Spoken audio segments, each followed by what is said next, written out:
shit. Boys and girls, off your fucking feet. Give it up for your host,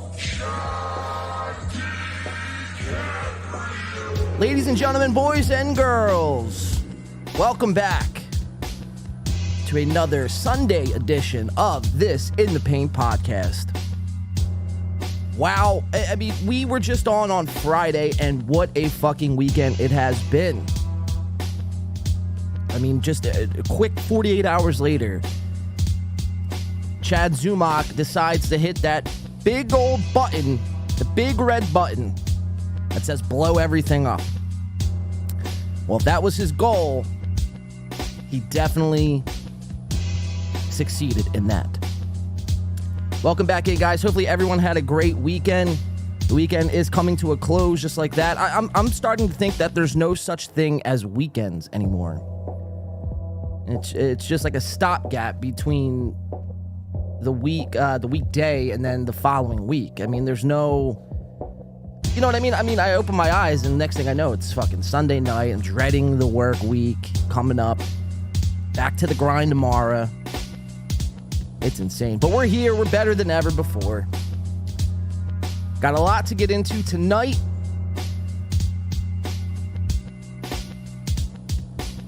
How's everyone doing in the chat? Look who it is. John, Chris says.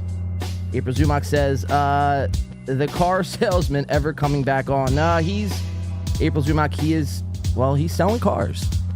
Bet you never could have guessed that one.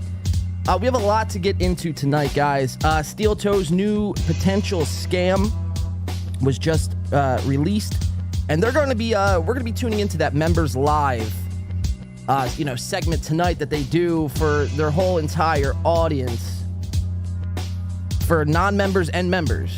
They do a Members Live for everybody, and then call it Members Only. But they're going to be talking a lot about this new Steel Toe Morning Show coffee. And what happened to Magic Bean? April's Magic Bean. April's Magic Bean. Yes, by the way, guys, we are still in April. This is the final day of Mega Month. I'm kind of bummed out, to be honest, man. You know, this month has been filled with ups and downs and zingers, hot takes from Miss Ape, as we like to call her. I have my Megamind shirt on. My gear is, ready to go. I'm here in full support of Mega Month coming to a close. Brings a tear to my eye, guys. Brings a tear to my eye. Miss April. Well, now she might be April Zumock. I don't even know. But, so Steel Toe is going to be getting into this new scam, this new coffee that they're selling. And we're going to get we're going to get right into that at the top of the show here. But they're starting this new business venture, because we all know the Imholtz to be, venture capitalist, conquering one business journey at a time. You know, if it's not in the, the crawl space that is St. Cloud, or selling, stickers that are 10 sizes too big. It's not merch that's just ironed on. Now they're getting into coffee. And they're going to be talking a lot about this tonight. Their new coffee grift, their new coffee scam. We're going to be taking a look into that and what this coffee entails. Is it actually something that they whipped up by themselves? Or was it something different? Was it something maybe, that rhymes with mop hipping? Drop shipping, of course. So we're going to be getting into that. We have a couple videos from Thomas McCaffrey, everyone's new favorite guy on the internet. Thomas McCaffrey, as I like to call him, Tom McDonald. And, we see all these guys, these Ray Devito types, the Chad Zumock types, that are, they call themselves comedians, but they never quite broke onto the scene. And they do a whole bunch of different things to try to get recognized. Well, Tom McCaffrey is just, one of the latest people that I found who is, or once tried to break into the rap scene. And he was trying to become a hip-hop artist at one point in time. Whether it be comedy parodies or not, I mean, the point still remains. We have a Thomas McCaffrey rap video that's going to start us on tonight's show. Thomas McCaffrey videos are a dime a dozen, man. There's a lot of good shit out there from Thomas McCaffrey. Just go into your YouTube or Google it, and you'll be shocked of what you find. Lots of good shit. We have some more Thomas Chilstrom, my new favorite guy on the internet. We covered him at length on Friday at that K-Cuck episode 5 with Luke Skywalker, Thomas Chilstrom, Corey, Adam, The Bounce comedy. So we have that Thomas Chilstrom we didn't get to on Friday. We're going to be showing you guys that here in just a little bit. Obviously, the podcast that's really been making the rounds now in the last, several hours, and that is the Chad Zumock, Kumia's Cucks, featuring none other than Gino Piscanti. Yes, Gino made an appearance on the Chad podcast, proceeded to go on there for about maybe 15 minutes and, just kind of called Chad for being a liar. But Gino was asked one specific question, and I retweeted this. This was clipped out from somebody here. Let me give them credit real quick. Let me see if I can't find their profile. So this was from CJ Brown, free download, over on Twitter. I retweeted it, and, Gino was confronted with the question, well, can you answer, for Anthony Kumia sending this laptop to 14-year-old children? And, of course, Gino, cucking it up as usual, deflected, disengaged from the question, did not want no parts of that question, man. Did not want no parts. So we're going to be highlighting that, reviewing that, watching some clips back from that podcast. And, Gino was on his show, which doesn't have a title. It's just a YouTube stream on Saturdays now. He was on his show yesterday, making a fuss about, what we do here. And thought that, because I think he's seen the episode from Friday. And I was like, listen, this whole podcast war stuff, it's all fun and games until it's not. It's all fun and games until someone loses a fucking eye, right? And, it's whether it happens or not, it's coming to a head.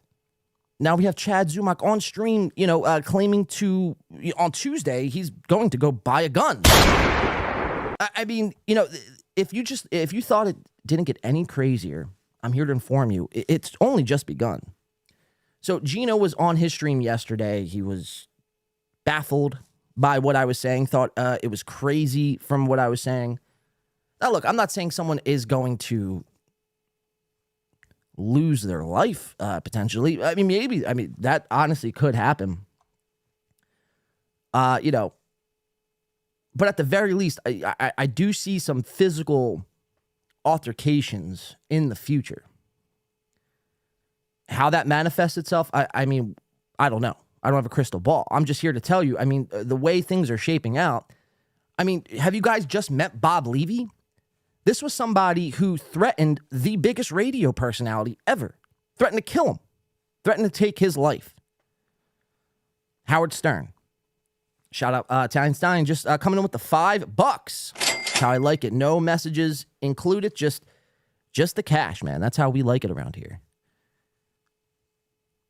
But yeah, this whole Bob Levy stepdaughter saga, again, and I was on stream on Friday saying the same shit.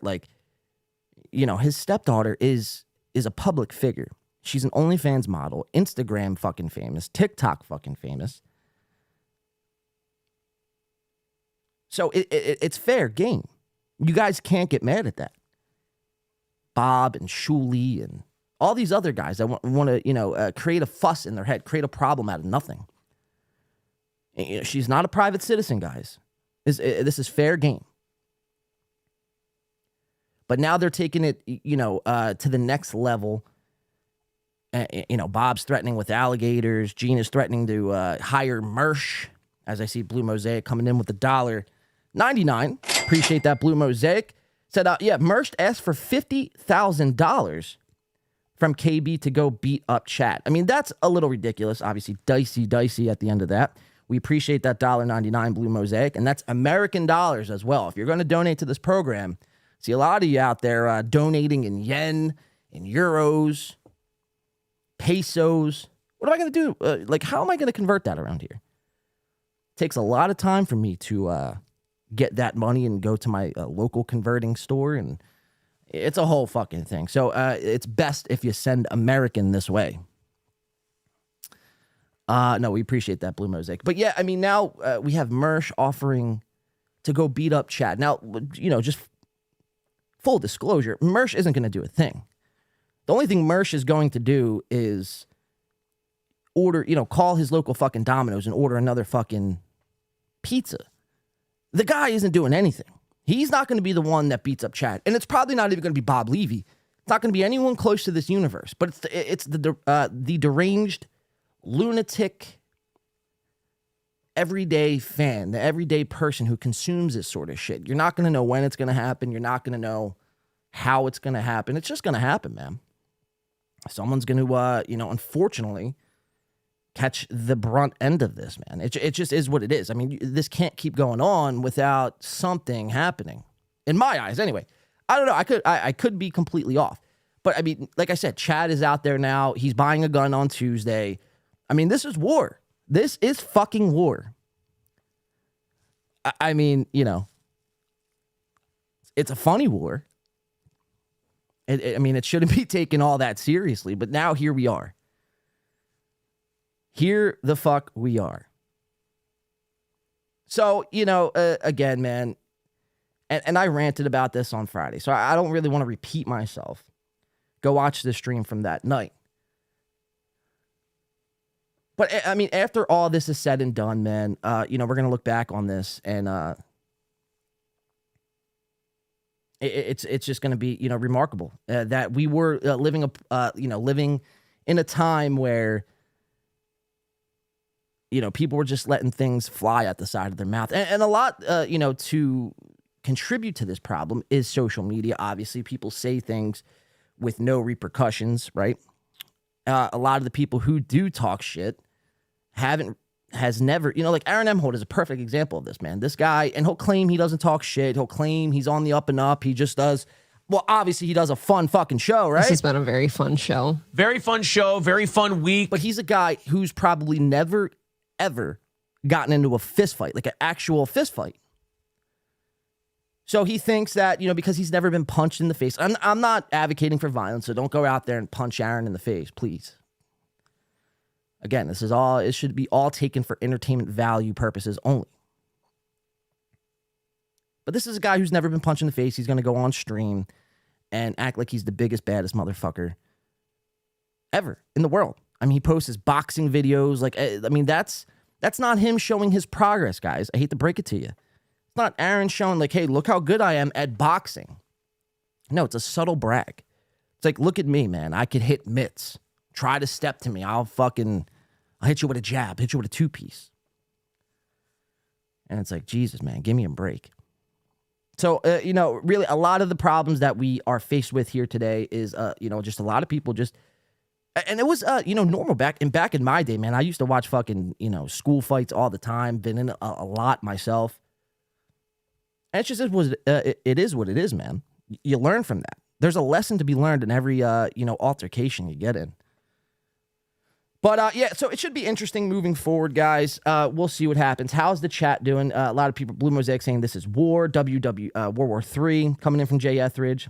It is a funny war, Blue Mosaic says. Sit down, Zumach, unblock, Doodle, and Sam V ASAP. Also, unblock Egg Picker. I seen in the chat, Egg Picker was blocked in the sit down, Zumach stratosphere. Obviously, we are not a proponent of blocking and censorship around this part of the internet. I am here for free speech in its entirety. So yes, all the people who are are blocked, please let's free those people. Junior Coltrane says, "Is this the guy? Is this guy lonely or what?"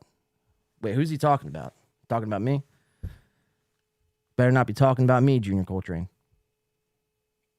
What's the mook smoking? Chad is one of the biggest fake tough guy out of all of this. Yeah, that's the thing, man. You know, I don't think Chad would ever, you know, if push came to shove, it's very easy to go online and fucking talk shit. But, you know, try saying that to somebody's face. Keep that same energy when you see somebody in real life. Like, what's going to happen, man? Like, you'll actually wind up with two real fucking black eyes. Black eyes, not to be confused with black guys. I know this is a running bit going on with Kevin Brennan. He says black eyes, but he says it so fast.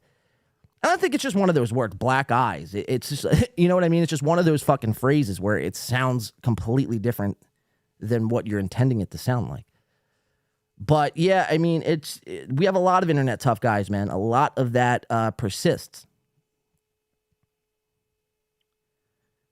It's just, you know, again, keep that same fucking energy if you see the person in real life. But look, guys, I don't want to get too fucking, you know what I mean? Gino's already there calling me out saying this is all farce, like this would never happen. It very well couldn't happen. I don't know. Again, I don't have a crystal ball. I can't look into the future. I'm only trying to, you know, read the energy, the vibes that are happening on a daily basis. This is like, again, this isn't, you know, a podcast that happens once a week, once every other week, so it's very easily forgotten. This is happening every day. So it's going to build up. You know, the drama is, these people need drama to survive. And again, we're here for it, man. We are here for all of it. I'm not complaining either way. I'm just saying, I mean, how the fuck it is. But, you know, what happens when the drama stops? That has always been my biggest question. What happens when all of this goes away? What will all these people do? I mean, they're already turning on each other now, and there's plenty of fucking locales and fucking laughs to go around. Aaron from Steel Toe, of course. Tom McCaffrey, Tom Chilstrom. I mean, there's plenty of guys to point and laugh at and make a fucking 5-hour show about. I mean, look at the Shuley Network. And, you know, well, not so much Carl from Who Are These Podcasts. I mean, but, I mean, from the Shuley Network, you know, they created a whole fucking YouTube network. And I say that in air quotes, actually. But, you know, over one person. So to think that can't be done, and to think that you need to fucking start buying guns and ammunition and fucking grenades, it's like, Jesus Christ, man. Tell me you're unhinged without telling me you're unhinged. You shouldn't be scared of a guy, first of all, named Mersh. I mean, have you guys seen Mersh? His eyes can't make up which fucking way they want to look. He's overweight. A sad, depressed, middle-aged man who's pissed away his life and has nothing besides his, you know, YouTube channel and his cats, which, again, you should be afraid of anybody, one, who, you know, has cats over dogs, and two, who starts whole YouTube channels about, you know, their cats and their love for cats, and not just their cats, homeless cats. I mean, that was a joke on, you know, the Fighter and the Kids subreddit. Homeless cats. Mersh has made that joke, made that subreddit a reality. He's taken homeless cats, he's taken that name, that brand, and actually made it a real thing. Brendan Schwab would be very proud of Mike Mersh. But again, you shouldn't be buying guns over Mersh. This guy, you know, come on. We laugh at these people. Mersh ain't happy until he has coleslaw, Jay Etheridge says. Yeah, I mean, that's hilarious, man. Buying a gun does not mean you're scared. It means you're ready. Ready for what? This is YouTube. You know what I mean? This isn't, you know, rap beefs in the 90s. This is YouTube, podcasting, talking. I mean, we're not fucking enlisting in, you know, the U.S. Navy anytime soon. This is podcasting, entertainment. I mean, I get it. You know, you have people threatening you, you have people doxing you, and, things could go sideways in the matter of a second. So you want to be ready. It's better to have a gun and not need it than not need it and, or whatever the saying is, not have it and need it. So in that regard, yeah, but it's just like, you shouldn't be worried about that shit, man. Mersh loves steel toe. Well, I believe Mersh was actually just starting to turn on steel toe from some Twitter post I seen this past week. He steals feral cats from the casino. Yeah, I mean, it's embarrassing. It really is. That guy. We have a couple Mersh videos. I started to play Mersh a few weeks back. Kind of got off track from Mersh, but now, I've been wanting to play his. The Bad Luck Boys YouTube channel for a while because it's just so ridiculous. I mean, this is a guy who's like, encouraging people to listen to his opinion about, the landscape of politics. And he's going around making videos about homeless cats. Sorry, that's going to skip. He's going, it's just ridiculous. It's all so ridiculous. I mean, you shouldn't promote it. If you're going to do it, don't promote it under your name, man. I mean, it just looks fucking a little, John, can we get Mersh diss track? Yeah, I'll work on that, real damn. I will work on that, a Mersh diss track. I still am working on the full-length steel toe record. I have 2 songs so far. So maybe it's just not a full-length steel toe. Maybe it's just a full-length steel toe mixed with Mersh, mixed with Chad, mixed with maybe a little Kevin Brennan, Bob Levy, like this whole world. Maybe we'll just do 10 songs about this whole fucking world. But yeah, guys, we have a fun fucking show to get into tonight. We're going to be bringing up Softcast here in just a little bit. Again, we are in the last day of April, and that is Mega Month, of course. So this is the last day to really show April Imholt your true appreciation for the person she is, the quick-witted broadcaster that she aspires to be. So we will be watching Steel Toe Live coming up here around the 8 o'clock hour Eastern time. So just under 2 hours, we'll be getting into Steel Toe members only live. We have Steel Toe Compound. I just want to play a little bit of that intro because I thought it was very insane. Steel Toe on Compound. They did their 5th fucking special, and they covered absolutely nothing. It was a whole bunch of cucking it up to Anthony Kumia, a lot of video game talk, a lot of just nonsense. And, Kumia has no idea what the fuck's going on Compound Media. It's all E-Rock. E-Rock thinks it's a great idea because he plays video games, and so does Kumia the boss, a.k.a. the boss. That's another thing, man. It's very sickening when a lot of these, people that are close to Kumia are going around cucking it up and saying, oh, man, the boss. I seen Gino today on a stream. The boss this and the boss that. I get it. He's your boss. But he's not fucking Bruce Springsteen, man.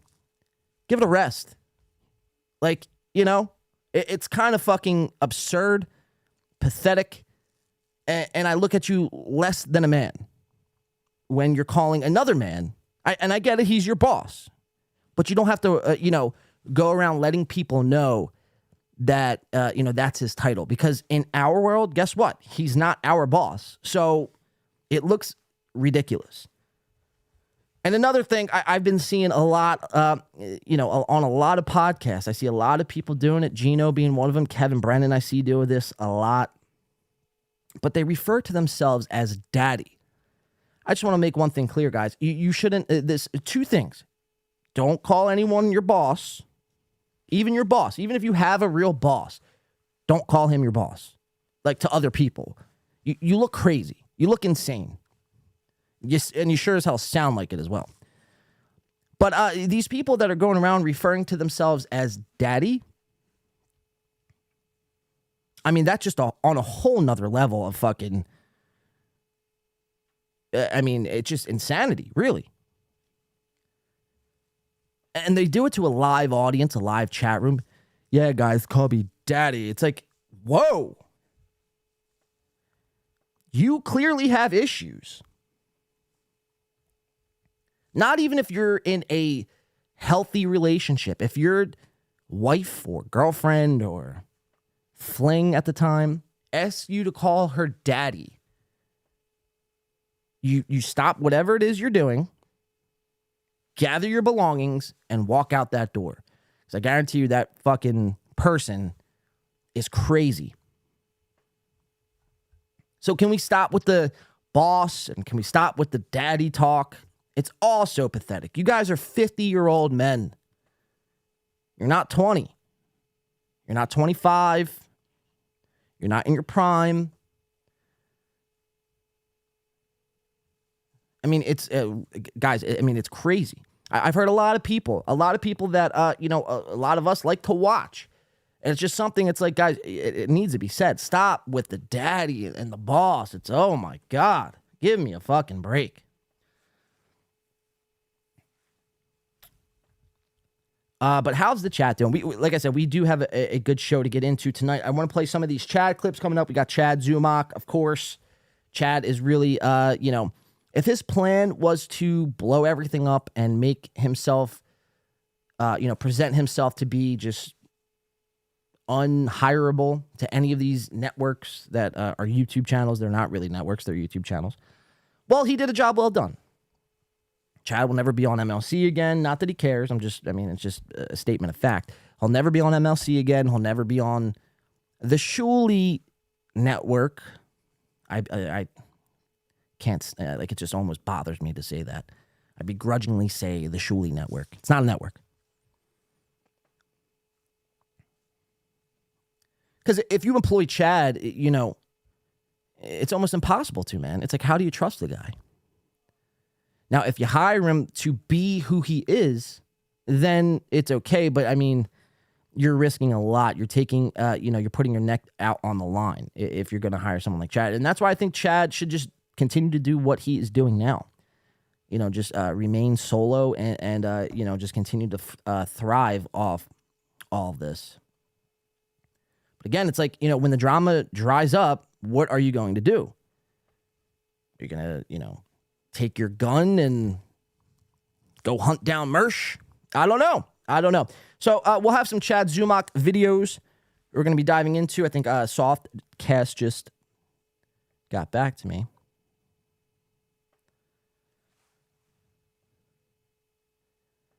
Okay, he's set now. So we're going to be bringing up Soft here in just a second.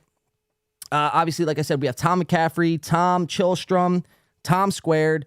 These two guys, if you guys haven't seen this past week, I mean, they really know how to fucking, just make us appalled at what we watch. Tom Chilstrom is this guy from K-Cuck, Corey Adams' show. And, we have a video of him tonight that it's very, very funny. He gets run off stage. He's doing his comedy bit. He's doing his comedy set. And he gets run off stage. So it's also very funny. We're going to be watching that. Like I said, Steel Toe. I want to get into this Steel Toe stuff right off the top, this coffee stuff, because it's foreshadowing of what they're going to be doing on tonight's members only stream. It's going to be a lot of, it's their new scam, a lot of coping, a lot of bragging. And I'm going to set the over-under now. What do you think the price is going to be?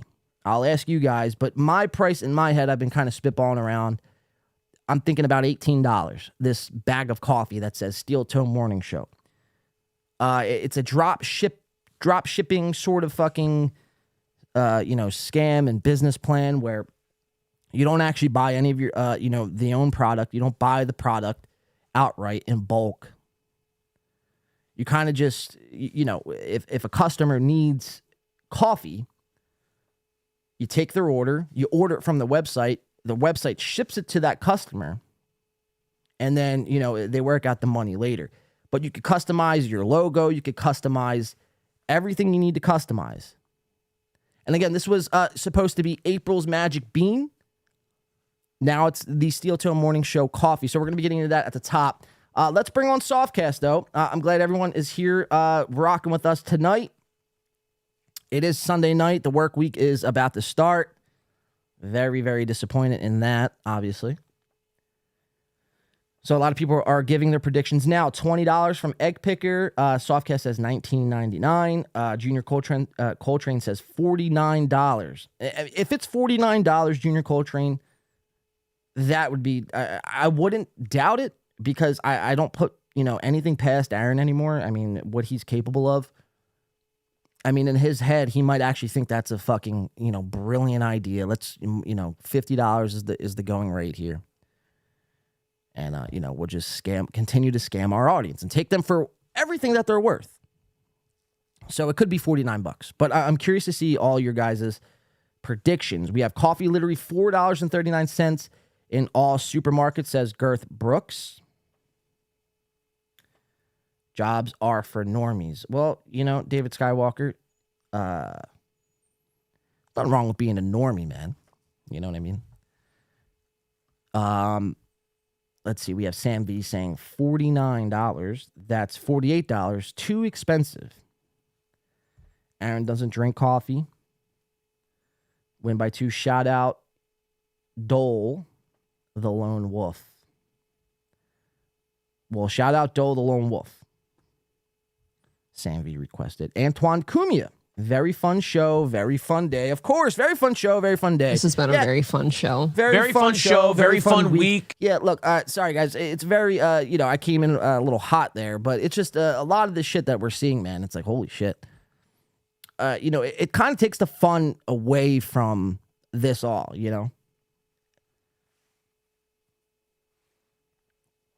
I mean, it's fun watching. I mean, let me just kind of separate the two. It is fun watching people melting down and people wanting to kill each other and rip their heads off. Trust me, I'm all for that shit.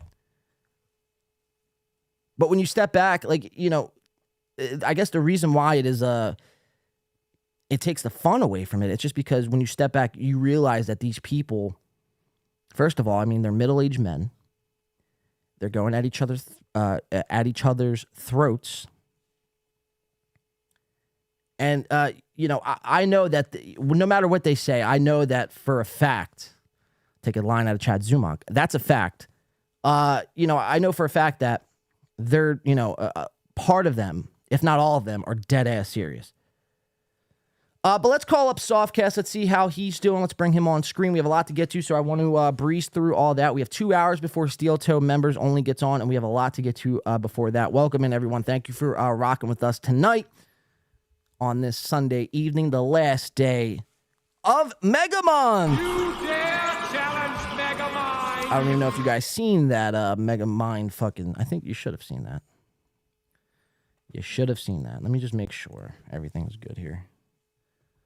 Oh, yeah. Okay, you've seen that for sure. All right, cool. Let's call up Softcast, and let's get it going here, guys. Welcome into the show. Let's call him. Before that, welcome in rocking with us Hey, on what's this happening? Sunday evening. You're coming back on me. Mega Man! Wow, there he is. That's because I listened to the live broadcast before you call me, so I had to turn it off. No worries, man. No worries. All right, guys, let's bring him right up on the screen. You know him. You love him. He's never hard. He is Sir. Where's the screen? Sir Softcast is with us, ladies and gentlemen. Yes, Softcast, Soft Weekly. What's going on, man? Not a lot. Just enjoying tonight's show.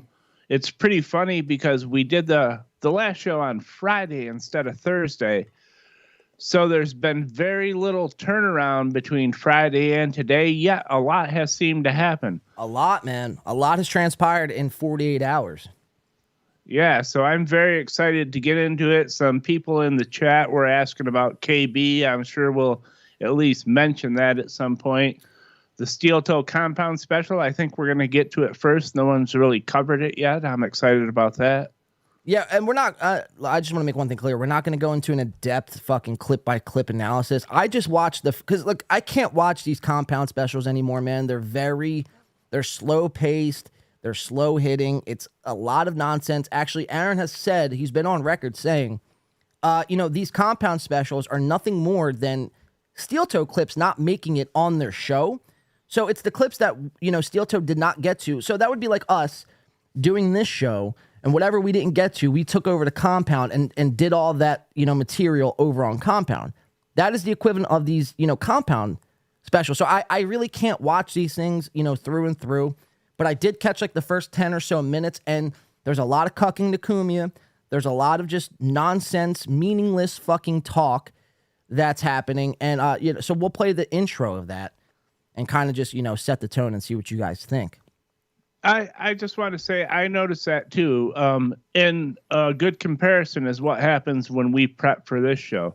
We may have 15 clips we've talked about during the week, and then you'll say, okay, we're going to talk about these 7.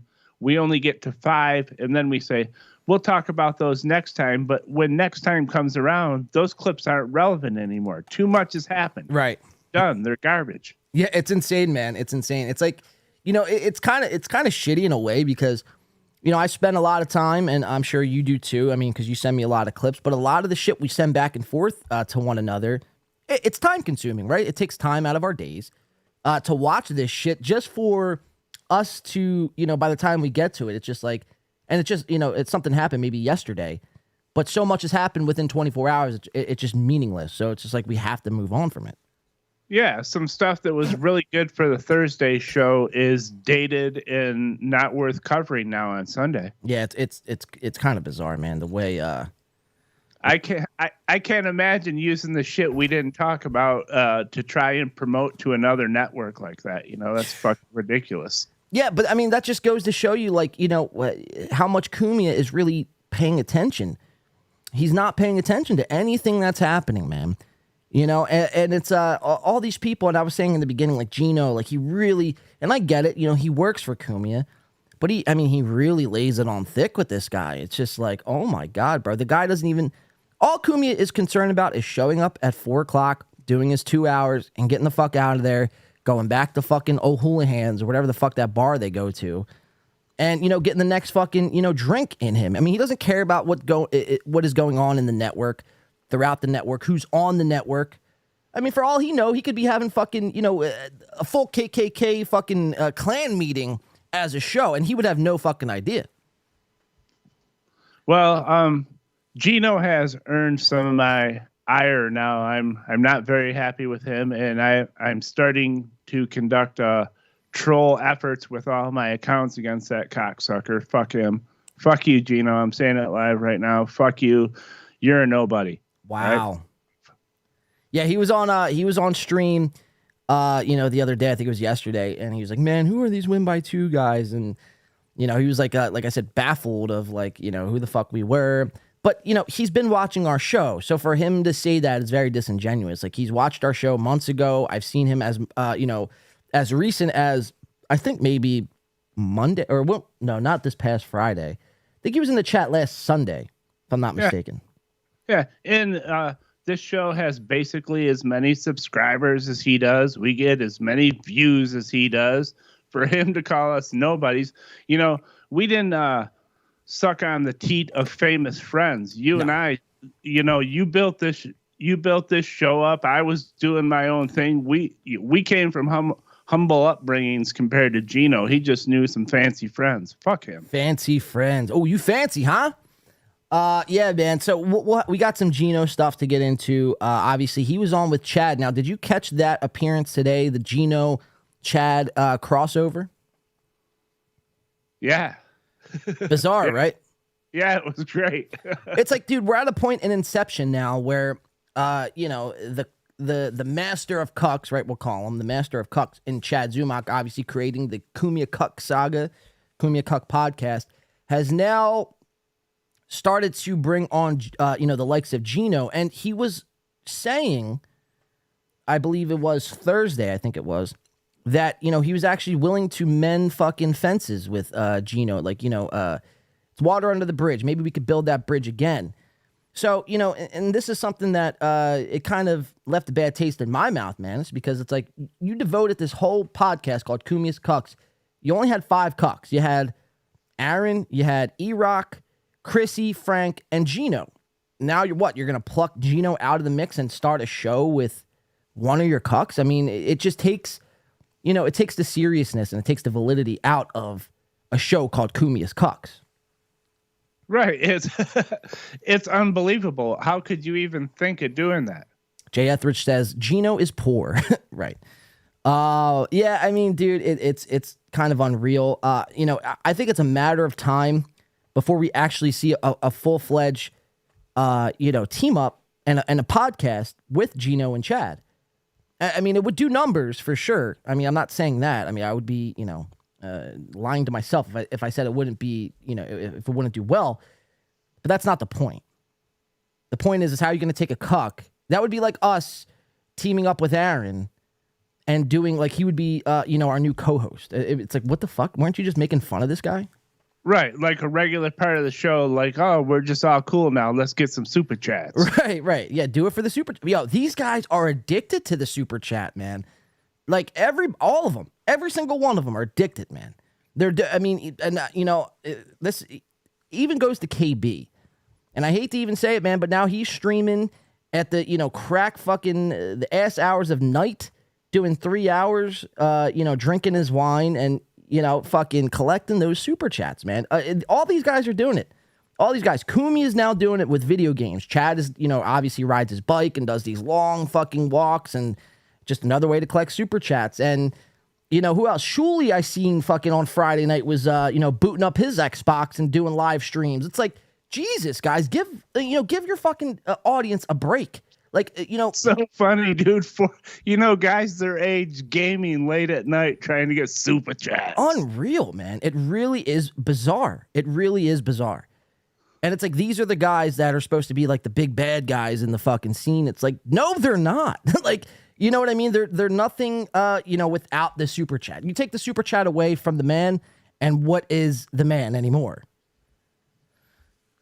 Kind of crazy, man.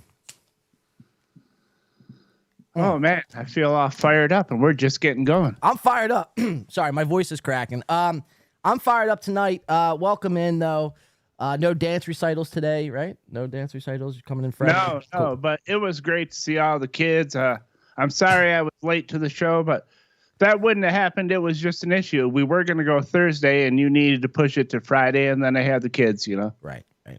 Let's see. Girthbrook says Kevin's going through a divorce for the way he verbally abused his kids and wife. Well, that's been some speculation. So now, I mean, the Kevin Brennan story has been very fascinating. We could kind of touch on this before we get into our first, fucking story here, whatever you want to call it. I refuse to call it topics. It's just what the fuck's happening, I guess. But right. This is a developing story with Kevin Brennan. Now, it was just Friday. He was known as Custodian Kevin, and he's the maintenance man over at his, building complex. Now, fast forward 48 hours later, possibly Kevin Brennan might be getting a divorce. I don't know. I don't like to read too much into live chats because, it just, there's not too much truth in that, I guess. A lot of people could be trolling. But sometimes live chats are spot on. Sometimes the truth is in the live chat. So it's very tricky. I don't know what the fuck is going on with KB. But he was on, I think, Friday night, was it? And you were in that chat. So what kind of happened? He was bringing us up. What happened with all of KB mentioning us? Well, he might have mentioned us for a second. What was funny is it was after our Friday show, and it was late. And I was getting ready for bed, and I saw MLC's live at like 1:30 in the morning. So I go, what the fuck? I got to go in here and see what's happening. Right. It's just Kevin all by himself, and he's talking about all kinds of shit. Obviously drinking a little. I don't care about that. No, drink away. Right. But he said he mentioned win by 2. So I sent him a $2 chat saying, will he go on win by 2? And he goes, he didn't put it up on the screen. He goes, I'm not going to put it up on the screen because it's only $2. Wow. But I think I would come on the show. So then a few minutes later, I $5 super chatted, and I said, now you got to put it on the screen. Will you come on win by 2? And he said, yes, he would. And so that's where we kind of left off on Friday. And so I did reach out further to try to further that, making that happen. And I wasn't going to announce anything because I thought, after watching that back, I was like, all right, yeah, we'll probably get Kevin on, sometime this week. But it turns out Kevin doesn't do shows. He doesn't do anyone else's show. He doesn't have time. But he's like, come on to my show. Monday through Thursday, whatever the time is, and then, Friday at 5 p.m. So Kevin, in a matter of 24 hours, changes his mind and is like, yeah, man, I'm not doing your show. So I don't know what to think, man. Maybe he doesn't, think he doesn't know I tweeted him. The Win by 2 tweeted him. Maybe he thinks I'm some random person. I don't know. But it's very bizarre because you sent me that. And he's like, yeah, I'll do your show. I'll do your show. And then one of his biggest things, I thought it was hilarious during that fucking Friday night stream. He's like, oh, man, Win by 2. He's like, they have too many names. Softcast, Win by 2 Radio. It's like, it's very simple, guys. The channel name is Win by 2 Radio.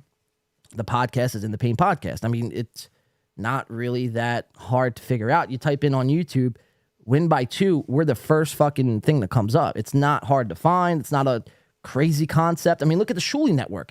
They have the Shuley Network, and they have 1,000 different shows under the Shuley Network. I mean, it's not, you know what I mean? Yeah. And if you look for Win by 2, you'll find the channel. If you go on Twitter and look for Win by 2, they will find you.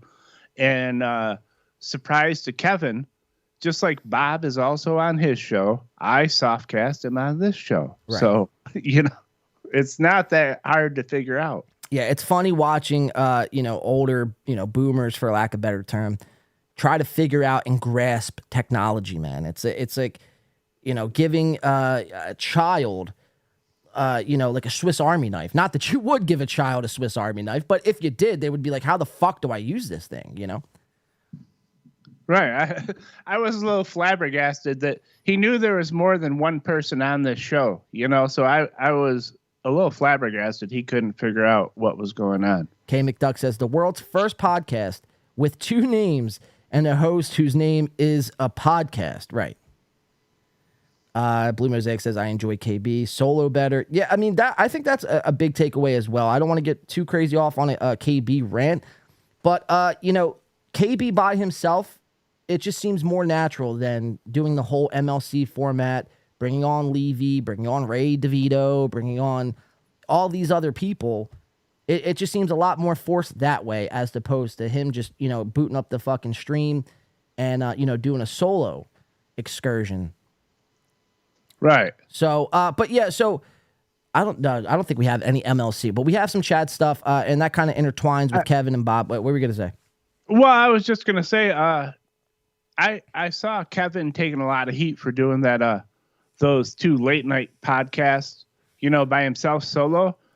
But I thought he did all right, actually. I mean, I find Kevin interesting. No, you're right. I mean, the heat is, and this is where I would, I would tell him too. It's like, again, you don't have to listen to me. I mean, if he pulls a page out of Corey Adams' book, he's going to be on here fucking bouncing around telling me how much I'm wrong in this whole situation. But, look, it's okay to do it for the super chats, but just don't disguise it and don't get angry when people say that's all you're doing it for. It's clear that's what you're doing it for.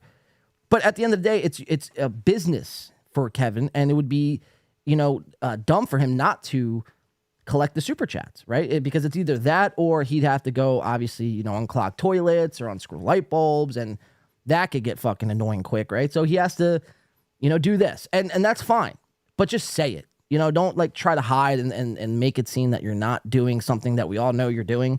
And with all these guys too, Kumia, Shuley, Chad, it's like, that's what you're doing it for. It's fine. Just say it. I think too, what they start to think is Chad was talking about this, like he's going to do more shows because his super chats are drying up some. So he thinks more shows will make more money. No, you're losing money on your flagship show. That's the problem. Right. Creating more shows won't make it better. Yeah, man. Sorry. I'm trying to add a couple mod wrenches into the chat. Not that I want anyone banned or anything like that, but for spam. I can't always be looking at the chat. I wanted to get you a mod wrench, and I just made Jay Etheridge a mod. So, but yeah, so let's get into it, man. We have some things to get into before Steel Toe boots up their fucking stream from the crawl space that is the St. Cloud basement. And they, spend an hour talking about their coffee, their new fucking coffee. So now, have you seen this coffee fucking thing, man? This just dropped on the Steel Toe Boring Reddit last night. The Steel Toe Morning Show coffee And it's very bizarre. You look into this thing, and it's very bizarre the way it's laid out, and it's the business model structured around it. I think you pointed this out, or someone pointed this out. It was supposed to be, I think, it was you. This was supposed to be April's Magic Bean. Right. And now it's called, again, Steel Toe Morning Show Blend or coffee. I don't even know what the fuck. So, so I guess you have seen this, right? Yeah. And no one can be sure why it is now Steel Toe Morning Show coffee, but I would guess it's because if it was just April's Magic Bean, it wouldn't have promoted the show, and Aaron couldn't stand for that. Right. You know what I mean? The only reason she was getting the coffee is because of Steel Toe, so Steel Toe better be part of it. Yeah. And it went from April's Magic Bean to April not even being mentioned on the label or anything. Nothing about her bean, which was the whole joke. Nothing at all. And like you said, if Aaron proceeded to let April have her, time, with this coffee, he wouldn't be able to market it, I guess, in his mind. Like, he thought, whatever, like, this isn't lucrative for me. Like, people aren't picking up this coffee bag and seeing the Steel Toe brand, exactly. with that fucking dumbass boot. I mean, Steel Toe, Aaron, your logo is a boot, man. I would never drink coffee. I don't, this has nothing to do with Steel Toe. If I ever picked up coffee, I love coffee. I'm always drinking it on the show. I drink it probably 5 times a day. If I ever picked up a coffee bag or K-Cups or anything coffee related and it had a Steel Toe boot on it, I would fucking throw it away. I would never buy it. You know what I mean? It would never make it to my house. No, that doesn't look like a coffee company logo. But what's funnier too, if you remember when this all started, she was talking about they had to go through the USDA to get all the beans approved and all this, making a big deal about it, right? Right. It was a big deal, and this is supposed to be the prototype, which is a joke. What this is, like you said, is a dropship company. Like, what's the name of the coffee company? It's one that makes a bunch of coffees for a bunch of different labels. Right. So this isn't, this isn't Steel Toe's own brand of coffee like they intended it to be, because obviously if you went that route, it would cost, so much money, and the return on that actually would be very little. I mean, Steel Toe averages. If any return, return. Steel Toe averages 400 live viewers a show, maybe 1,000 to 1,500, maybe on a good day 2,000 per show, like on average. You're banking, investment, something like coffee, investing in a coffee company, your own bean, your own fucking blend for 2,000 people. And what if it's not good? Then it flops, and then now you're out fucking, $25,000 or however much it costs to start up a coffee fucking blend. I don't know how much the cost is, by the way. It could be fucking 10 grand for all I know. I don't know. So Aaron chose the easy way out. He chose, it's almost like that company Teespring. Now, that's exactly what it's like. Right. Teespring, for people who may not know, is it's a merch shop where, as a creator, you can upload your own logos and your own designs to hats, t-shirts, sweatshirts, fucking coffee cups, whatever you could think of, you could add your own logo onto. And then what they do is they have, they provide you the shirts and the shipping and everything else in between, and you collect a little bit of a profit out of that sale. And that's exactly what Steel Toe is doing here in this coffee. I'm calling it a scam. I'll be the first one to say it. Aaron, if it's not, then sue me. But you know what I mean? This is nothing short of a scam. They've scammed their audience before, a la prize night, a la these bullshit fucking merch designs that they have ironed on. And that's another thing. This design is so shitty, it looks like they ironed this design on the coffee bag. Yeah. It's just a Teespring coffee. It's right. Teespring for coffee. It's also very tacky. I better not see anybody taking pictures of their Steel Toe coffee, their new proud Zen Rhino, all these guys, Stevie Lou. They're so proud to, be involved as a, moderator in the Steel Toe world that they would actually buy some of this shit and then go ahead and proceed to take a picture, as if like, they, succeeded in something. It's like, guys, just go buy your fucking local supermarket's coffee, Dunkin' Donuts. It's way better, I promise. Right. It's like those, what network was it? It's Compound where they all had the hot sauces, right? Is it Compound? I believe so. Maybe. I don't know. Yeah, they all got the hot sauces. Like Chad used to have a hot sauce, and they debranded him, and he was very upset. That's what this is. TK Suso says, "I'm drinking Folgers." Right. I mean, it's a sure brand. It's like, if it ain't broke, don't fix it. I'm very particular when it comes to my coffee. I don't know about you. I don't know about anybody else in the chat, but I'm not going to fucking trust. And imagine being so fucking, spiritually and morally bankrupt where now you're buying coffee from podcast hosts. That's insane. Yeah, it's like, it almost seems to me too, like they're trying to get on that Death Wish coffee thing. You know what I mean? That was advertising on every podcast. Right. And they're thinking, oh, maybe we can make some money with a coffee. So this was a tweet from April. It says, it all started as a joke. April, I'm here to tell you, it still is a joke. Right, it's ending that way too, dummy. Right, you're the butt of the joke still. Now, my prototype bag of the first steel toe coffee is here for my tasting pleasures. Oh, Jesus Christ, dude. She's so dumb. What a dumb fucking blonde from Minnesota. Go back to the fucking factory. Yeah, she thinks this is killing it, dude. She doesn't get why we're laughing. Yeah, she really does, man. She's like, me and my husband do shows on Anthony Cumia's network. We got our own coffee. We do prize nights. We're crushing life. It's like you make $130 a day. Like, you're not crushing anything. Your set looks like garbage. Everything you do is garbage. Aaron has like 5 fucking outfits. So that's just garbage in and of itself, right? Imagine having 5 outfits, owning 5 outfits. Just so many things with this steel toe, man.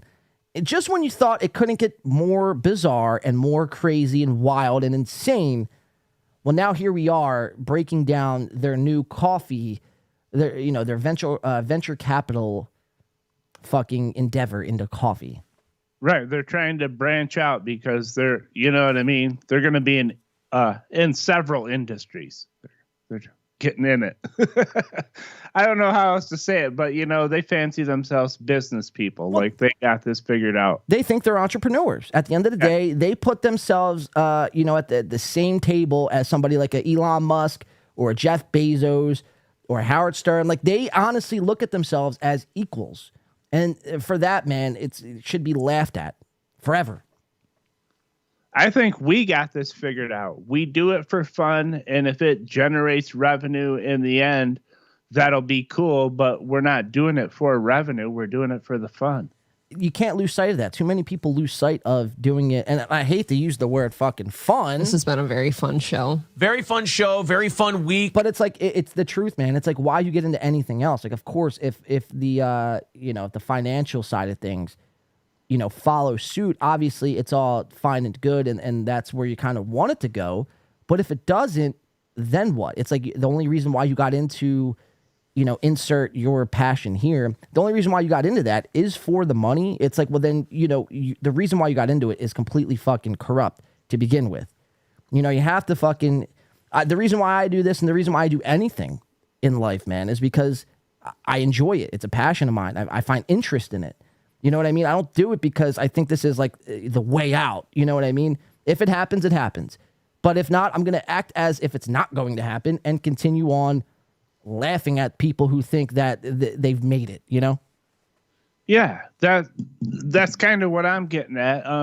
You're a musician. I'm a musician. So we both kind of been there. Once you realize that there's 1 million bands and, 900, at least 70,000 of them are better than yours. You either do it because you like it or you think you're going to be on MTV. Right. And I always did it because I liked it. Garth Brooks says, it will sell 2 or 3 months from their followers, but after that, downhill the whole way. Yeah, that's kind of where I'm at with it, to be honest. Maybe it does. Well, let's just give them the benefit of the doubt. Let's say it does 6 months. After that, man, people are going to realize it's not good. It sucks. The product is trash. Just like everything else they put their name on. It's trash. It's garbage. So why would we think their coffee is going to be any better? And let's say it's selling for $19.99, which is what I predicted. Right. What's their cut of that? Maybe $4? So. Right. It's like, yeah, it's all ridiculous shit, man. But yeah, so that is the Steel Toe coffee. We have more Steel Toe coming up around. Well, let's get through. I want to get through some of this Tom McCaffrey stuff. I want to open this up. I want to play his rap song, which I found to be very amusing. We all know Tom McCaffrey. I don't think you were on the show when we were covering Tom, or were you on Friday? No, I was not. I was still watching my stupid kids. Jesus Christ. Don't let them ever see this video, man. No, and people that know me a long time. I'm a doting father, so it's funny.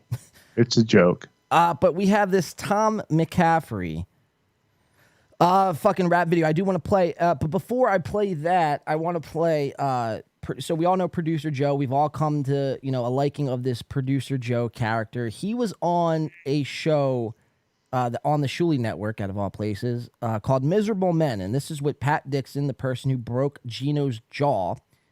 I'll just kind of leave it there. And I believe this is Anthony Zenhauser over on the Shuley Network. Now, both of these guys, they do a show. I don't know about what. I've never really watched it. I probably never will watch it, to be quite honest with you. But they were doing a show, and Producer Joe, I had it on in the background. I was getting ready for this show today. And I heard Producer Joe chime in. And anytime Producer Joe chimes in with like how the fuck he's really feeling about a certain, situation, it's usually always gold. So again, but that doesn't make it out to be that he should have his own show. I think he is doing. He's interesting. He's interesting. Yes. He comes in at weird angles and he doesn't hold back. So this was Producer Joe kind of giving his thoughts on Tom McCaffrey. A couple days have passed since the whole Tom McCaffrey walk-off situation. And obviously, for people who may not know, Tom McCaffrey, this aspiring comic in the New York scene, was, laughed off the Ray DeVito Rock Bottom podcast. I mean, very fascinating shit. I mean, go watch it. It's on, I don't even know where it's at. You can watch it on our channel, The Full Meltdown. But Producer Joe was on there talking. So some time has passed. Maybe Producer Joe was too harsh on him. Maybe he realizes that, or maybe he doesn't. And that's kind of where we are right now. So let's watch Producer Joe, and this will set up the rap video from Tom McCaffrey. Life easier. Come in. I'm sorry. In the chat. Hey, Joe, what's up? Hey. Everybody missed you. Well, yeah. Nothing. You guys always make my life better. I love doing this with you guys, and it's a lot of fun. I didn't mean to come in so salty. I came out of the boat on fire there. Sorry. Does he think that we are somebody or something? Well, to me, you guys are somebody. No, we're Tom McCaffrey level. Okay. No, I've heard of you guys. So Pat Dixon makes a joke. Are we somebody? And Pat makes a joke. Yeah, we're on Tom McCaffrey's level. And then Producer Joe right away is like, no, I've actually heard of you guys. Which, again, right. if you weren't involved in any of this, man, you wouldn't know any of these people. Like, none of these guys are anybody's. I hate to break it to you. I hate to burst your bubble. Pat Dixon is only on my radar because of podcast stuff. And it's really goofing on him for the most part. I don't know anyone that takes him seriously or thinks that much about him. Well, you better be careful the way you talk about him, man. You don't want your jaw broken. Well, at least I'll swing back. I won't be like Gino. Have you ever seen that video, by the way? Yeah.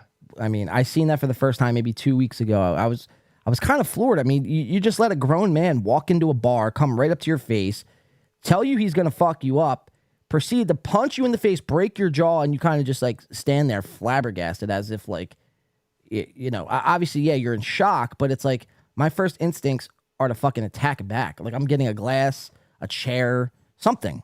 You know what I mean? Exactly. He said today that he didn't get knocked out. He stood right there. He was a little wobbled, but he was on his feet. And I was just like, then why didn't you swing back, you fucking pussy? Right. Jesus Christ. You fucking bitch. Let's watch this though. So I just want to get producer Joe's mindset of where he's at. Maybe, like I said, maybe he realized he was too harsh on Tom McCaffrey and he's gonna apologize. Well, maybe not. Maybe he fucking completely shits on him again. Tom McCaffrey. Well, Tom McCaffrey. I like Tom McCaffrey. McCaffrey's a big name. Hold on a sec. First of all, the guy sounded gay but claimed to be straight. Wow. He sounded gay but claimed to be straight. Very good. That's a great fucking comeback. Snagglepuss. He sounds like Snagglepuss. He used to date this really hot Asian chick for like years. And he claims to be a comedian yet said nothing funny. So, wow. Yeah. So if you want to piss somebody off, I mean, those are two great things to say about somebody. You sounded gay, or no, you say you're straight, but you sounded gay, and you say you're a comedian, but you're not funny. Like, producer Joe continues to win the internet over as every day moves on, man. I'm a producer Joe fan, although, like I said, he in this role is where he thrives. I don't think personally he would thrive on his own, being on his own, doing his own thing, having his own show. I think this spot right here is why we like producer Joe. Yeah, he would be different if he were out there running the show and, had to take any kind of heat or, run the show. But he's an excellent sniper. Right. So here, let's play a little bit, maybe like 10 more seconds of this. And then I want to play Tom McCaffrey's rap song and get into a shot. And then, we have so much to get into tonight. He had a whole hour to make me laugh. That's your opinion, though. Well, dude. Like, that's like, it's kind of a theme over on that show, isn't it? Well, fair enough, actually. Maybe it wasn't him as much as it was. So now they're shitting on Ray Devito, saying it's a theme on the Rock Bottom podcast, not making people laugh. So it's funny, this dynamic that Joe has with Ray DeVito being his producer, but yet simultaneously like completely shitting on him and disregarding everything he does. It's like, it'll be interesting to see what happens moving forward. The next Rock Bottom podcast, I never thought I'd say this, but it would be actually worth watching to see this rift kind of, escalate further. And it's worth noting that I have no idea who this host of Men Are Talking are. So. Right. Well, you shouldn't. You shouldn't know any of these guys. You know what I mean? Again, Pat Dixon, maybe because he broke Gino's jaw. I think that's Anthony Zenhauser. I don't even know. I just heard them say it, so it could be somebody else. It could be fucking Tom Chilstrom's, cousin, for all I know. You know what I mean? Right. Right. No one's hilarious 24/7. But I mean, like, have you met Mr. Bob Levy? Yeah, he is. And producer Joe, I think that's his kryptonite, is cucking it up to Bob Levy. A little too much. You know what I mean? It's like no one should be cucked up to that much, because that was his big thing with Aaron. With Aaron, yeah. Right, that was his big thing. Aaron made fun of Bob Levy or threatened Bob Levy, and Joe really fucking stuck up for Bob. And I thought Joe was going to cry when he was talking about how much he loves Bob. Right. No Dicks Onions, maybe they're worried they'll get demonetized. Who's worried? Ray needs to get rid of that guy. Comedy Hack says Zen Hauser is famous because he's an H. Foley lookalike. Yeah, I don't think he looks like H. Foley at all. You know who H. Foley is, right? Yeah. Are You Garbage, I believe, is their podcast. Yeah. I don't think he looks like him at all. He looks, I don't know what he looks like, to be honest. I really can't quite put my finger on it. And look at this microphone. That's what I was going to say. Wow. I'm more fascinated by that microphone. What the fuck? I mean, again, it's a USB mic, a standard. Like, this is something you buy when you're first starting to get into streaming and, going live on YouTube. You type in USB microphone, and this is like the first 5, in the result search. And, I mean, crazy shit, man. I mean, doesn't even look like, it looks like a fan. It doesn't even look like a mic. Yeah, I don't know what's going on there. Again, you spend $80, you could get the nice MXL BCD1 over on fucking Amazon. But yeah, just insane shit. So a lot going on here. But again, this is not a show I'm actively watching. This just happened to be the only thing on live while I was getting this show ready. So, but that's going to set up Tom McCaffrey, who we have an interesting rap video, to say the least. So this is Tom McCaffrey, again, walked off the Rock Bottom podcast a couple days ago. It was a sight to behold, man. Again, because of producer Chris. Wait, what's that?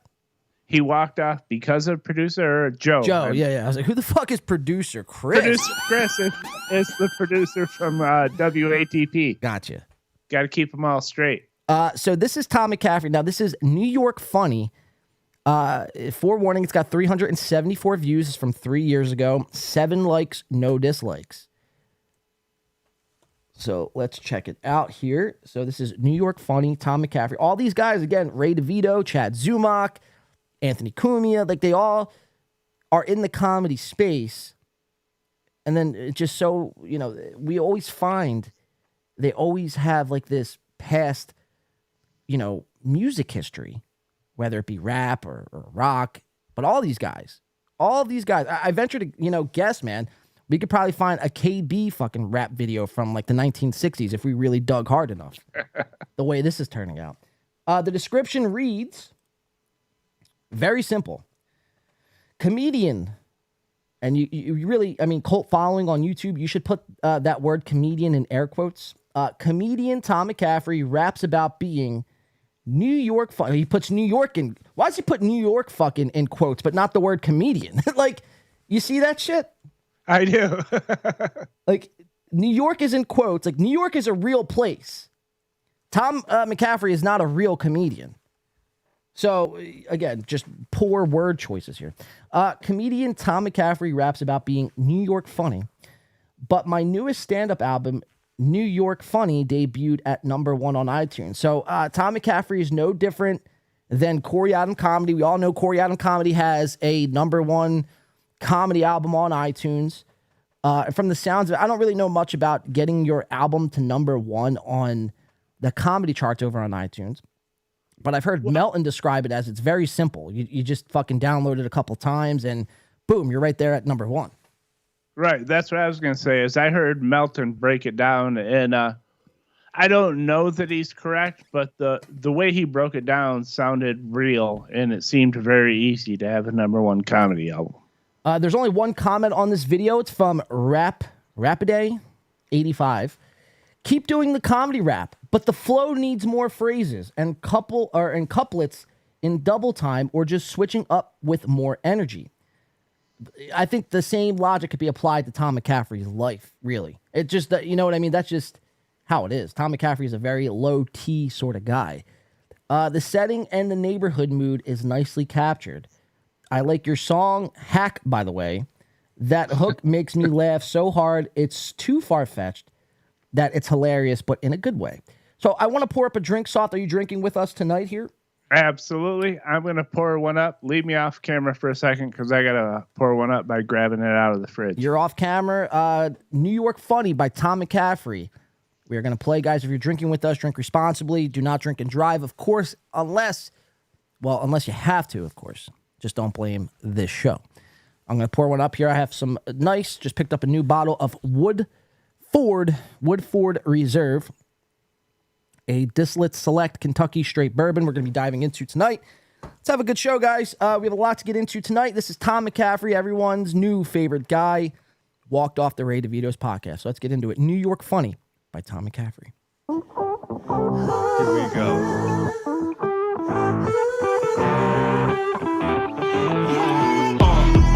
Yo, I'm New York funny. I'll scoop your honey if she's New York stunning. Look at me funny, shoot you in your tummy. Guys. While I'm one deep in my 2113 Humvee. I'm more crafty than Robin Tunney. Get chicks hotter than Olivia Mungie. Roll to the club in a plum green Hyundai. I'm bumping in the guy played Apollo Sun Creed. Kill you on the mic like the guy Ted Bundy. I'm funny, I bone share more than Sunny. I got more crocs than Crocodile Dundee. You ain't Ashton Kutcher, don't you try to punk me. You serene but then be looking like you Gumby. So funky, Dunkin' Donuts can't outdunk me. Rhyme so fat that they're never hungry. My life is hump because I'm New York funny.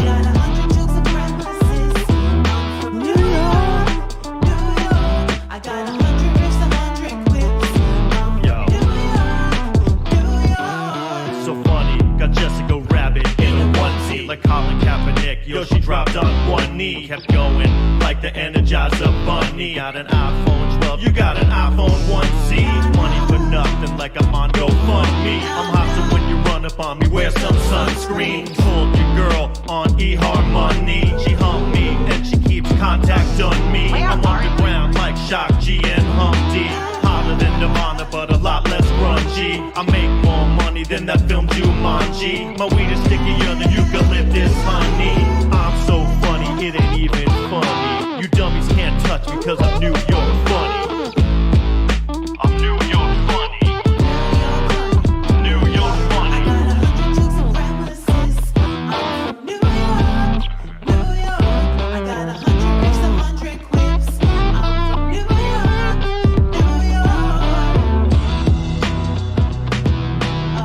So the hit song New York Funny, ladies and gentlemen, a Tom McCaffrey rap parody song. It says Tom McCaffrey New York Funny album available now. What are you going to say? New York comedians sure think a lot of themselves. Oh, sorry, the White Stripes are about to play there. Yeah, man. Very sad shit to see, somebody like Tom McCaffrey, think that he has, the chops to, step into a booth and proceed to, spit, some bars. It's like a complete disrespect to anyone who's come before him. It just disrespected Biggie Smalls and Tupac and all these guys who, spit on the mic, but not literally, of course, but, it's just embarrassing shit, man. If you didn't think it could get any worse, Tom McCaffrey and New York Funny says, hold my fucking beer. Now, I do have more videos from Tom McCaffrey. I don't think I want to get into them. I want you guys to find them on your own time and, just like really get into those comment sections. Because, Tom is the type of guy to, really read over all the fucking shit he's put out, all the videos he's put out across all the YouTube channels. He reads over those comments. He's that type of guy. And he's used to getting good feedback because he's worked at places like Hulu and VH1 and all these places. And places like that, like, they're not for the shit talking. Like, they don't fucking give you bad critiques. They just gas you up and just, encourage you to keep going. So that's, the biggest reason why Tom walked off that Ray DeVito podcast was because he was not used to, and just somebody called him a dipshit and he lost his fucking mind. I mean, that's not even bad. I mean, that's kind of standard if you're going to be podcasting. I mean, people are going to call you a dipshit. Yeah, you can't run away from that. I think so many people like that think they experience some success somewhere or whatever, and good for them. I'm not mad at them for it, but on the internet, oh my God, you gotta be thick-skinned. You gotta be able to take it. Blue Mosaic says he's good to getting no feedback on YouTube, or he's used to getting no feedback on YouTube. Right. Well, no feedback sometimes is good feedback. You know what I mean? Because you're not getting bad fucking feedback. Somebody said, wait, where is it? Girth Brooks says, does anybody actually laugh listening to Ray stand up? Be honest. Well, Soft, I'll put the ball in your court. Do you laugh when you watch Ray DeVito stand up? No. There's a couple points. He can say some stuff, or the way he delivers it gives me a couple mild giggles or whatever, but Ray isn't funny to me at all. He's funny. He is funny, but not in the sense of a comedy sense, I would say. He's funny just the way he acts. Like you said, like just, giving you giggles, but it's not like anything he's saying or anything that he's doing. It's more just just being a fucking, buffoon almost.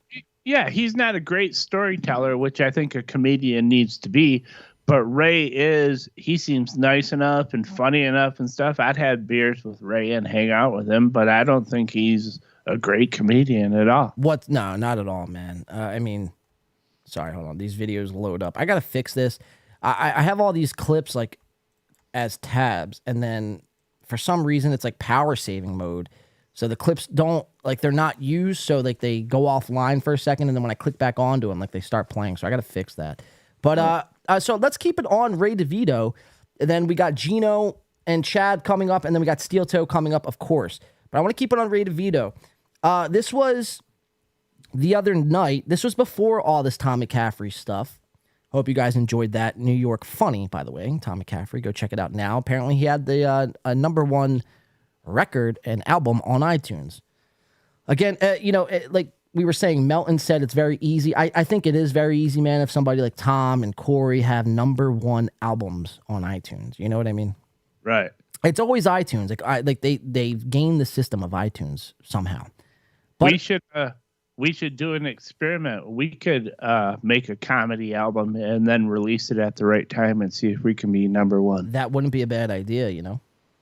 Yeah, I think we could do it. It'll be funny. Because if we got to #1, man, that would really just be proving our point. And it's just like, if we could do it, anybody could do it.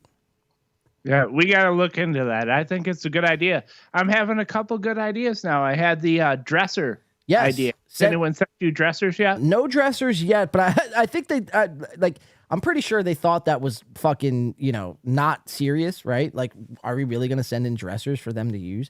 No, we are dead serious here on this show. Very serious. Send in, your dressers here today, either on our Twitter or Instagram. You can find the links below. I think Softcast more over on Twitter, if anything, not on Instagram. Yeah. Can I, because like Kevin said, names are confusing. Right. I am at LaDuff's Cadillac on Twitter. LaDuff's Cadillac over on Twitter, and I am, WB2 Radio over on Twitter. Send in your dressers today, and, the best dresser we will display here. I'll display it on my green screen. Soft will display it behind him, and it'll be a fucking, your dresser will be on our show for the better part of a half hour, maybe an hour of, the next show. We'll be picking out the best dressers, of course, in honor of Ray DeVito. And speak of the devil, let's get into some Ray DeVito stuff. So Ray DeVito the other night was on with Carlos Danger, which I'm a, Carlos Danger fan, man. He makes that Rock Bottom podcast actually listenable.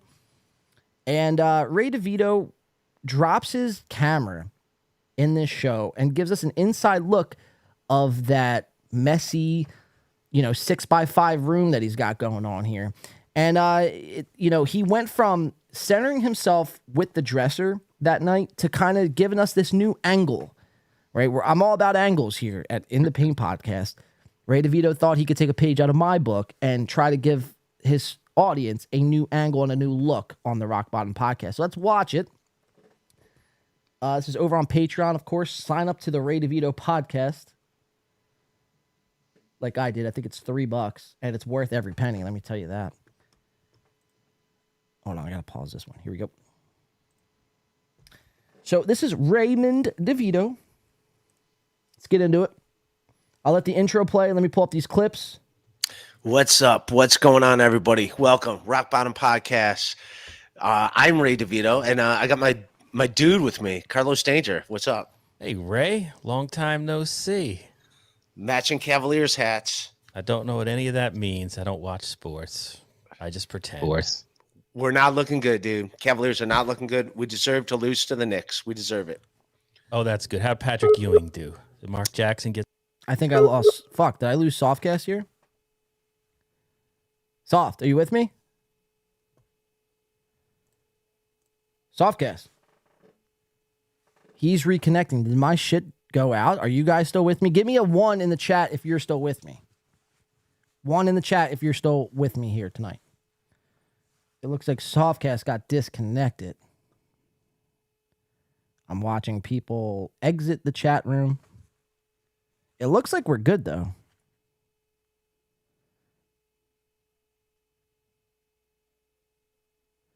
Carlos is a saint. Saint Danger.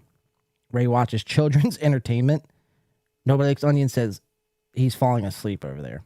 1. All right, you guys are with me. I don't know what happened. Soft, you with me? Yeah, I'm back. I don't know what. Yeah, okay. All of a sudden, it just said reconnecting, and I looked over because the last time that happened was when, oddly enough, the last time that happened was when Ray DeVito was on. You fucking, it was said the Skype was reconnecting. I thought it was your connection, and then my fucking shit just turned off. Everything, we had a power surge. It was this whole fucking thing. I think this time it was my fault. Thank God. I had a fucking scare there for a second. People are putting 857 in the chat, 3F444, N777. Jesus Christ. See, you open up a question to the chat and everyone fucking gives their side. 666, Melton says. Let's see. We're going to find out if this is the real Melton or not. I want to find out if this is. If it's the real Melton, tell him to text me or DM me on Twitter. We'll know if it's him.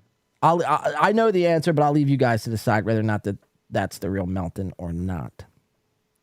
Egg Picker puts 11111. Deitois says 111. So that would be those are Drew and Mike references. What? 11111. Oh, really? I didn't know that. It's a drop they play on the show. All right, so let's get back into it, Soft. We were watching the Ray Devito, Carlos Danger, Rock Bottom podcast. We'll jump to 1840, and my notes say this is a look into Ray DeVito's lifestyle here.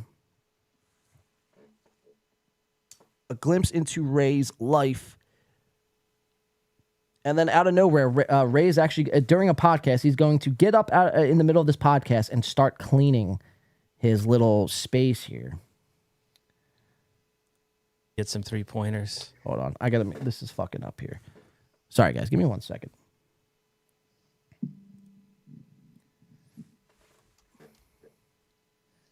See, this is what happens when internets go bad. Hold on. I got to pull you off the screen. Give me 1 second. Sorry about this, guys.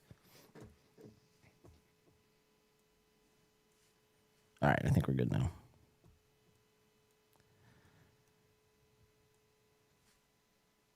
All right. Softcast back on the screen. And then we'll put the Patreon. And we should be good. All right, so Ray, let's get a glimpse into Ray DeVito's lifestyle. And let's watch him clean nervously during his own podcast here. This is another guy, too, Ray DeVito, who's been going live at like the ass crack of night.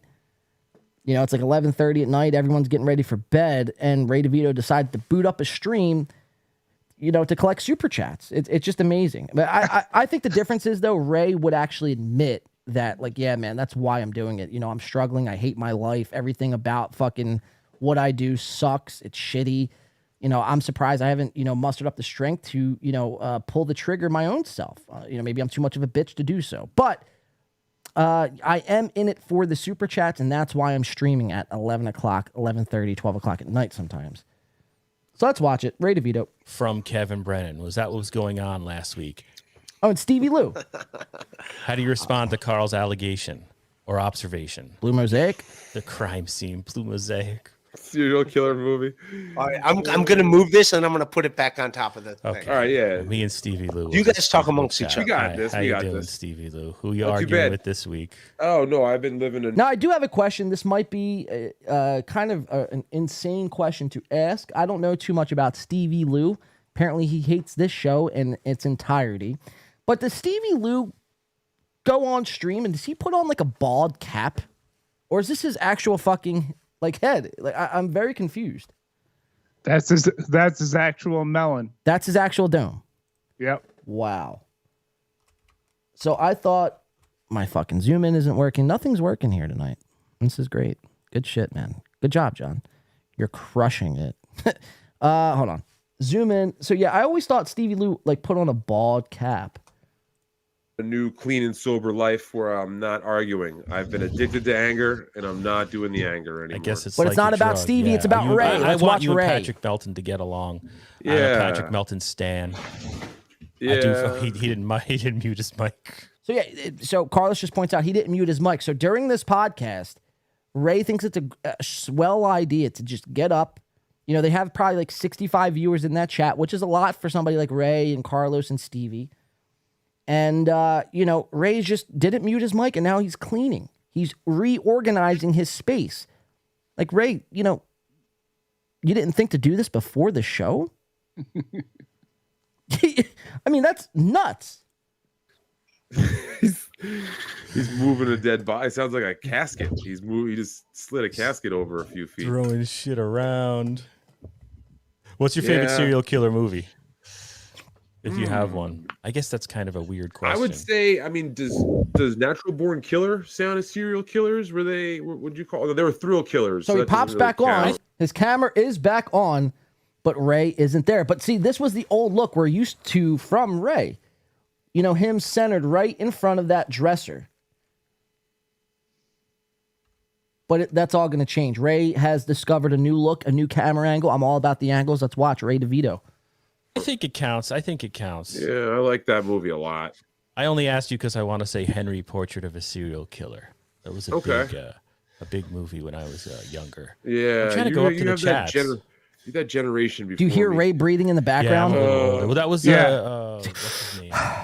He's John like McNaughton, doing I think, push-ups directed. or something. Michael Lee Rooker. That was like Yeah, at you the brought end up of that movie with the Chad broadcast the other day when he was totally drunk. At the end, all you could hear is him going. Right. He's doing like big fucking breaths, gulps of air. It's like, God damn, dude. Alec Baldwin the other day. What was that again? Miami Blues, I think it's Right. called.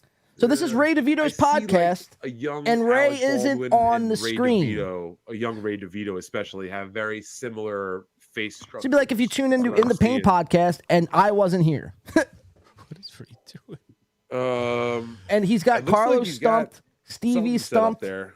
I can't bring chats on, but Citizen M a while ago said it appears that Yeah. Carl may genuinely have turned out Shuli. Neither of those guys can run a show, and I'm not talking bad about either of them, but they're both going, "What the fuck?" What do we do?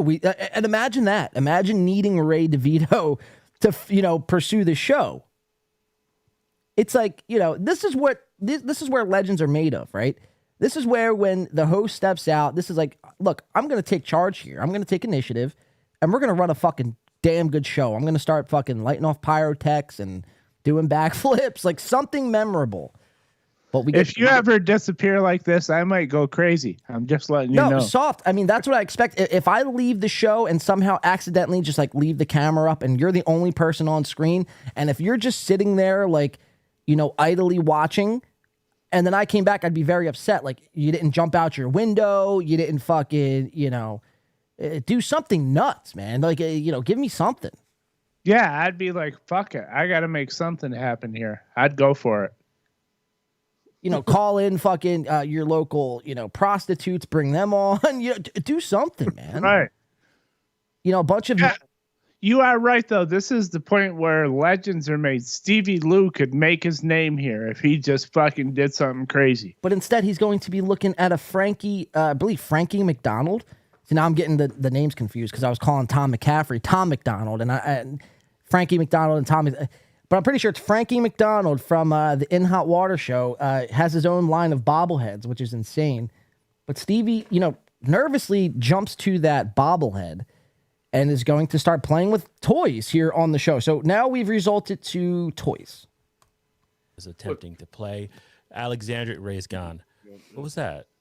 Check this out here. I have got a Frankie McDonald. Wow. Yeah, this was the last one available. So I am a proud owner. Should I unbox this live on the air? Do you think? It's going to lose his value. Alexandria says, Ray, embrace this podcast world where you were in. Who cares about these other idiots? Wait, who's the other idiot? So again, Ray is just gone. Smith, roommate. We've lost Ray DeVito. Yeah, gone. I don't know what's look at going on. this. Holy shit. Look at that. Ridiculous. So I know Ray DeVito Hey, is can a I tell you bobblehead something? man. No, you can't. Don't ever tell me anything. No, go ahead. What? Well, I was trying to tell you on Twitter so we could just fix it cool. Oh, wait, hold on. What? Let me read it first. What do we got to fix, man? Now my anxiety's fucking... Oh, it's okay on your end. Gotcha. Right, it was my fault. Dude, don't ever tell me we got to fix anything live, man. My heart fucking skips a beat, dude. Well, that one show, I just went the whole show without hearing the audio. Oh, because I called you back. That's why. Yeah. Gotcha. All right, hold on. Let's do that. Sorry. Share the sound. All right, here we go. Sorry about this, guys. This is how the sausage gets made. As they say, right? Man, keep watching. You can hear that, right? Yep, we're good. Here. So again, we are like 3 minutes in, 4 minutes in. Ray is gone. He's left the building. Elvis has left. McDonald. Holy shit. It's number okay. And now they're doing 119. They're reviewing Frankie McDonald toys. I mean, this is all just so Is that like, insane. I assume Gino Piscanti was selling that? I don't know anything about that. No, this was available on some. They try to bring Ray on, still gone. Oh my god, nowhere to be found. There you go.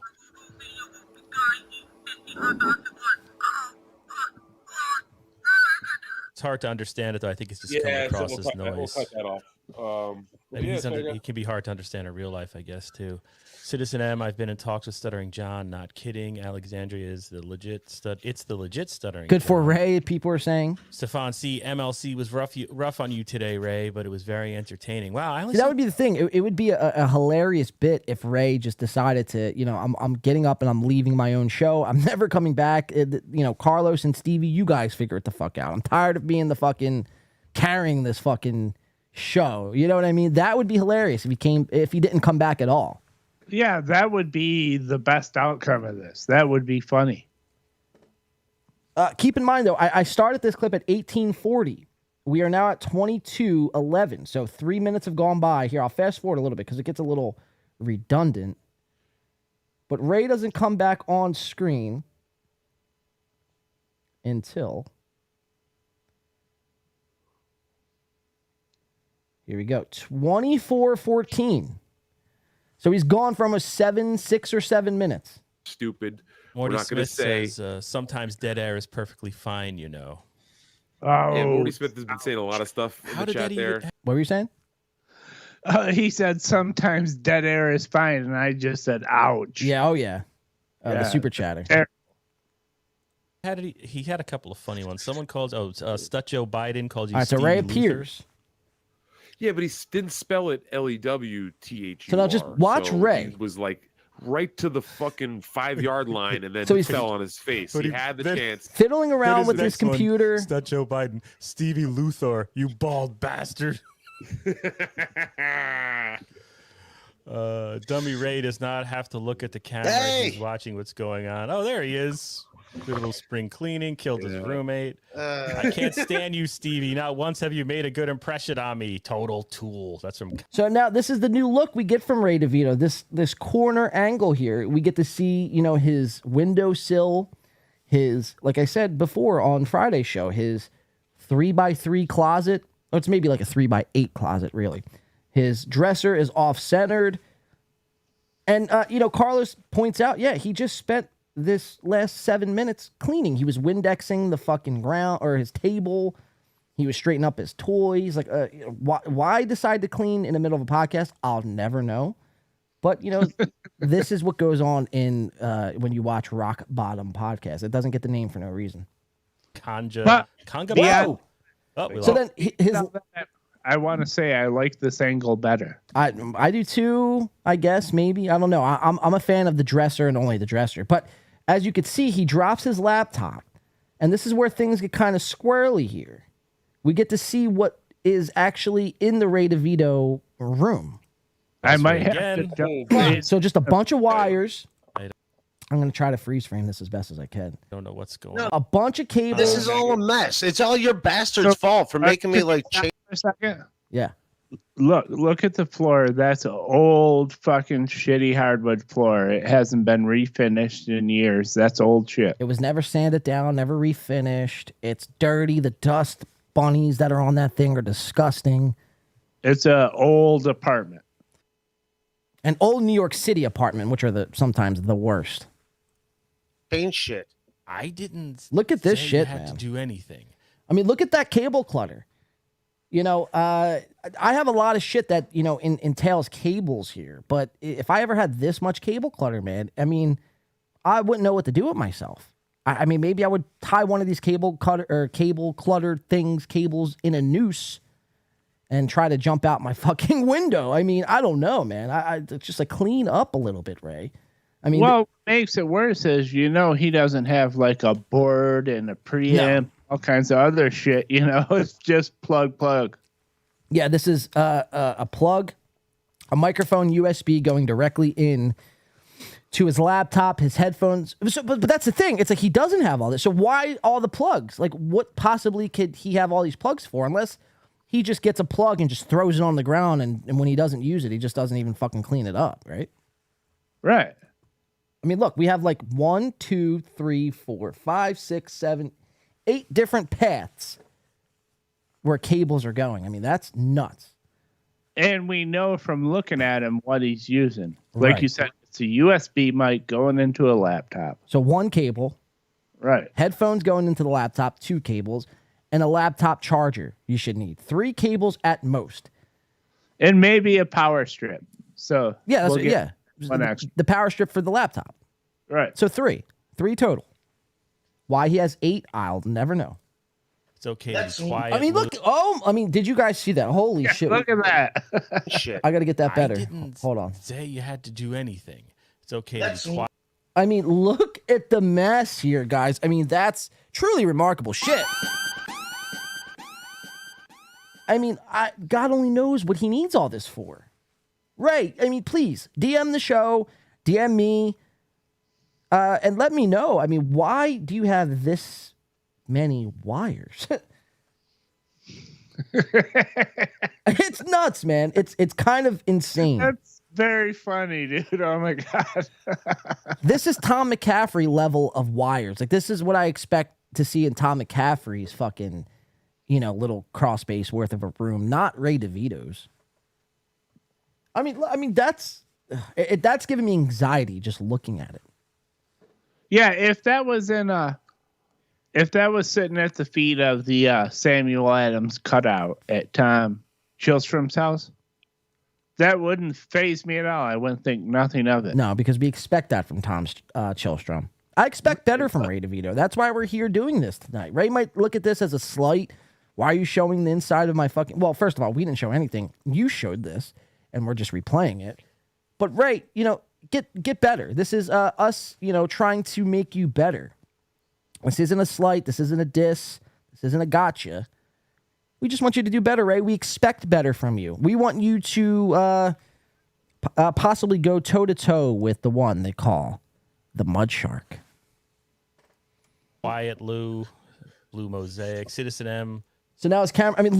what is all this shit, man? I mean, because you never really think about it. You tune into a Ray DeVito podcast, and it's just him and his dresser with a couple bobbleheads. And that's all you saw for the longest time. But now we get an inside look of what's actually beneath him, what's on the side of him. And there's a lot of shit going on in that room, man. For a little fucking 5x5 room, I mean, there's a lot. I think they're talking about, is Cardiff here? This is a Zapruder film. This is gonna get broken down. Yeah, and Stevie knows it too. Like, this is gonna get broken down. People are gonna be reviewing this for ages. Yeah, and here we are. I think we're the first to do it. Stevie knows. And look at Ray's face. I mean, this looks like a scene out of the Blair Witch Project. That's kind of creepy, though. Like, you guys aren't actually like here to like feel this effect, but I feel like Ray's like staring at me. It's like kind of bizarre. But so I mean, yeah, it just gets very, very strange here. I think that some folks out there will be able to enhance those images. And we're slow them enhancing. down frame by We're frame. zooming and enhancing. We might be able to get a 3D rendering of Ray's bedroom by the end of the evening. There we go. All right. Morty Smith, thank you for the $2. And he just goes on reading the super chats as if nothing happened at all. We have 2 more clips I want to play, or just one more clip, actually. 104.23. Ray thinks his rap video is good. Carlos... Wait, can I say something about that before we move on? Yeah.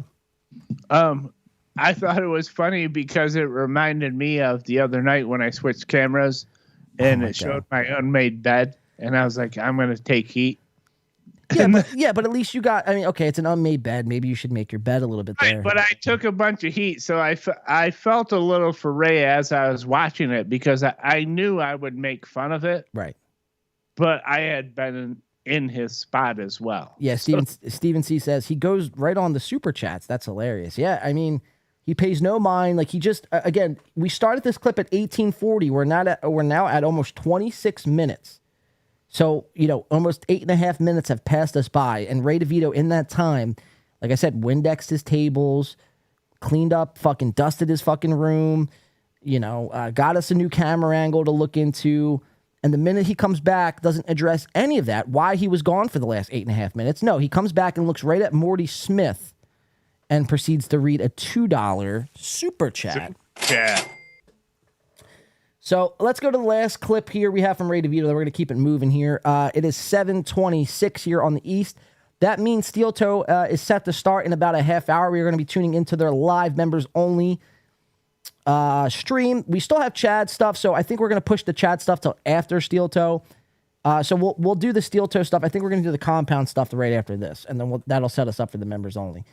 So let's go to 103, I believe 27. And Ray is going to insist that that rap video that we watched the other night is somehow fucking gold. And now notice, ever since we played that video, Ray has been on stream after stream, like promoting this rap fucking song as if, you know, it's somehow on Tom McCaffrey's level. I mean, guys, the Ray Devito rap, I think, is somehow worse than Tom McCaffrey's rap song. Or maybe it's a little better. I don't know. But both suck equally. How's that sound? But he's going to insist to Carlos, hey, man, my rap fucking video is actually pretty swell. And Carlos actually, you know, shits on Ray's rap video, which I thought was pretty funny. So we'll go to it. What'd I say? 103.24? 23. 103.23.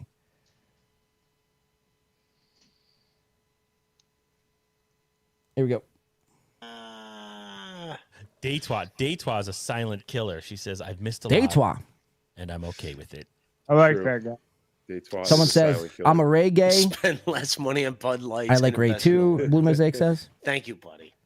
Tom Rap was good, somebody says. All right, I'm turning the floor over to Carlos Danger. Wait, you already shit on all the stuff I had to do.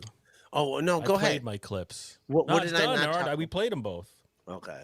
Those are my three things I wanted to listen to in advance of the WATP appearance tomorrow on Brennan, assuming it happens. I was going to play some clips, but we kind of that's shit gonna on be that, but must that's see all right. TV. That's must see TV right there. That's, Chad's going to be Stevie? sniping it, right? Chad had a detente of sort for about 2 hours today until he found out that Carl was going on, assuming he is. Ray's reading chats. All right, here we go. Carlos, speech. I think this is the clip right here. I want Carlos to take over. I'm passing the ball. I'm LeBron James. You're Kyrie Irving. I'm passing you the ball. Did you make the conscious decision not to do these live streams over the last couple of days? You took a couple of days off. No, I did a couple shows. I was doing shows at night and shit.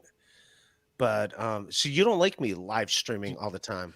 I think that last one I got a little nervous on. The one where we were playing your rap video that Kinky Loco has requested to see again. I got a little uneasy. Why? What happened? Well, we played the video, right? And people started to super chat. It got a little Perry Caravello to me. Like they were paying to see this, like they were paying to shit on you. And I wasn't completely comfortable with that. And it made me think, oh, Ray's got to ease up a little bit because you don't want to be in the position where, you know, you're the dancing monkey for these chatters.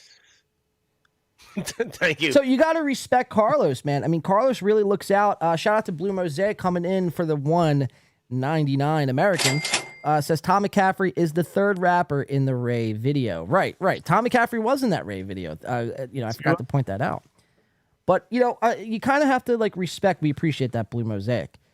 But you have to almost respect Carlos for looking out for Ray the way that he does, right? Like, he doesn't want Ray to be looked at as a lolcow. He doesn't want people to laugh at Ray's expense.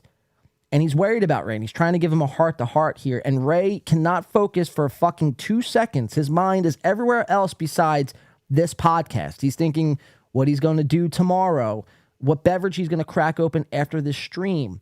Can he get a Frankie McDonald bobblehead? Like, he's thinking about anything else, and Carlos is actually really trying to, like, be real with them. Like, yo, Ray, like, the people that are watching, we're just trying to fucking, get you to fucking make yourself look like an idiot.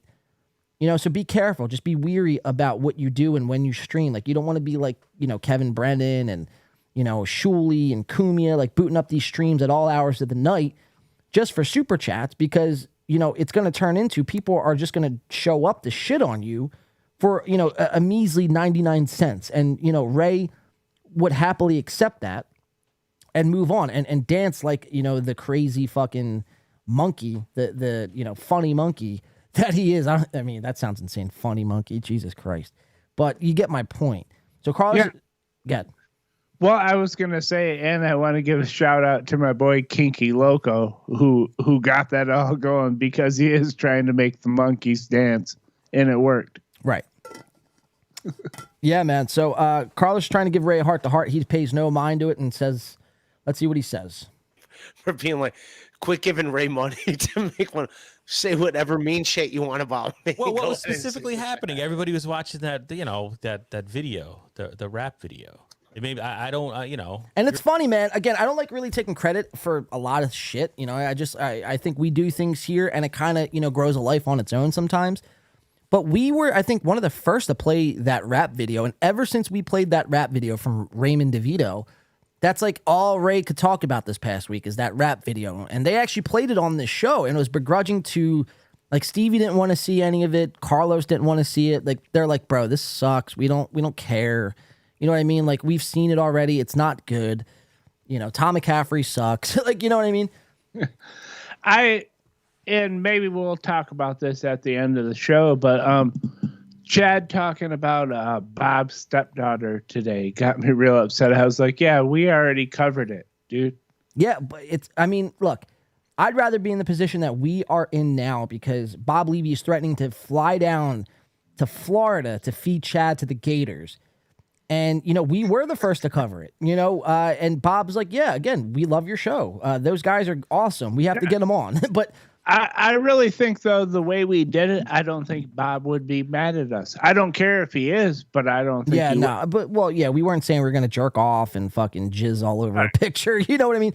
That's the difference. It's like Chad's like, now, again, I don't think what Chad said was wrong in any regard. I think he was just drunk, got a little too ahead of himself and kind of just whatever. But she's an OnlyFans model. Again, I'll keep going back to this. It's like, that is her job, is for, to get grown men, simps, to fucking, spank the, proverbial monkey, as they say. Right. We promoted her. We were helping her. Yeah, as if she needs help, man. She's got 10 million fucking TikTok followers. If anything, we could use the help. But, so that was Raymond DeVito. That was on last week's Rock Bottom podcast. So that was on Sunday night. So I'm curious to see if they boot up a stream tonight and go live. We might tune into that as well. I want to get into this compound special because Steel Toe will be kicking off here in about 27 minutes. So I do want to tune into that. I want to jump into the intro of this compound special. We'll do that. Then we'll watch the members only. And then we'll jump into the Chad stuff from today. We also have the Gino stuff from today. I want to do a little bit of Mersh. And I think that's going to round out the show. Fuck you, Gino. I'm mad at you. Is Gino in here? I don't know if he is, but I want him to know. Fuck him. I don't like him now. Yeah, the way Gino comes off, man. He's like, who the fuck are those win by two guys, man? And he's like, win by two thinks, I mean, this kind of just sums that Gino stream up. He's like, those win by two guys think that, at the end of this, someone's going to, die and lose their lives and shit like that. And again, that very well could happen. It very well couldn't happen. I don't know. All I was simply saying the other night when I was on that rant was, look, man, we've gotten to a place where this has now stopped becoming fun for a lot of these guys and stopped being entertainment, and it's now becoming serious. You know what I mean? And it's only a matter of time. Like, the next time Chad is up this way, you don't think Bob Levy's going to go take a drive over to where Chad's performing and fucking say something to him? And then what? Then what happens? It's not just going to be a fucking pleasant, let me hear what you have to say. I'm going to hear what I have to say or whatever. Or if Bob's in Florida. I mean, it's all insane, man. I'm here for it, but at the same time, it's like it would be, disingenuous for me not to bring that up, that side of it up. Well, and I don't want to. I hope I'm not stealing your joke for later. But we were talking about this, and you mentioned how he said that you had mentioned, someone might wind up dead out of this, and he acted like that was stupid. And you said to me, this is coming from the guy that just got his jaw broken, has got titanium screws in it now for talking shit on a podcast. So don't act like it's not real. Right. Like, people have done a lot more for a lot less, right? And Gino, winded up with a broken jaw from internet drama. So to think that it can't happen is just fucking complete asinine, man. It very well could happen. So, and we're here for it. Again, I'm here for that shit to happen. I would be lying to say it wouldn't be hilarious to see someone's jaw being broke again and then us breaking down the footage. I mean, that's all fun. It's great. I love it. But it's just, it is what it is. It happen. It is what it is, man. If it happens, it happens. It's just, you have to, I guess, raise that situational awareness. That's kind of where we're heading, man. That's kind of the the forecast on all this.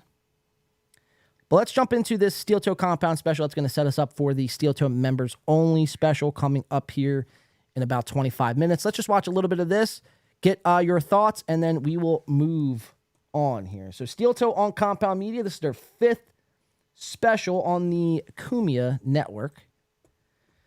Gareth Brooks laughing. Got a lot of laughs here in the chat. Calm down, buddy. Someone says, who's he saying to calm down to? I'm pretty calm. I don't know, but I won't. Or something along. Brown Candy.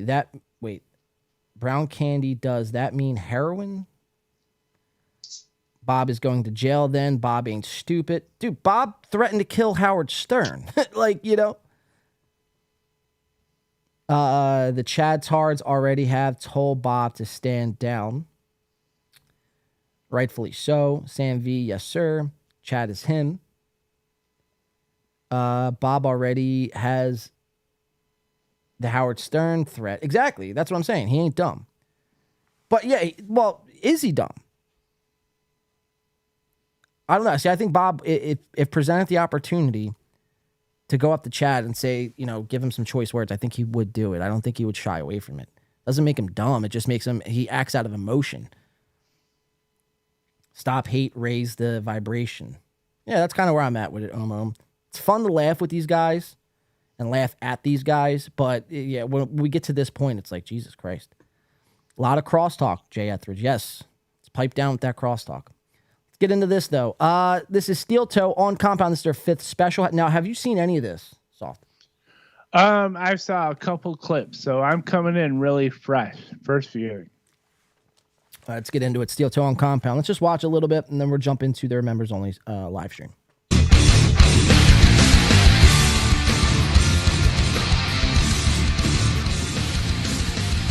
Oh, the most unnatural way to start a show. Music playing and your mic's muted and you have to... Sorry, this isn't... it's lagging. I don't know if it's... I think this is on their end. This is not on my end. Here, we'll give it a quick refresh and we'll jump back into it.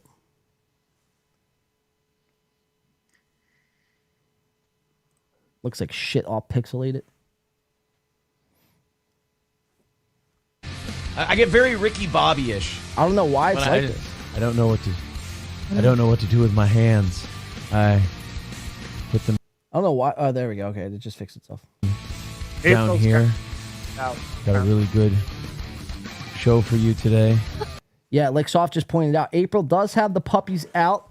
They are on full display here. Again, it's Mega Month for everyone who may just be joining us. So we give appreciation every which way we can when it comes to April. And that includes when she decides to wear shirts too small for her. So her, tiny little 8-cup tatters pop out of her fucking shirt. And so this is the beginning of their show.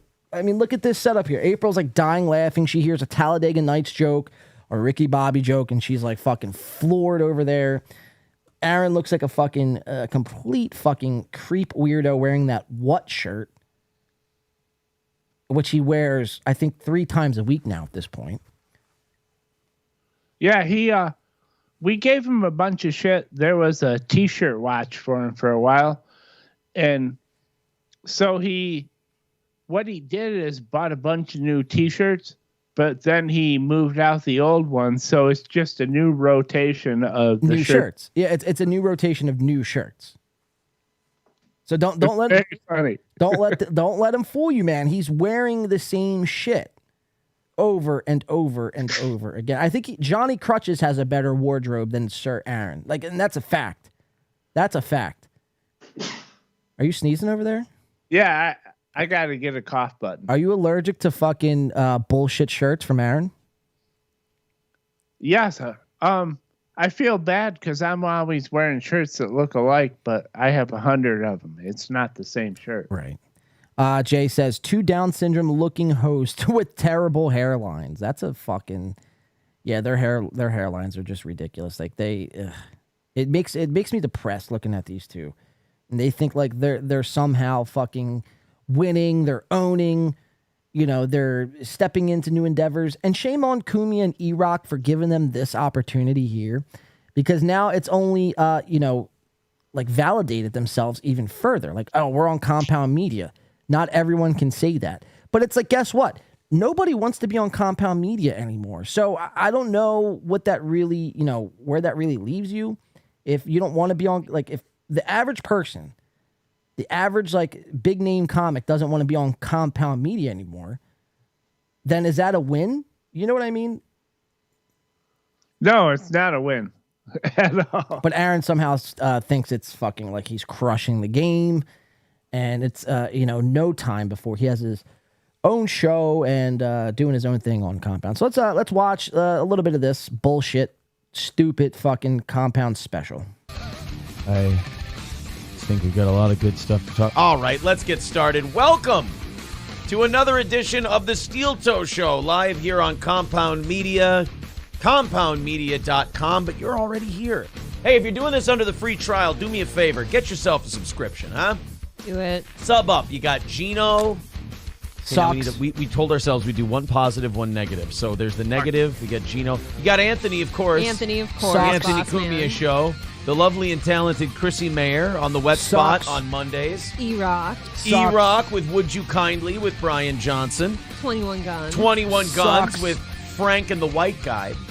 Kevin. Of course. And then, I'm terrible at names. The third guy, Justin. Jeremy. Fuck. I got it. I'll figure it out. We've only been on there once. Now we're not getting on there ever again. We're probably both wrong. And, of course, Joanne and Bill with Mornin'. And they which you can suck as find well. right after the Steel Toe Morning Show, 6 to 10 a.m. Central Time, or as E-Rock calls it, 7 to 11 a.m. Real People Time, on YouTube. You can catch the Steel Toe Morning Show. Watch us. We're a pretty funny show. No, you're And then not. You're not a Compound funny Media show. The rest of the day. All right. I hate this fucking gaslighting. They swear up and down like they think, we'll just fake it till we make it. We'll just speak it into existence. We're a funny show. There's nothing that you do that is funny. I watched 4.5 hours of your show. I had to stop watching that, man, because it's just so fucking, it's hacky, it's cringe, it's repetitive. It's the same old bullshit every fucking show. One consistent through all of that is there's no funny. There's never been funny. There never will be funny. The only time that there was any sort of, laughs or comedy on that show is when you ripped off your shirt and your man tits flopped out of your fucking, your ripped shirt there. I mean, but that wasn't because of you. That was because, your looks. So, but again, there's no comedy on this show. This is, I don't even know what you would call this sort of show. It's just a talk show with no comedy. That's fine, but don't sell us as if, you guys are, comedic gold. Yeah. Yeah. That's, I think you said it best, like gaslighting. He always tells you what his show is, and then he'll go into a big rant about why you don't understand it and why you're wrong. Right. Yeah, he tells you how we're supposed to feel. This is funny. This is a great show. This is a fun show. Right. And if we don't get it, we're stupid. We're idiots. Right. We're the dumb ones. Hey, did you ever think about maybe, if enough people were saying the same thing, maybe you're the fucking dumb one, Aaron. Maybe you're the fucking out of touch guy here. You know what I mean? If enough people are saying, now the Steel Toe Boring Reddit, I the last I see was over 700. But if 700 like-minded individuals have come together to discuss one common thread, that's Aaron's ability to be hack, to be a scammer, to be not funny, to be completely cringe. We're not the fucking crazy ones, Aaron. You're projecting onto us how you actually want us to feel. And no matter how many times you say it and how many times you disguise it every which way, it just drives the people who hate you away further. Because you can't simply admit that, your shortcomings. Your ego is so fucking big and so fucking, you think so fully of yourself that you can't admit to yourself that, hey, man, I'm not great in certain areas. Sometimes I do fall short. I do say a lot of things that are kind of insane at times. And, it's because I do, I spend most of my days spent on the internet. I did the math the other night. It's like 14, 15 hours on the internet. So, yeah, sure. I get caught up in it. Sometimes I don't realize what I say. Fine. But in Aaron's mind, man, he's never been better. He's never been better. I'll say that. I'll go as far as to say this, Soft. I'll go as far as to say Aaron's radio days were almost better than the YouTube days that we're currently watching today. Oh, yes, I believe that to be true. I think his radio days, he did not receive feedback like he does now. And April wouldn't have been on his show. Right. Which would help him a lot. Yeah, I mean, dude, when he was on the radio, I mean, yeah, you're right. April wouldn't be on the show because when he was on that radio, he would tell his audience and he would tell people how much women co-host and host didn't deserve a spot on radio, didn't deserve a spot as second mic. But if April was on another show, he would call her a classic radio hole. Exactly, man. Exactly. She got onto the show, and I was talking to somebody about this the other night. She got on the show right around the time that Aaron was really big into Red Bar. And we watch Aaron's projection when it comes to me and other people about Red Bar Light and ripoffs and all this other crazy shit. But that's just a projection because Aaron has been made fun of by Red Bar, and people have called him out about acting like a Red Bar almost, like doing a lot of his mannerisms, a lot of his takes, using the word fool for people that he covers. It's like, Aaron, I can't take anything you say seriously because you can't admit to yourself that fucking you have shortcomings. So again, it's like, we find ourselves at a stalemate, man. And that's fine. You can continue to do you, and I'll continue to do me, and I'll continue to call it out every fucking single time because you're a fucking hack, wash up 2-bit fucking nothing. I get, we receive those same kind of criticisms sometime too, and I get upset about them, but then I realize I just got to let them go. Like when they say we're a Red Bar ripoff, I don't know who Red Bar is. I don't care. I don't think it bothers you much either because we understand the waters we're swimming in, but Aaron has no idea. He's a dummy. Well, Chad likes to say it a lot. Chad likes to say because I wear sunglasses and vape on the podcast, well, that makes me a Red Bar ripoff. And it's like, again, guys, Red Bar didn't invent vaping and wearing sunglasses on podcasts. It's like, so again, it's like when people say that sort of shit, it's insane. Well, all Red Bar did is take like a Siskel and Ebert, like movie reviewers to the internet and interview different video. Right. It's not like he created a format. Fuck him. I never heard Red Bar's name till 4 months ago. I like some of the stuff he does, but to say we're copying him, fuck that shit. Well, again, it's coming from guys like Aaron, and it means nothing because it's like, dude, the only reason why he brought April onto this show is because Red Bar had his wife on the show, and Aaron thought it would have been a good idea. But before that, Aaron thought it was the fucking cringiest, hackiest fucking thing to have a girl as a second mic or a female on the radio. You know what I mean? But he found Red Bar. He's seen Red Bar had Jules on the show, his wife. So he's like, if he's doing it and I like what he's doing, I'm going to bring my wife on camera. And it's like, it doesn't, April brings nothing to the conversation. Now, if April added to the conversation and she had her own opinion on things and she was able to, break things down in a different manner than Aaron was, and there was a little bit of a back and forth, then I could see, okay, April has a spot here on this show. But she brings absolutely nothing besides her little small-breasted 8-cup fucking tits. That's all. Yeah. She's for the simps. She's eye candy. Yes. And not even that, man. She's not even that good looking. Like, you know what I mean? I'm not saying for me. I'm just saying. I know. But a lot of people think that, oh my God, she is so fucking hot. It's like, guys, go to a bar. Go anywhere. She is an average female at best. At best. A 5. And maybe 6. Yeah, she wouldn't. I mean, last call, you'd take her home, but she's not who you're hunting for at 8 o'clock. Right. Yeah, she's not my first go-to. No. Zen Rhino's over there fucking spanking it to April fucking nonstop. Jay Etheridge, you gave him a wrench, and now he's like, Softcast likes Red Bar. That's fucking funny. All right, let's keep it going here. We have Steel Toe members coming up in 9 minutes. I just kind of want to play some of this and see what they talk about. It's a lot of cucking to Anthony Kumia. Like, you already made it on the network. This is your 5th time on Compound Media. Should be no reason why you're cucking it up any further. Let's watch. So many things to talk about. I have a late addition to today's show.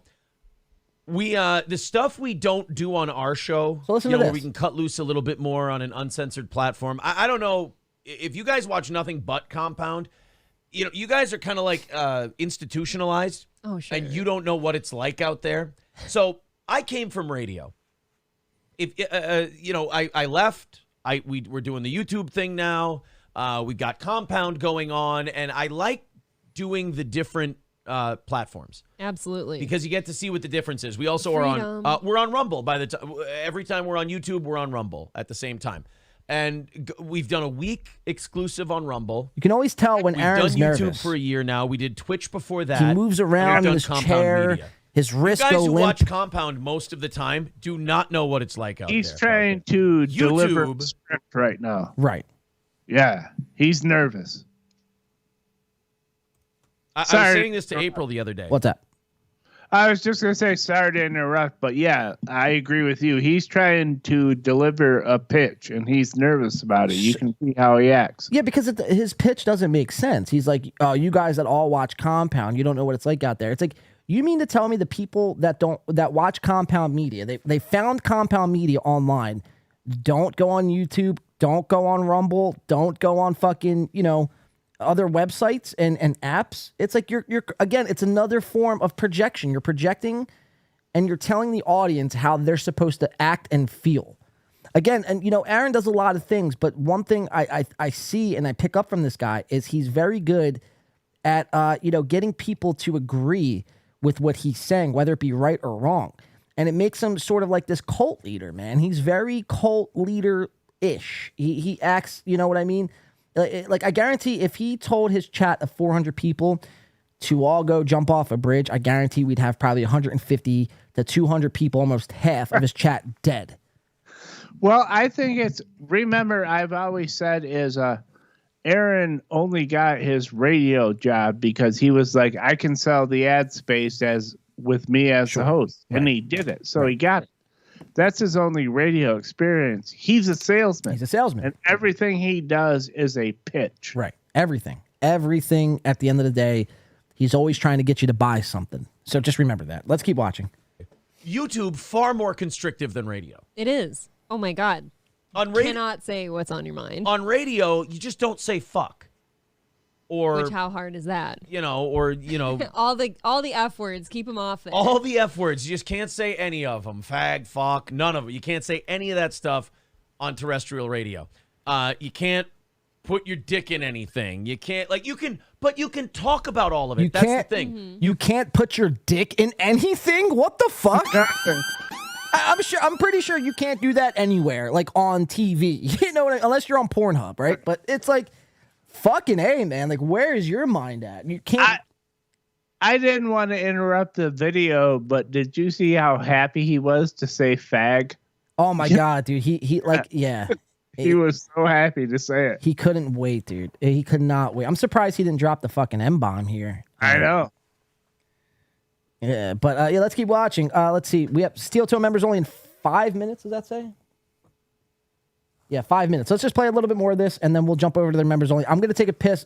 When they start up their members only, I'm going to take a bathroom break, quick smoke break, but I'll set the members only up so everyone's watching. Soft, you could be here commentating over it, or you can just watch it until I get back. You can talk about all of it. You can say all those things without saying them. You have to dance around it. On YouTube, like, we have a strike that's clearing up on Tuesday. God bless. God bless. Thank you, YouTube gods. Thank you for allowing us, seeing us as worthy of having our strike removed, affording us one more day. It was a medical misinformation strike. To show you how long YouTube holds on to this shit, it was a medical misinformation strike from when James O'Keefe was still running Project Veritas, and he interviewed. Remember that little wispy gay dude from was it Pfizer or Moderna? Pfizer.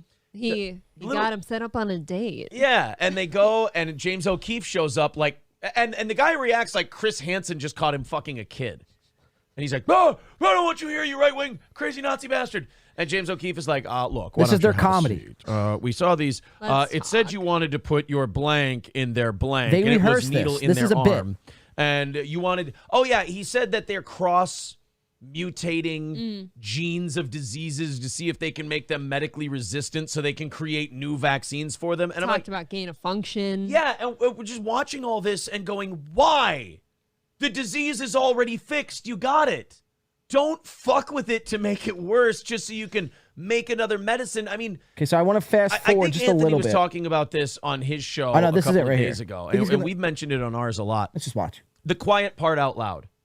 Yes, They always. they keep saying the quiet part out loud now. Like, for all of our childhood and for most of my adulthood before COVID, you had to be a little crazy to kind of see into this shit. Tinfoil hat. Yeah. Now all of us normies are seeing it and going, wait, there's no other logical explanation for this other than you want to bilk people out of money and jack up your stock price. And they do. Yeah. So Very, now Pfizer very rich coming from you, Aaron. But talk about bilking up people's fucking, stock prices. That seems to be all that you do here. goes, well, we want to mutate diseases that we've already figured I'm just out. gonna Like, fast you know what we forward a should little do? bit. Here's a No. great idea. Let's create super TB, HIV and AIDS now. Be happy. They're working on a new form of bubonic plague. Perfect. And there's no drugs that'll help it. Your anus just turns black and you Yeah. start rotting. Right. So then Everyone there's two things. check out the Steel Toe Boring Show. What's that? I moved away from the.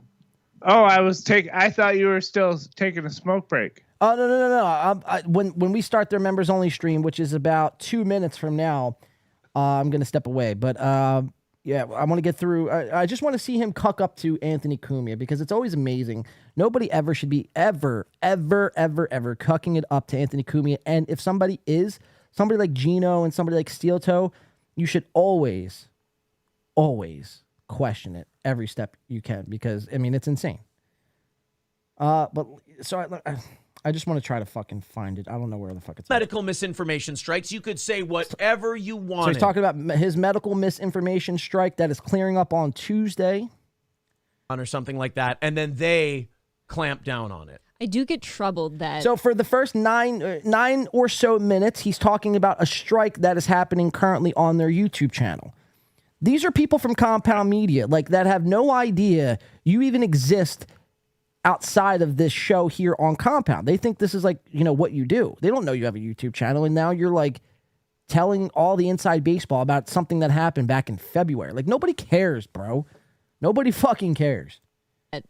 A channel such as ours could just play another video off of, just sit up there and let the people decide if they want to watch that or not. This is their special. Because obviously that's why you're harming people and their channels. The one guy on Compound who knows how good he has it is Gino. He always talks all the time. Like, I get to come into the studio, I get to say whatever I want, so on and so forth. Some people. But yeah, you guys who watch all the Compound shows, as you should, it can be a nightmare over there. Speaking of Compound and speaking of staff members and whatnot, here we go. Happy belated birthday to the boss man, Anthony Kumia. Yes. I hate that fucking term. To the boss man, Anthony Kumia. He's not the boss. He's not your boss. No, not at all. That's so gay. I don't know any other way to say it. It's gay. I've never heard grown men ever fucking cuck it up this much. Gino, or fucking Aaron. Happy birthday, belated birthday to the boss man. It's like, Jesus, man. I call my boss, the owner of the company, I call him boss sometimes because I know he hates it. He's like, Right. don't call me that. Most people hate that. I would never be caught dead calling my boss. I just call him by his first name. And sometimes I don't even call him by that. I just say, yo. Like, that's his name, yo. But it is 8 o'clock, man. We might put a pin in this and come back to it at the end of the show. I do want to get to this Steel Toe Live because they're going to be talking about that coffee, that new Steel Toe Morning Show blend that they got fucking... Hey, before we get into that, I interrupted because I thought you were the pee break, but I wanted to mention the subreddit, which I've kind of disconnected with since I've been on the show because any kind of good content I want to bring here first. And I don't want to be mixed up, but there's over 700 goal reachers now. So 700 goal reachers. Let's fucking go. Boring show. Everyone go check it out if you're not already a member. Something that started off as a dream is now turned reality, man. So I'm gonna pull up this Steel Toe Compound, or not Steel Toe Compound, the Steel Toe Members Only Show segment. I'm gonna take a quick leak. Soft, I'll leave you here, but so again, just remember, when I have the volume up and you try to talk over the show, you're cut out. It's just the way Skype works. So, all right, well, leave the volume of the show low, and I'll talk to the. All right, so here, let's see. I'm going to not keep. I'll interact with the chats like they're super chats. So this isn't going to be here. So I'll do it like this. I'll put you here in the middle of them. Everyone should be able to see the screen now. About beans when they drink coffee. This one didn't make me want to die. Right off the bat, they're talking about their coffee. Package. It's very good. So here, try to say something. Let's see how this coffee did not. All right, good. Is that good? Perfect. I do believe I'll be making Johnny a cup. Try it one more during time. The show too, so he can test Is that it good? out. So yeah.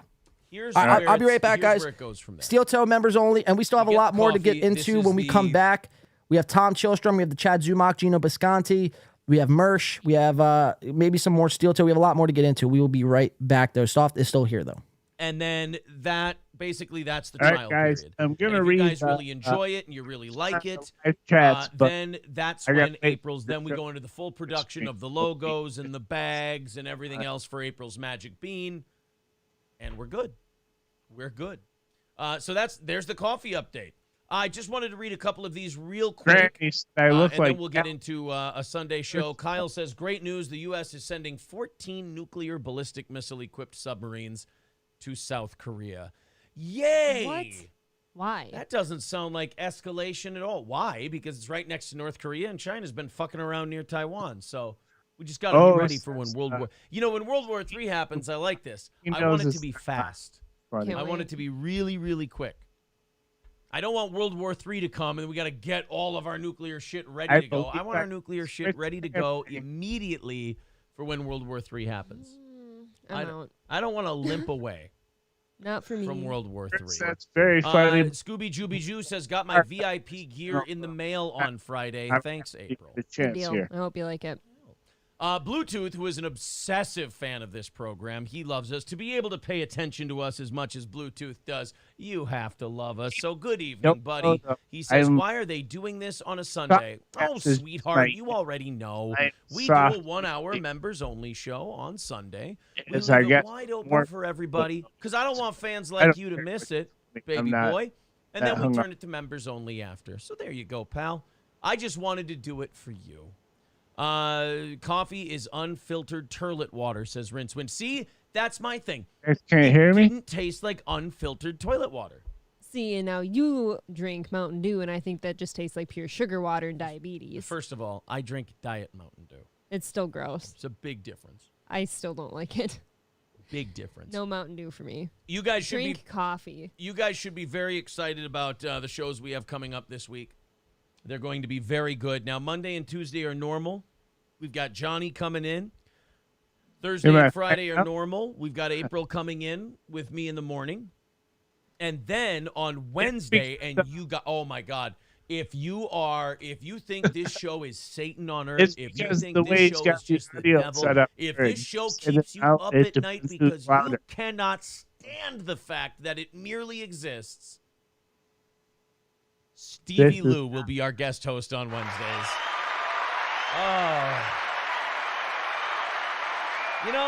I bet you right about now, Kevin Brennan is looking back in fondness on the good old days of when he would be upset that Stevie Lou was a mod on the Steel Toe Show. Oh, yeah. Back in the day where the biggest problem they had in the Misery Loves Company universe, this is before, Avengers 3 Civil War at Misery Loves Company. The biggest problem they had is, why is Stevie Lou a mod? I don't know, because I give away mods like candy. It's fun. I don't understand why are you a mod on that show? I don't like them. I don't think Stevie Lou bases what shows he listens to based on the recommendations and preferences of one Kevin Brennan. So that used to be Kevin's biggest problem. Now, Kevin did this thing, and another example, Aaron was right. Gino was right. All of us were right. Kevin's pit bull has now started eating Misery Loves Company, and I have to say, I'm enjoying every waking fucking second of it. It has now gotten to the point. We'll talk about it on tomorrow morning's show with Johnny because April hates this shit. But when you have MLC's pit bull now basically threatening people with guns or stopping just short of threatening people with guns, I have to say it's almost like one of my dreams started playing out in reality. There's that. It's making me feel like I'm Nostradamus. Oh. Like I can start speaking things into existence. What is it Deontay Wilder says? Speak it, believe it, receive it. Receive it, yeah. Yeah. That's me. I'm speak it, believe it, receive it guy. You're manifesting. I can manifest this shit. I'm like, Butters in the Adventureland episodes. Remember when he was just conjuring it shit just up? comes up everywhere. That's me in the podcast world. Yep. Much like Imagination Land, podcast world isn't real, and I can just manifest and create shit wherever I want to. Do you think Kevin misses his compound days yet? Where his biggest problem was, am I going to get in a fight with Gino? Getting $100 a week to get mad at Gino. He probably, he's got to. This cannot be fun for him. And again, we've been bragging about this for months now. We sat there and said, well, wait a minute. Why do we have to deal with these fucking retards? We do a morning show. Like we do a show, like a show with stories and topics and things like that. We get to delightfully spin out of this when these retards start thinking it's a shoot. So, what I love about this is that Kevin is now stuck with the mutt he raised chewing on his arm because this is the life he had chosen. Yes, it is, and he has nothing else for a show. It is magical. It's magical. And again, I love, a lot of people, they use that phrase. I'm sorry, I got to come back early, man. I couldn't even finish a fucking full cigarette after hearing the fucking nonsense Aaron was spewing. We do a real show. We do a show with topics. Look at me. I called the whole thing. I predicted everything. I'm the man. I'm the best. I was trying to talk to the listeners. I know. It cut off. I'm sorry. Yeah. I set you up for failure. I was taking a piss, and I realized you were trying to talk, and I was like, oh. Someone said that in the chat. Who was it? Chris goes, David Skywalker said, softcast, John set you up for failure. I do apologize for that, Soft. I do apologize. But so Aaron, we've learned a lot here at the start of this members only show. Stevie Lou is going to be one of their guest co-hosts coming up this week. I thought Stevie Lou was out of the steel toe business. Turns out he's back in it. We find out that Aaron is now taking all the credit in the world for the demise of the MLC world, Mud Shark world, all this. It's all Aaron. Aaron somehow out of all this, he's the one who's winning. It's insane the amount of copes, and we've heard a little bit of coffee talk in the beginning. Let's go back live into Steel Toe. You could see and hear this, right? Anything Chad said, but that doesn't mean I agree with Chad's comments. Now, wait. We're going to get into all that tomorrow. April hates this shit. April doesn't like it, so I'm going to do it with Johnny tomorrow during overtime. It's remarkably exhausting. Don't worry. We're going to get into all my I told you so's. We're going to get into all of my cheering and clapping and dropping ticker tape and everything else. It is so much fun. It's like... he loves this. She's drinking. It's like one of those We'll have a drink with her. Have a drink with me. Inspector Gadget or Coyote and I feel like the Roadrunner. Everyone's trying to drop anvils and everyone's got pianos. Guys, we're gonna get this steel toe guy, and you all keep getting crushed by your own anvils and pianos. No, Aaron. While we run off through the desert scape. Aaron. It's fucking great. That is funny. Look at him fucking bask in this fucking cope. It's in this glory. It doesn't. Aaron, we don't want to get you. I want to constantly make fun of you. I don't want your show to leave fucking YouTube. I want to be making fun of you for the rest of time. See, you simply understand, and now you're flipping it and gaslighting your audience into thinking that people are trying to take you down. That might be true for the prize night stuff and Melton telling people to report your channel. That's not what we're doing. We're highlighting your flubs and your blunders and every fucking hypocrisy fucking that comes out of your mouth. Every hypocritical fucking statement that comes out of your mouth, and we're here to laugh at it. Right, and I was friendly with Aaron for a long time with him knowing who I was, right, until it got weird. It's insane, Saturday, dude. where you guys trashed Gino into oblivion and called him a hack. What turned you? We met him. We met him. That's it. That's what happens with most people. Like we've said before, like we could just shit all over somebody online. And they never actually officially formally met Gino, right? If the story goes, they just talked online, right? Right. I think in reality, you and I know each other much better than Aaron knows Gino. Right, but I would never say, even though, we talk over Skype and Discord, I never met you. Yeah, we talk over Skype and Discord. There's a difference. We get along. We're not friends. Right. I actually despise you, Softcast. No, but you know No, what I mean? Yeah. I mean, saying someone is my friend says a lot. Right. It's with a giant nobody. Bob and Kevin attack Chad and let this jerk off the hook. Exactly. Fucking who said that? Red Honda. Exactly, Red Honda. And I said this on Friday night. It's like the whole MLC Chad drama that's going on right now.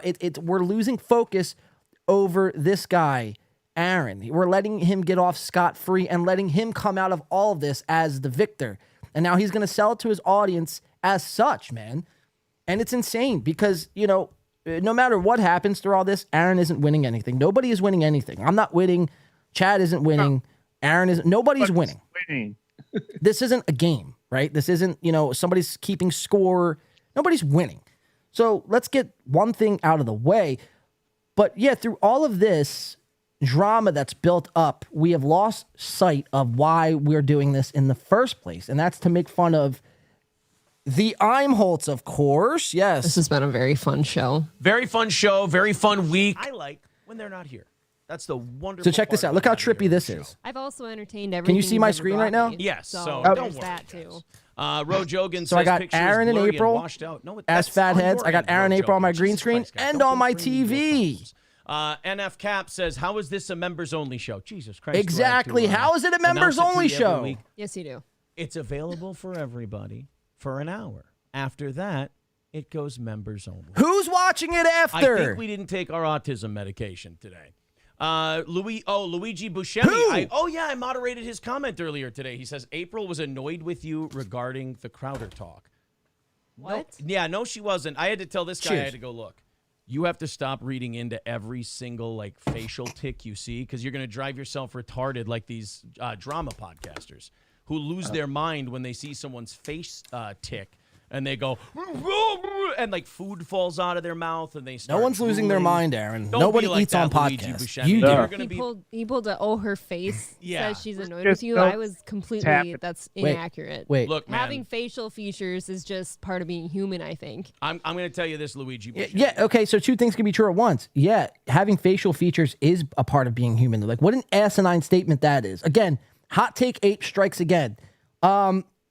But yeah, I mean, there's many times before I started really actually deep diving into Steel Toe, when I was watching them, I would watch April and there would just be times where she would just look at Aaron at the, from the side of her fucking eyes and give him this look of this, disdain and distaste and just fucking, I'm fed up with you. I'm sick of you. You're not making any sense. But again, yeah. Well, I was just going to say, having facial features and making expressions is human, and also being able to pick up on those and see them. You know what I mean? Yeah, she ticks off that she's pissed, and we notice. Right. It's human. Yeah, we can see it.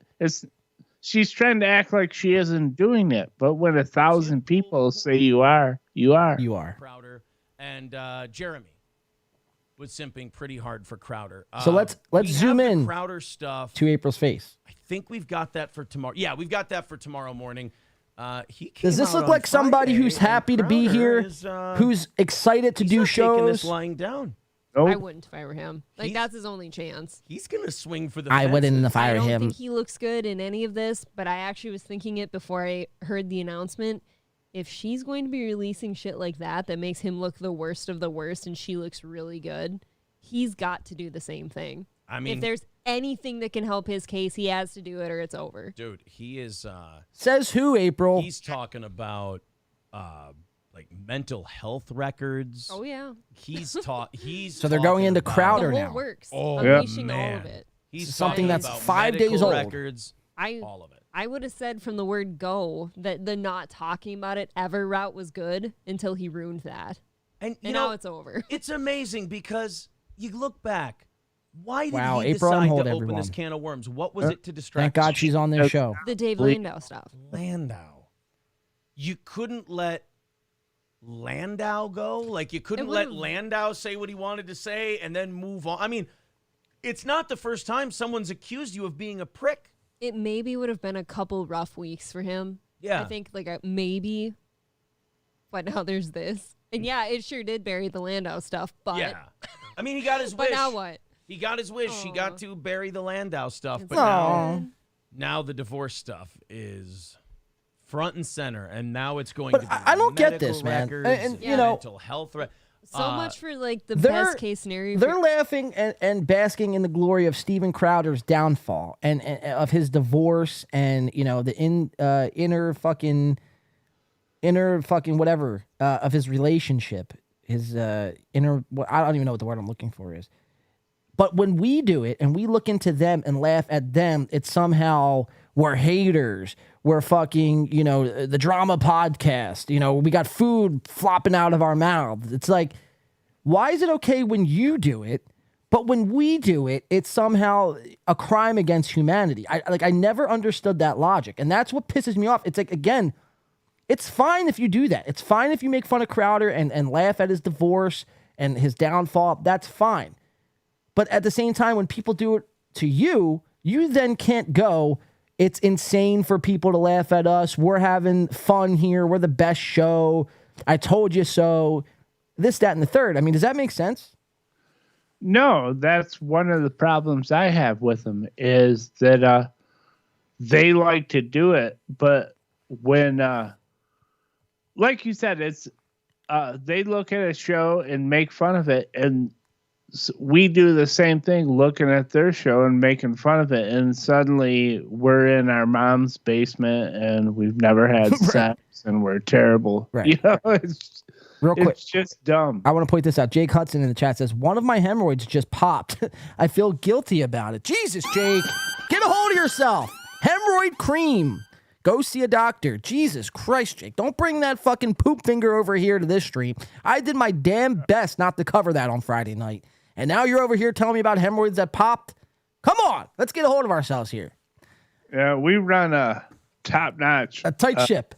Right. A good show here. Well, some would say a fun show. This has been a very fun show. Very fun show. Very fun week. Okay, let's go back live into the Imholtz basement talking about Steven Crowder. Even the playing field a little bit. Or two, he just thinks it's going to be a big own, in which case every time he thinks he has a big own, it never is. I'm a little worried for him. I think it's all going to be settled. I think it's all going to go away. It's all going to blow over. I want to get in their lose chat and whoever he start loses, shit tonight. And he'll continue Every night, on. every Sunday night we do this, I want to start shit. Here's Well, what I've I learned made in the some last headway year. The last internet week. is obsessed with people ending and people. Yeah, you made headway last week. And people Let's get back in their chat this blah, blah, week People say it about us every day. and We've never let been them know doing that I'm exposing them of all their crimes, of their coffee. I'm exposing their coffee brand, and I'm calling them live now on air, which I'm about to do, actually. I'm about to call this company right after we're done with this and let them know, just how much of a fucking piece of shit that they are. Let's go back into it, though. Admitting you were wrong. You just project Shade out, your wishes shade onto out. reality. Jake Hudson's hemorrhoid finger says for the $2, as someone said, poop finger. Shout out to for the $2. Jake Hudson's hemorrhoid finger. I can't believe I'm even reading that on air. Let's go back into it. They're gonna throw money on Rumble. Recycle poop. If Aaron hurts he's you, not going blink April. This will hurt, and this will make him look bad, and this will be another God, it's thing literally we a can make fun of him finger for. from the grave. But he ain't going There's anywhere. going to be a little dignity lost.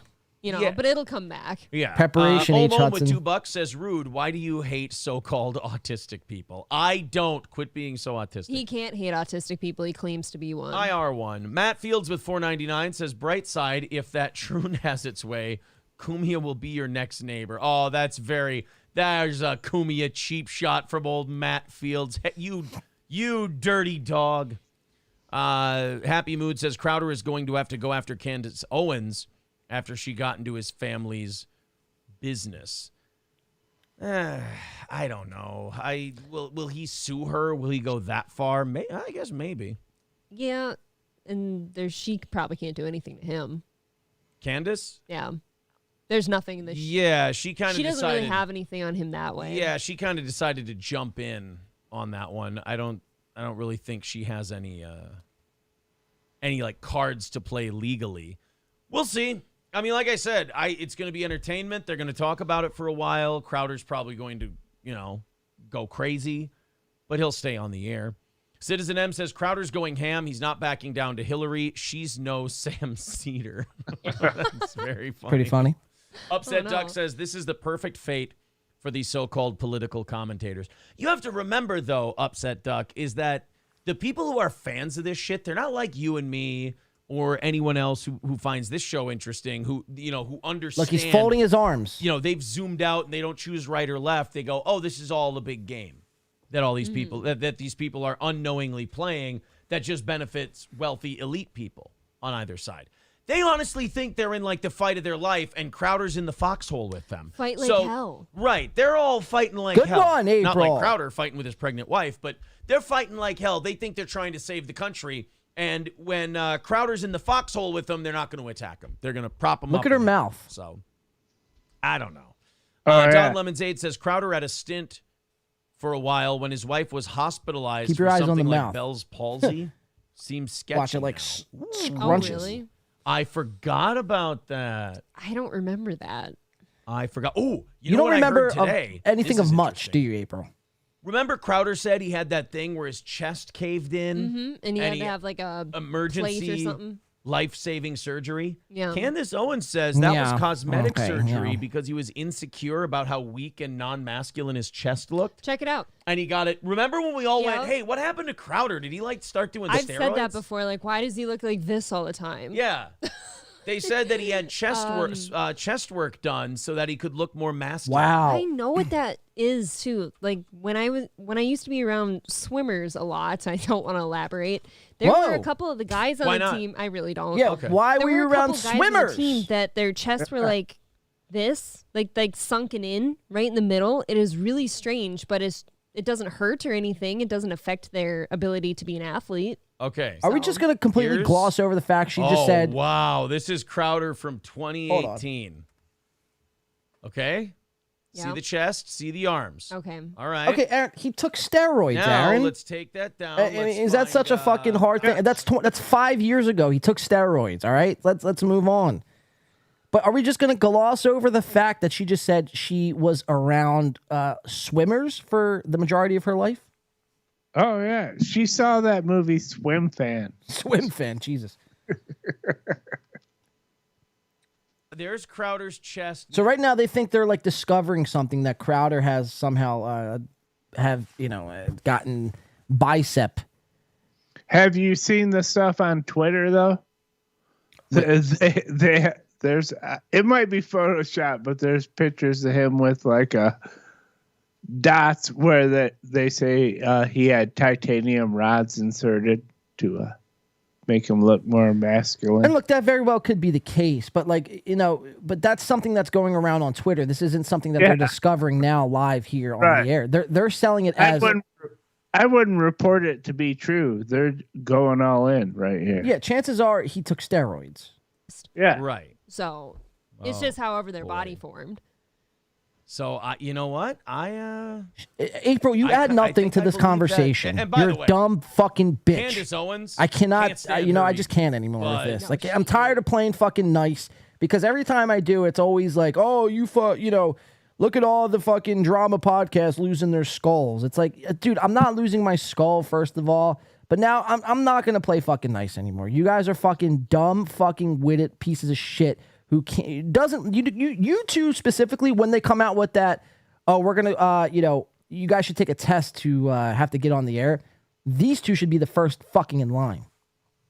Right.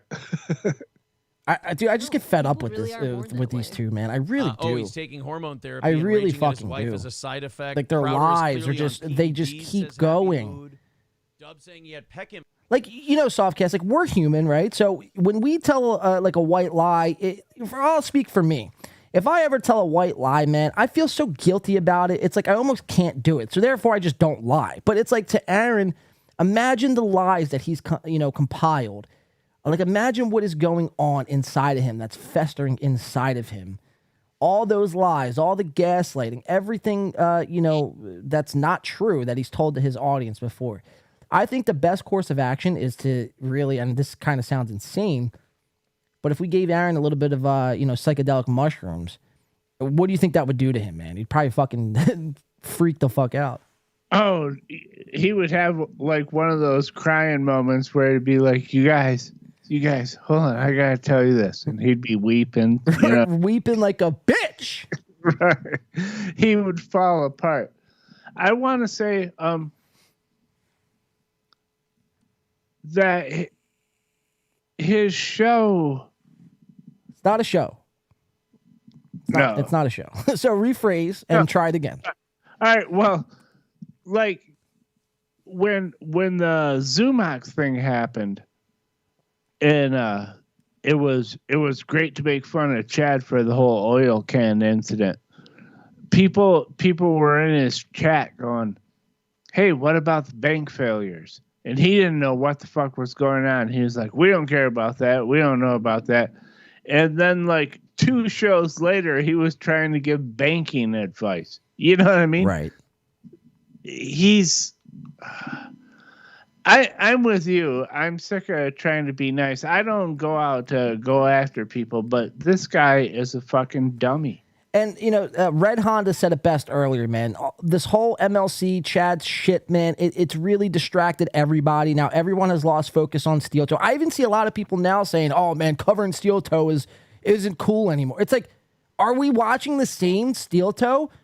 This guy just dropped a fucking coffee brand fucking, product today that he's going to try to push onto his audience. These are crimes against humanity, and they deserve to be stopped. And we will stop them. I don't know how yet, but we will.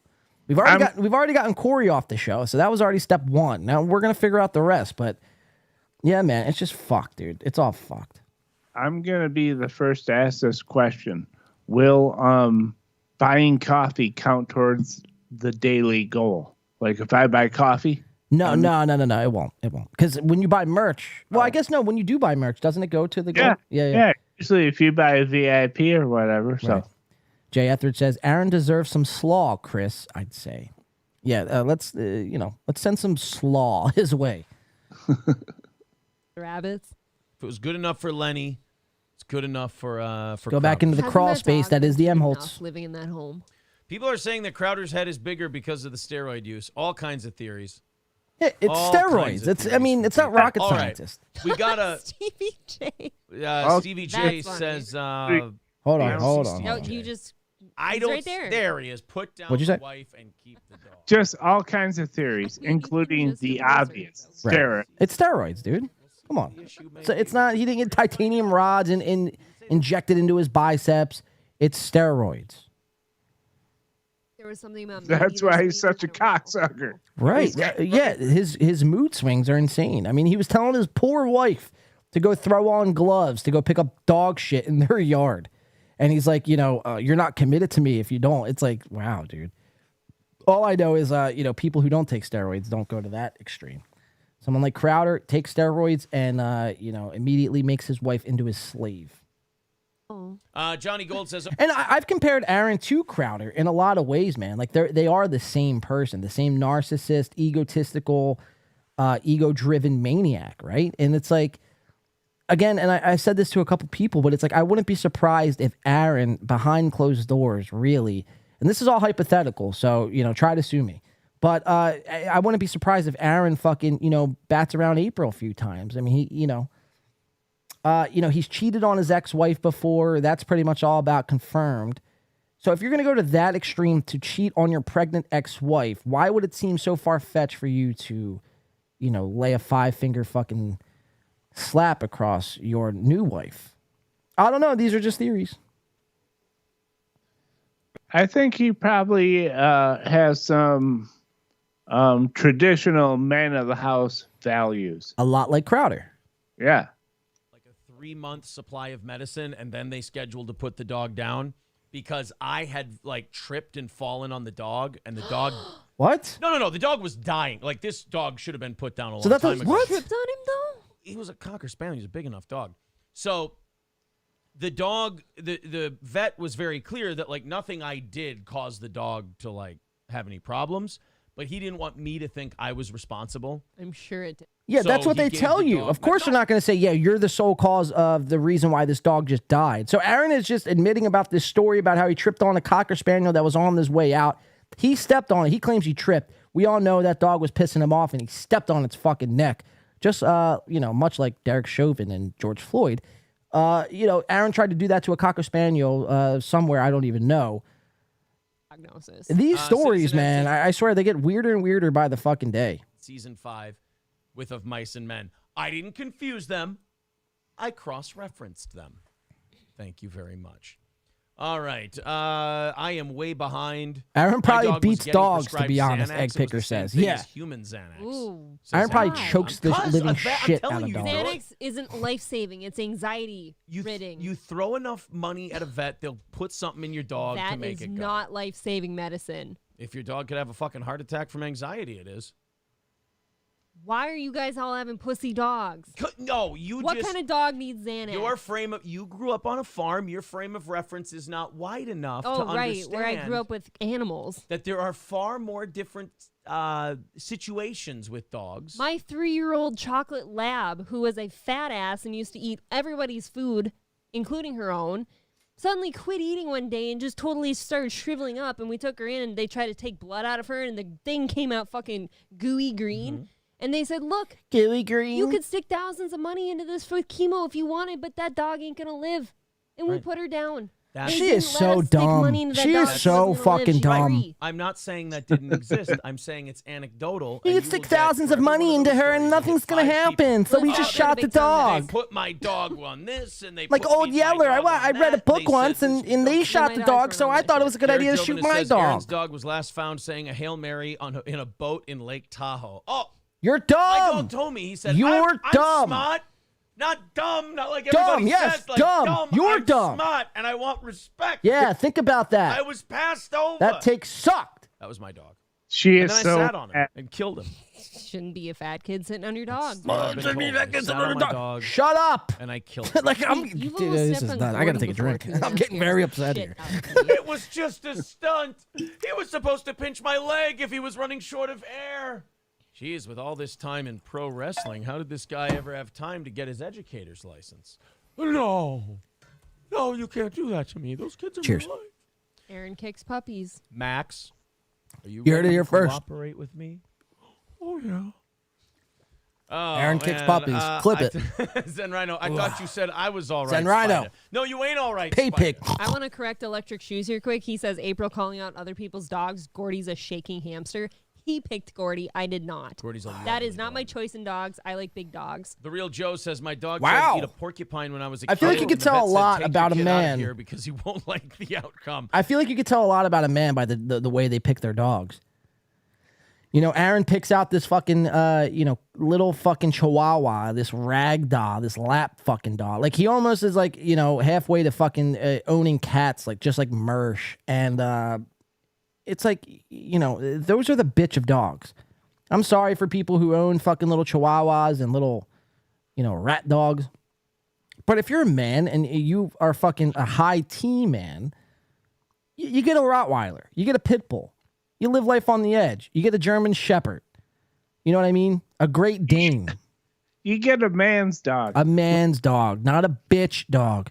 Right. When you get a little yapper, that's like you want to have a dog that you know you can dominate. Right, right.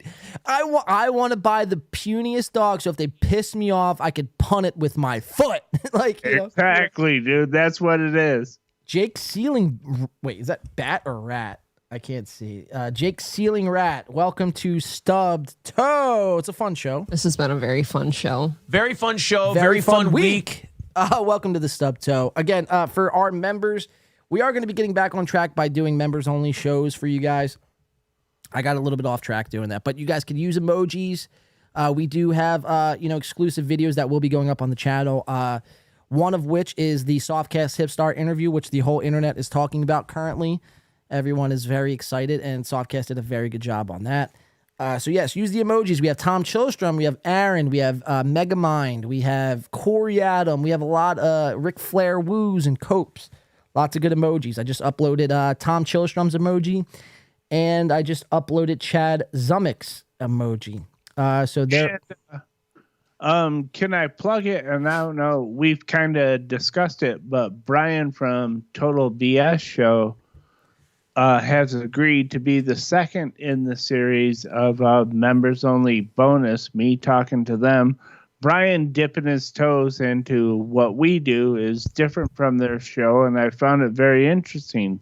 A lot of people hate him now. It might be fun. Yeah, a lot of shit talking going Brian's way for crossing Bob Levy and Ray DeVito. And Brian, again, this is another person who couldn't hurt a fly. A lot like Ray DeVito, he just sees what's going on, and is just like kind of just speaking in his mind of what's going on. And Bob Levy took it as a slight, and now Bob Levy is figuring out a way to fly to California to rip it off his bandana and strangling with him with it. I don't even know what I'm saying. I'm a little drunk, but yeah. So the Total BS Brian. I was just mentioning that soon I may be interviewing him like the Hipstar thing, and we'll put it up for members. Wait, someone says, Softcast is disgusting. I want him to never be a normal human. He should stay the way he is right now. Yeah, that guy doesn't like me, but I appreciate his effort. Yeah, we do appreciate it, man. Chris says, hey, John, can you please address your comments on cat owners? Yes, cat owners are creeps. They're weird. They're probably closeted, homosexuals, if I were to venture to guess. I mean, just look at Mersh. All right, let's continue with Steel Toe. Boring show. Loaded Wrench met a dog with no bottom jaw. Anything. If you guys are feeling froggy tonight, let's get in their chat. Let's stir some things up. Let's let them know Win by 2 is reviewing everything that they're doing right now. We're calling their new coffee sponsor. We're trying to get them canceled, the big C word, which isn't actually really the truth. But, get him to talk about it. Yeah. I feel that way. It's a lot different than like losing a limb. Dogs can get around great with 3 legs. The optic nerve. Steve Jobs died of pancreatic cancer, refused treatment. Yeah, he thought he could cure it with homeopathic shit. Yeah, root of the blue demon or whatever, and he could just if I ate a bunch of carrots, it'll kill the cancer. Tea tree oil will cure it. One of the smartest guys alive and just the dumbest motherfucker on the face of the earth at the same time. Well, what are you gonna do? Really something else. Spain has Omom says, now I know y'all wouldn't be hating on rat terrier owners, all in caps. He's like yelling it at us. Do you know who's I know you wouldn't be hating on rat terrier owners. Like, Dwarves, I'm guessing. Dwarf bullfighters. Shots fired, man. Makes them relevant and gives them a fun job. Schwarzer is this cute. This is the very definition of the fun police. Getting offended on behalf of other people. Junior Coltrane, I always treat people first that don't like cats like trash. To become a champion well, to someone, then Junior Coltrane, you should treat me no different. On the internet. How many times have you had a champion when you're like, I'm fine, retard? Like, I don't know why you're trying to. A lot. Yeah, like twice in this stream alone. Twice in this stream alone, we're like, April looks like she's begging me with her eyes. And she's like, April's begging me to come to my bed. What else is she gonna so say? Gross. Like, I'll be honest with you. April is way too nice. Like, she doesn't get as mean as she should. I do. Exactly. So why would she? In fairness, he hits me. He's after the show if I get mean. Yeah. He's like, you can't. There You're not allowed it to is. be angry in the show. That's Did you my just job. hear that? Fucking cut it. Yeah, I Not did. angry. Mean. Now we could all look at that as a mean. joke. Hold on. Angry Let's is just- let's that's a finish this waste. rant and we'll go But back into funny it. mean. Wow. Funny memes. I was only speculating. Either You way, guys it's just opinion. confirmed it. damn However, near. some enlightened folks told the spectacle of dwarves entertaining crowd. So you heard April there just say, when he beats me, whatever she said after that is irrelevant, but you just heard the words come out of her mouth. I'm speculating. I'm just assuming, allegedly, right? Right. She just all about confirmed that, yeah, it's pretty much confirmed that, yeah, he does, beat me. And like, if he doesn't, then it's like, why would you even joke about that? That's not something you joke about. Like, you know what I mean? Like, no right-minded female would ever joke about beating their man, right? Yeah, that's only a joke if you live in that world where it's a real possibility. It's like, yeah, I don't know. You just don't. Well, dude, my ex-wife would have never said that about me because everyone knows that, it wouldn't happen. If she's saying that on the internet. And it's like, you confirmed it, man. And he doesn't have to be beating you, hitting you upside the head or like punching you right in the fucking mouth. But I'd venture to guess that he does, slap you a little harder than you should in places that won't show up on camera. Like, for us to not assume that, we would be foolish. Let's go She's back. probably got a bruised up midsection. Aaron practices body blows on her. Yep. I see. So a lot of people are taking to this whole cat take that I have that, people with cats are weird. And it's just like, guys, if you own cats, I at the end of the day, I really don't care. I just think it's really funny that Mersh prides himself and is willing to dedicate a whole channel to saving homeless, dirty cats. That to me is a little weird because Mersh is weird. So if Mersh is the representative of all things cats, then I find all cats and cat owners to be a little bit odd. Yeah, it's kind of like, say, if Mersh suddenly became the representative for Peterbilt trucks. Chris says, wait, Chris, what's wrong with fucking Peterbilts? Chris says, cats are people too. Oh, man. I guess we're in 2023. Broadway. Let's keep watching. Wizard of Oz production. Yeah, I'm Holtz. We got 17 minutes left. Not so much of a show. They haven't really gotten to much. Oh, yeah, you're probably right. Well, they get dick. That's just my opinion. They get dick and butthole. I guess they're still fucking, right? Makes them happy. Yeah, who the fuck are you to judge? It makes my butt pucker. But, Right, exactly. Doesn't matter. This is sad. Mike Perry is doing bare knuckle fighting now. He was fighting Luke Rockhold. So if you're washed up in MMA, you go to this bare knuckle fighting. Jake Sealing Rat says, I'm not a huge fan of cats. You like shouldn't be. Get a dog. boxing, You're a man. Get a but you dog. don't put gloves on. They just put the hand wraps on you. making it And then you tiny punch each other with the hand wraps because, I mean, why not fracture a guy's face and then break your own hands? I mean, that's sounds like a... K. McDuck says, Mersh's cats are angels, and it's literally the best thing about Mersh. I disagree. I disagree. There's no good thing about Mersh. Not even his cats could save him from that. That doesn't work out for you. Chris says, Mersh sex and this is in caps, too, so this must mean he's serious. Mersh sex traffics cats, John. It doesn't mean all cats and cat owners are bad people. Chris, it sounds like to me like you're a cat I don't think owner. anybody's buying, what's her name's OnlyFans. Karate Combat is where it's at, Nunez. somebody says. I don't think anyone's buying her OnlyFans. Maybe her wife. Maybe Pena. If Pena Guys, this isn't a debate. I mean, if you're a cat owner and you're a male cat owner, there's something wrong with you. Get a dog. Get something that's going to play like, why do you want a cat anyway? Cats don't do anything. They lay around, they're lazy, they purr, they eat food, they shit, and they sleep. That's it. Dogs, on the other hand, you can take them outside. You can play fetch, get a tennis ball, play some wall ball with that dog, get a Frisbee. They'll go fetch it. If you want, I happen to own a pit bull. On command, I can get that pit bull to fuck you up. So it acts as an attack dog as well. If I had a cat, I mean, if somebody broke into my house and I had a cat, what's the cat going to do? Nothing. It's going to sit there and fucking get booted. No, let me just stop because I know some people are like, oh my God, he hates cats. How fucking. Well, here's my theory about cats and dogs.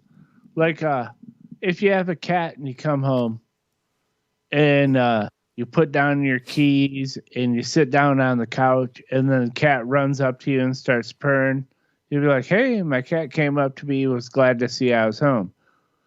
If you came home and threw down your keys and you were a dog owner and your dog didn't come up, that would be the thing. You know what I mean? Generally, cats don't give a fuck what you're doing. Right. They're living their life. Dude, I've met a lot of cats in my day. I mean, this is an insane statement, but I've met I've been around cats. Let me just say, that sounds insane. I've met cats in my day. Wow. They don't give a fuck what you're doing. Right. No, but I've been around cats in my day, man, where it's like you can't walk into, someone else's house with, cats sometimes because the second they sense anybody else, they run, they flee. Like, you know what I mean? They crawl under the bed and they're fucking, they're there to be forgotten. Like you don't even know they exist because they're scared. Right. It's like, I don't, that's insane. I don't want a pet like that. If you're going to get a cat, for every cat you get, you should own 3 dogs. How's that? That's the rule of thumb.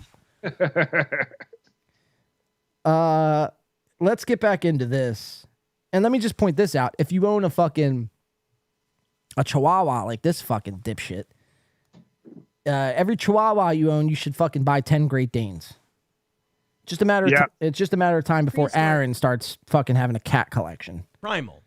That primal aspect of boxing is something I definitely have not supported in UFC, over the years. I don't like in it. UFC. You don't have to take necessarily like sustained damage. Cats know. John thinks you don't have time to recover. They're slaves, so they know to hate him. They wave it off. Whereas in boxing, you get punched in the head a bunch. Cat's eye. Drop. I'm allergic to them. They give you 8 to 12 seconds to recover, so you can go in. Hacks out there. And while you're in a concussed state, get punched Aaron in the head beats, some more. Yeah, egg picker. Don't get distracted. Aaron beats April. Let's spread it around. Side perks. So I don't think Conor McGregor needs to be doing cats bare-knuckle drool. fighting, Thank you, but Stevie here C. he is after Mike Perry. Junior Coltrane. Check this out. He thinks he has an own here. The guy in the glasses attacks kids. Good one.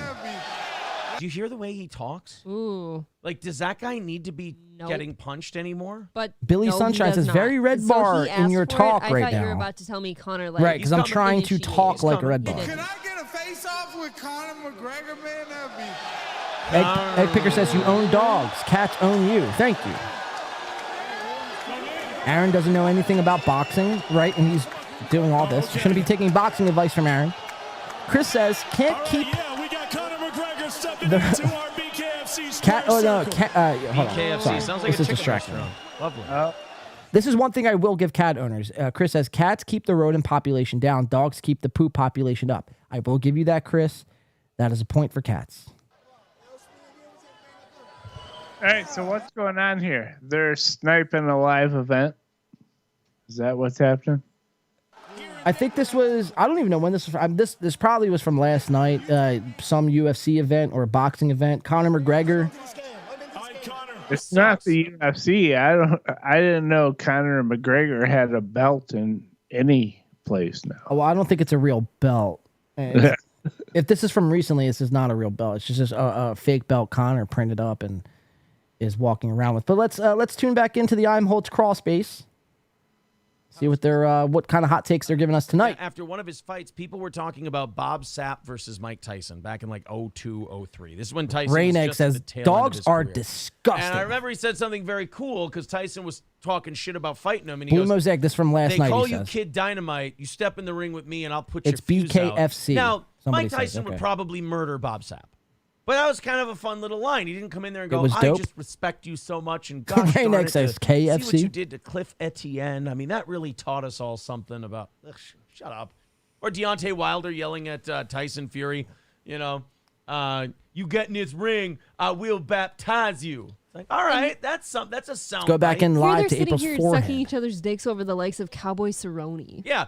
That seems weird to me, too. That's like two kids at a birthday party arguing who hit the piñata the hardest. Right. Ugh, Cowboy Cerrone. Yeah. Oh, I really threw my arm out hitting that piñata. Oh, yeah? But did you see what I did to that piñata? I really got more Tootsie Rolls out of it than you did. Comedy on full display. I fight you no problem. I ain't never retired. I know. I ain't never retired. I saw that. That helped me this week, too.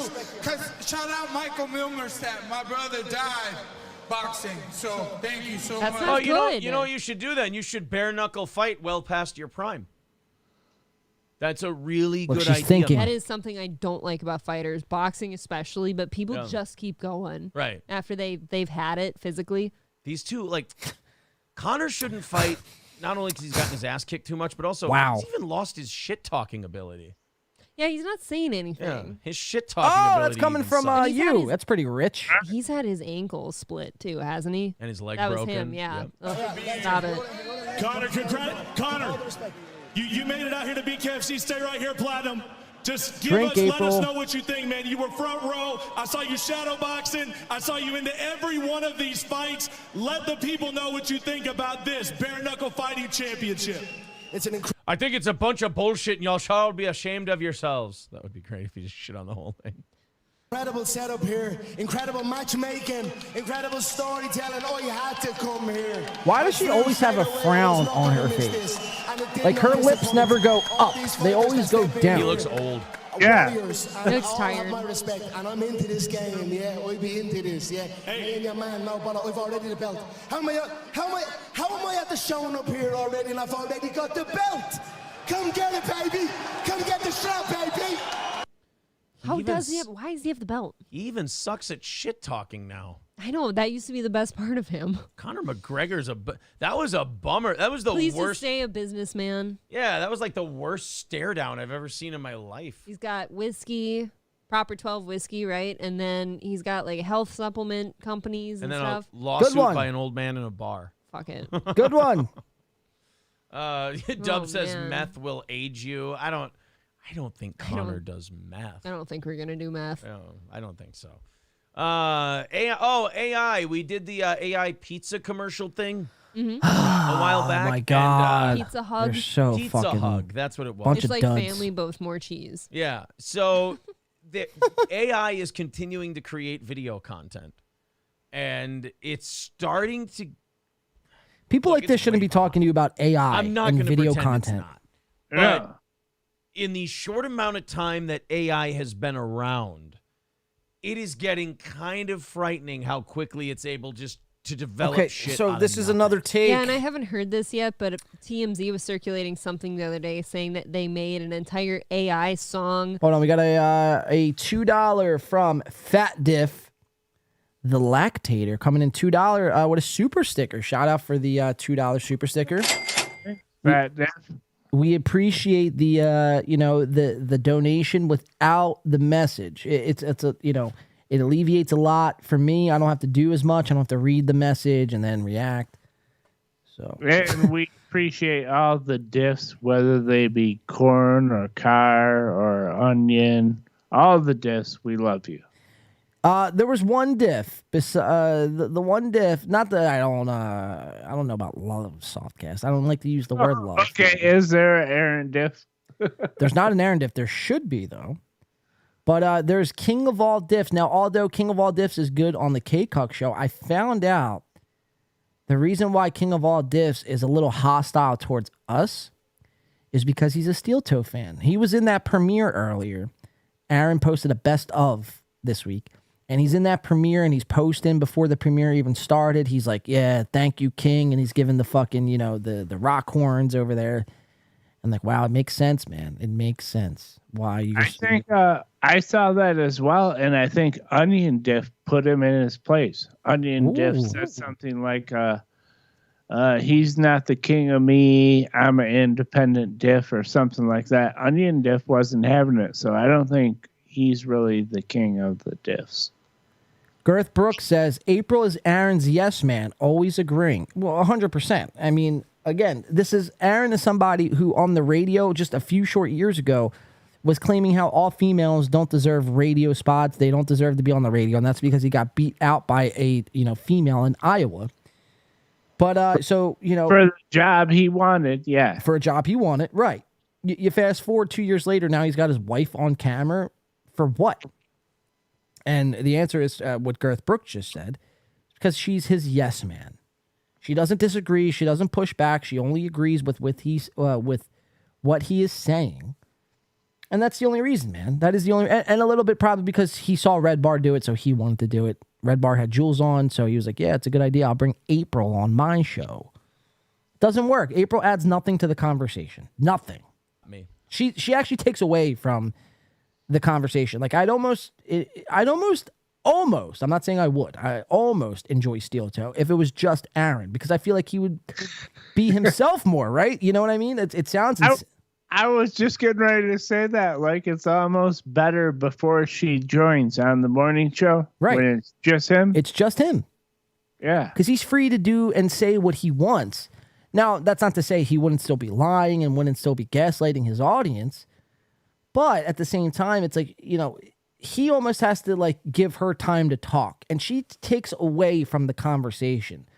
So, you know, it's just piss poor programming. It's piss poor podcasting. It's not a show.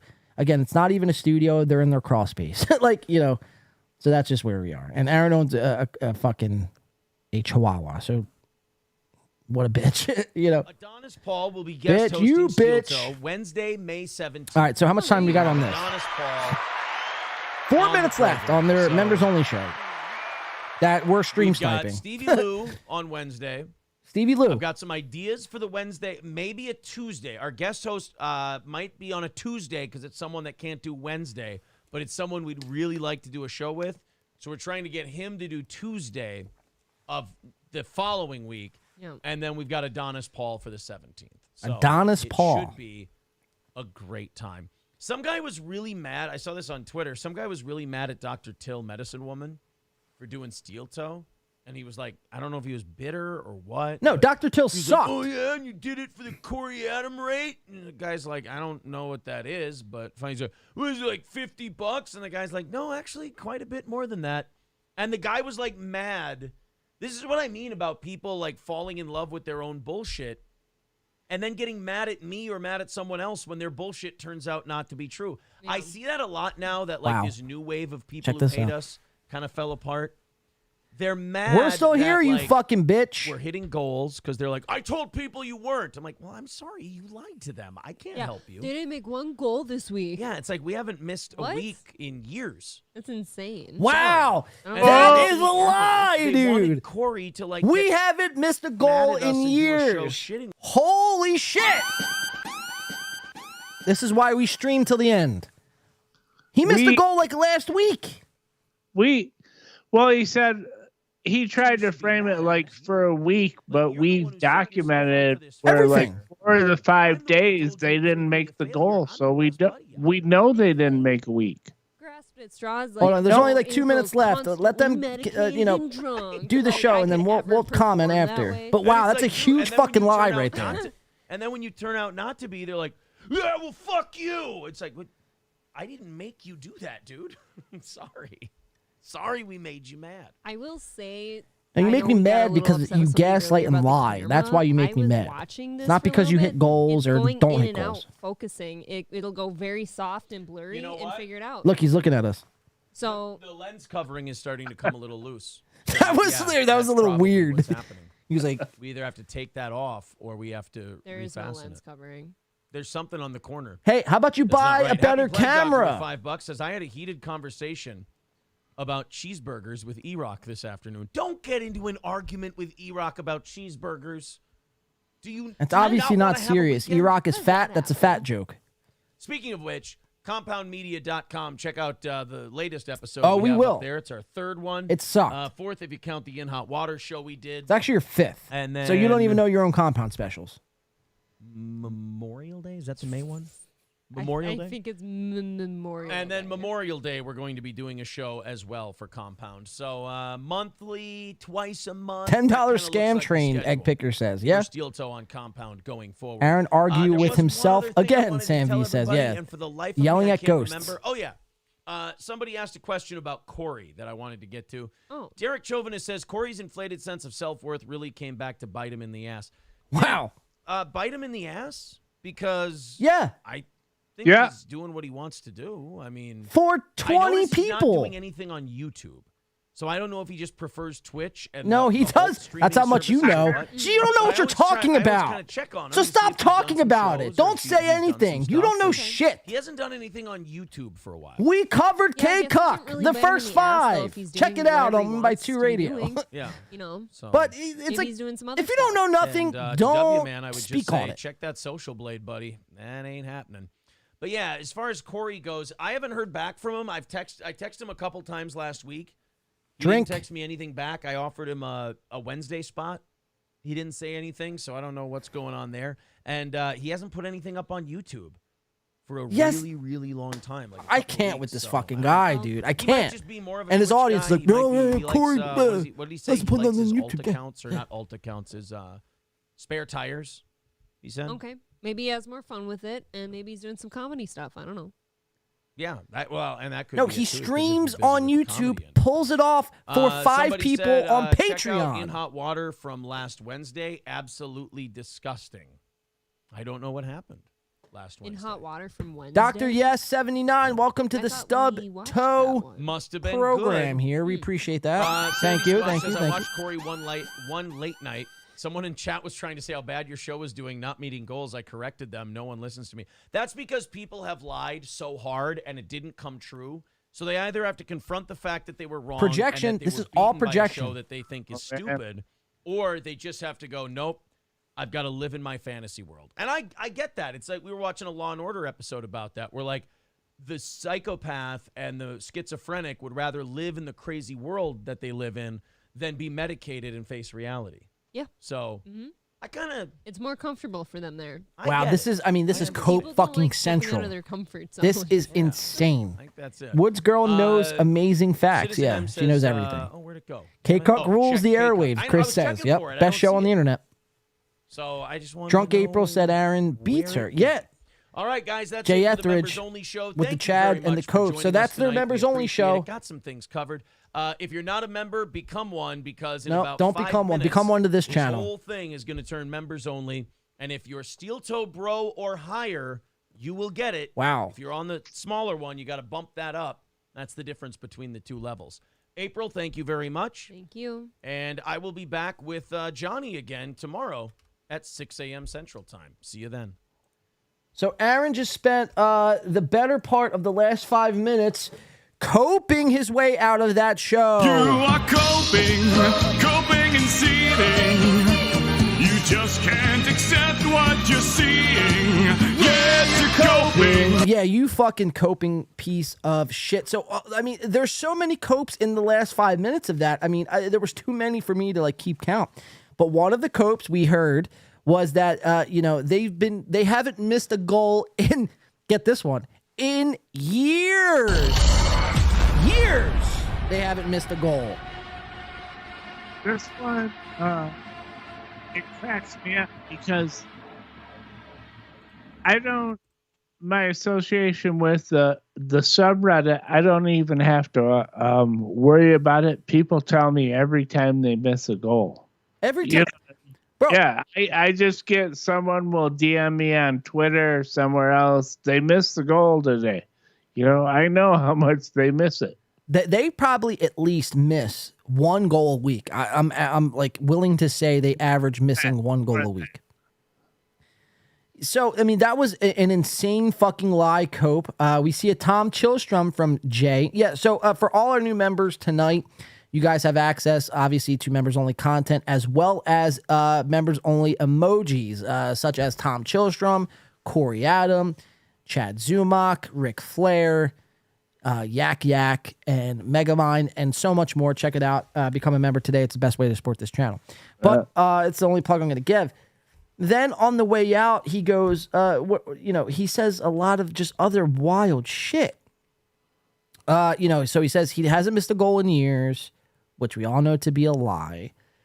Then he goes on to say how Corey Adam doesn't do anything on YouTube or hasn't done anything on YouTube. Oh, yeah. It shows you how much he's actually watching here. Hold on, I don't have you on the screen here. But it shows you how much he's actually watching. We covered Corey Adams' K-Cuck that streams on YouTube, and he pulls it off of YouTube for his, almost 1,100 subscribers, and he puts it to Patreon only for 6 people. Let's see if that updated. Maybe it updated, and maybe he's got 100 now. But let's check it. I'm going to check it right now in live time. Patreon.com. Yeah, I was in there on the YouTube, so I don't know what Aaron's talking about. I was fucking with Corey. I was doing a little puppet master shit with a couple of accounts. I was having fun. Hold on, this fucking. I gotta get a new keyboard or some shit, man.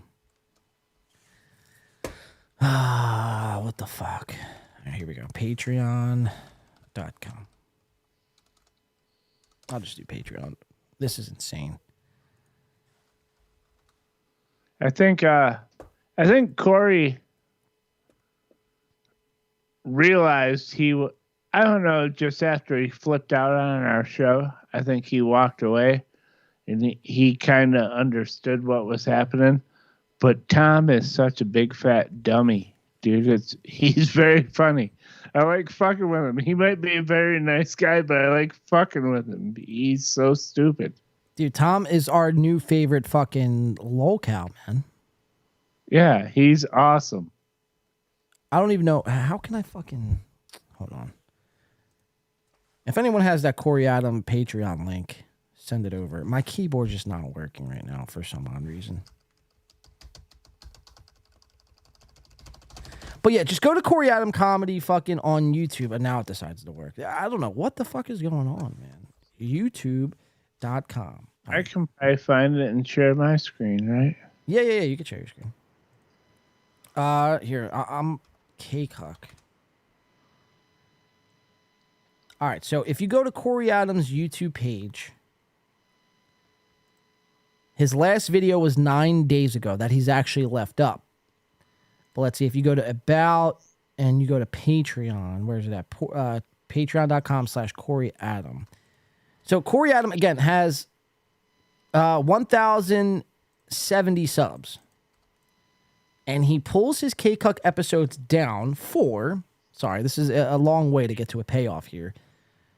But he pulls that shit down for... We'll go to K-Cuck over on Patreon. Today I get a chance to interview the hilarious, talented Tom... Okay, sure. This Tom McCaffrey clips. So, so 6 patrons. You guys see that, right? You see that, Soft? Yeah. He's got he's not monetized on YouTube. He's got 1,070 on YouTube. Not monetized. He goes live on YouTube for about 27 people, most of which are trolls.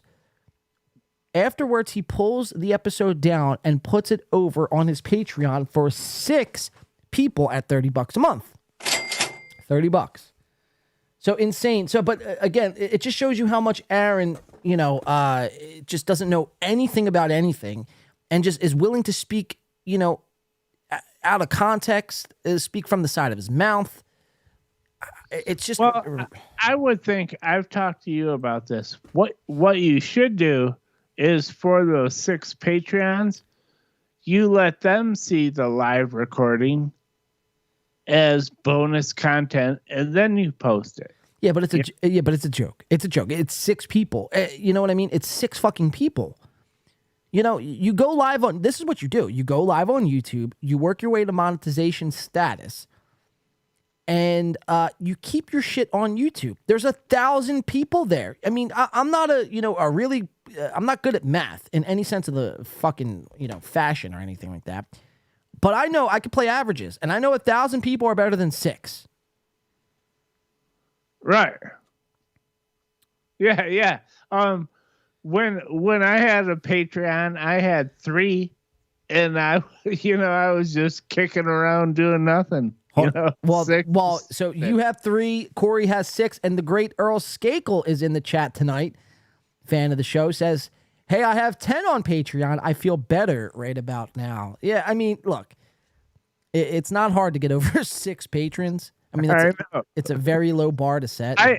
I wouldn't start another Patreon unless I was very confident that I could at least have like a dozen.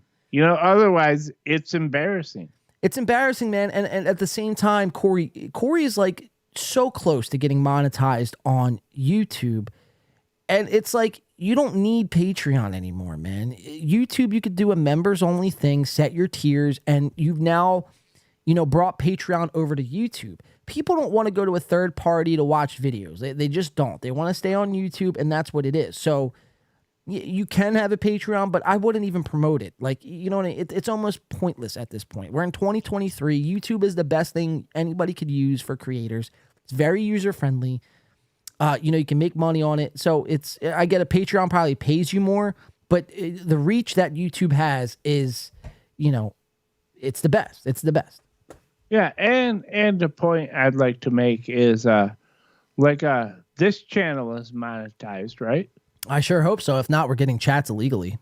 No, but I mean, we never talk about super chats. We never do any of that shit. It's organic. I barely promote. Whatever we get is what we get. You guys know where the button is. It's not going anywhere. We're monetized. We bag.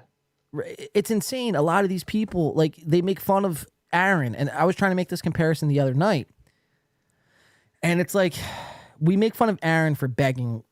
He does a 4.5 hour show. He probably begs for about an hour and a half of the 4.5 hours. So he probably only really does like a 3 hour show. And then when you take out the fucking rifting and the ribbing, the good nature ribbing, he probably only does really like a 2 hour show.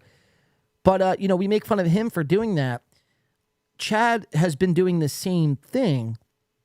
And it's like, after a while, man, you start becoming the butt of the joke. You start becoming no better than the person you're making fun of. I'll never be caught fucking begging online. It's so ridiculous and preposterous. It's disgusting. It's something that honestly cat owners would do. You know what I mean? Well, I've been making it a joke where I super chat the show because it's funny to me. No, it's funny. It's all good shit. Yeah, if people want to give us money, thank you, but I'm not going to ask for money for doing what we're doing. We're having fun doing our thing. And they know where the button is. It's not going anywhere. It's right. It's there, whatever. Errol Skakel says, well, Admiral, no idea is off the table. What did Admiral say? YouTube has reach. Skakel has reach. Skakel has reach around. So it's all very... That's better. It's all very funny shit, guys. So yeah, Steel Toe, a lot of coping tonight. They're doing a lot of coping.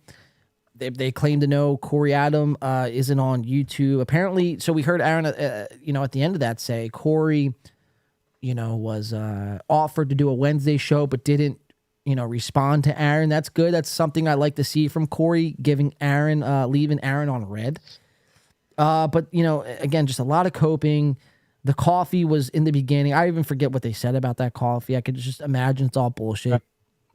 No one's going to get to have a taste of April's bean. It's now Steel Toe coffee. Jay Etheridge says, cats are all good in my book.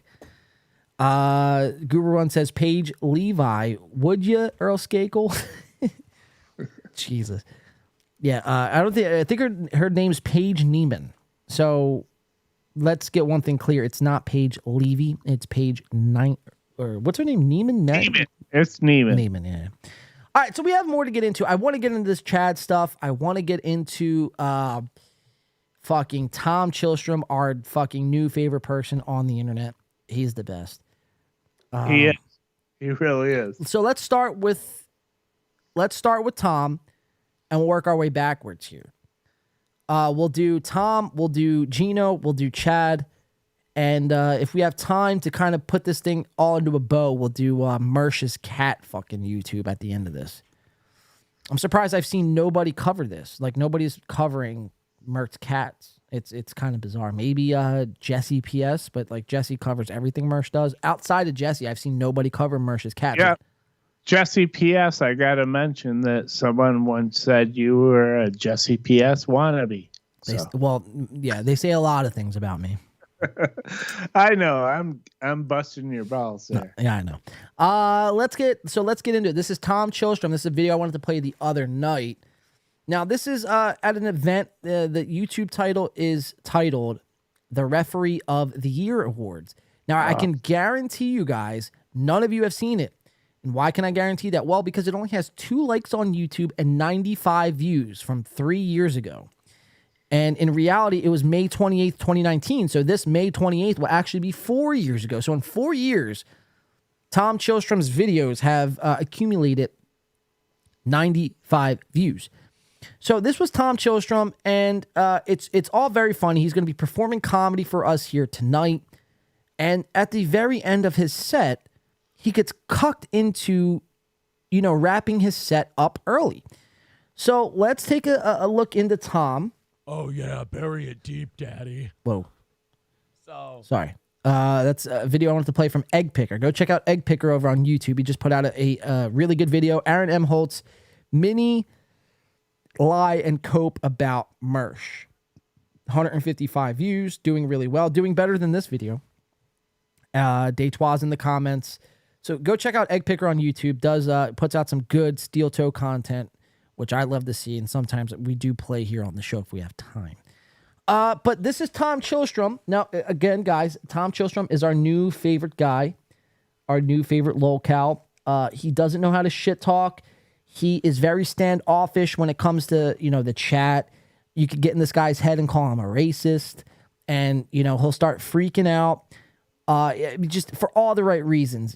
Go back and watch last week's episode of, this show, and you'll see all the brilliance that is Tom Chilstrom. And then 2 weeks ago, we also brought him up as well. So check it out. But we'll get into the referee of the year. So first, they're bringing up different people throughout this. There's a band playing in the background at this event. We'll read the description here so you guys have a little bit more of an insight. But it says the Renaissance Review presents the Referee of the Year awards. I have no idea what any of that means. You nominees include, it doesn't even say your, it says you nominees. You nominees. It's almost like you're calling somebody like a bad name or something. You nominees, include Clark, Feldman, Alex, Benson, James, Durden, Hyde, Kalum, and the recipient of the Lifetime Achievement Award, Rob Page. With guest appearances by JDX, The System, Kyle Pro, Bill Williams, Atomic Thunder Frog, and more. Featuring appearances from Clark Feldman and Alex. Just Alex. He doesn't have a last name, just Alex. So we could be talking about our old co-host Alex. We could be talking about Alex Jones. We don't know. Just Alex. With music by Mr. Rogers and the Make Believe Friends, and stand-up comedy by the one and only Tom Chilstrom. And it says also intern at Honey in Minneapolis, Minnesota on 3/14/19. So they're going to be bringing up acts here at the Renaissance Fair in Minnesota. And so we'll watch how this all transpires. So it's going to go from somebody giving like a little monologue to like these wrestlers that come up on stage to give their speech. Then it's going to go into Tom Chilstrom for about 5 minutes doing comedy. And the way he gets run off this stage is amazing. So let's watch how this is all being set up here. Very, very insane. So without further ado, I give this award and whatever the hell is inside this little condom thing to none other than Robert Page.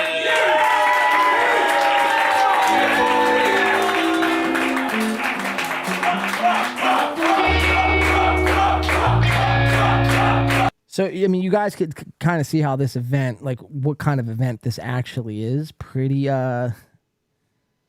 why would you ever go to an event like this is beyond me. This is probably for, people who were not cool enough to make it, in their local bar.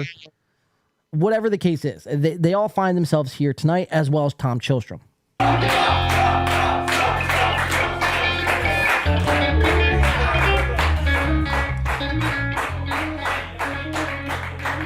We got this guy dancing like a goofy fucking goober. What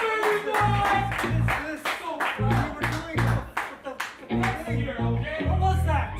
It's called a floss. You might need a little help with flossing your pubes. But that's okay. This is called a beard. You'll know what happens when you hit puberty. That's not a good joke. No. Bitch, I just keep things tidy. Nice haircut. Mwah. You're right. You can have this, by the way. Oh, thank you so much. Thank you. P.S. Thank you. No one likes electric fetus because Prince is dead. Wait a minute. Spoilers. Aw, that's so nice. Thank you. Thank you. Oh.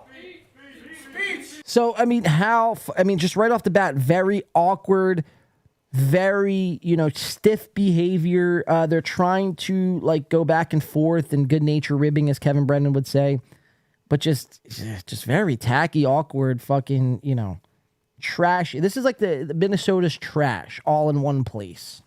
All right, can I give you my insight on this? Sure. That's why we have you. Yeah.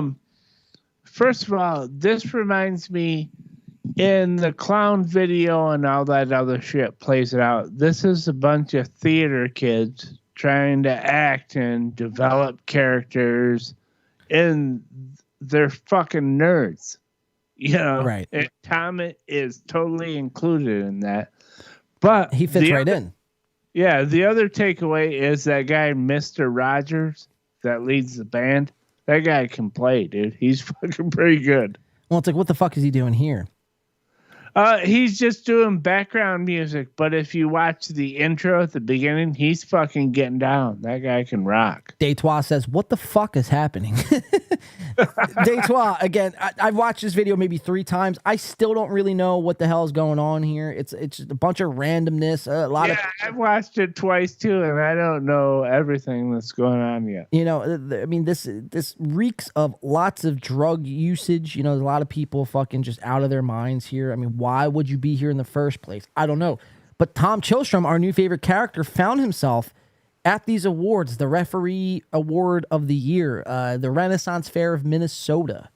So let's watch it. So this guy's going to speak a little bit. Here we could let's just keep it playing because Tom's going to come up in about 3 minutes. I had no idea that I was going to win this thing. How do you guys think I'm going to have a speech ready? Yeah, it's like Jesus. Hold on. Something's not right here. Something's not right. Yeah, there's a lot of things not right here. Hold these for me. Thank you. Ew. Speech. No, something's still not right. So he's got an act. Yeah.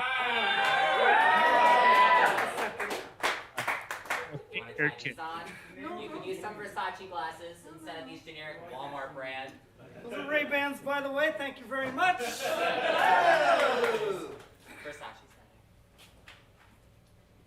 Blind as shit. Put those in there. So imagine being a spectator at an event of this magnitude. Hold these for me, baby. Thank you. Yeah. A speech. 95 views on YouTube. I still didn't really have a speech planned. I mean, who am I supposed to thank?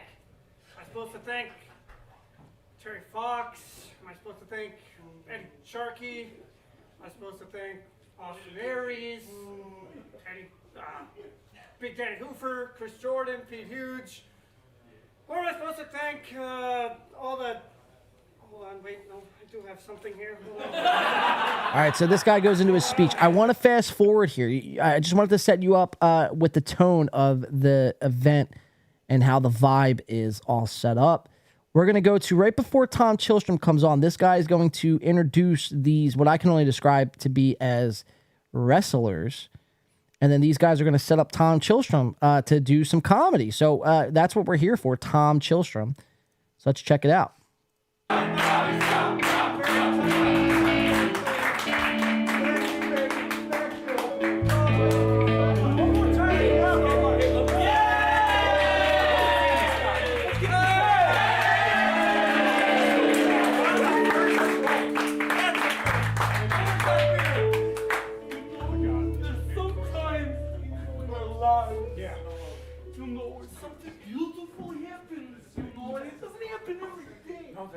The band is all hippies, LOL, yeah.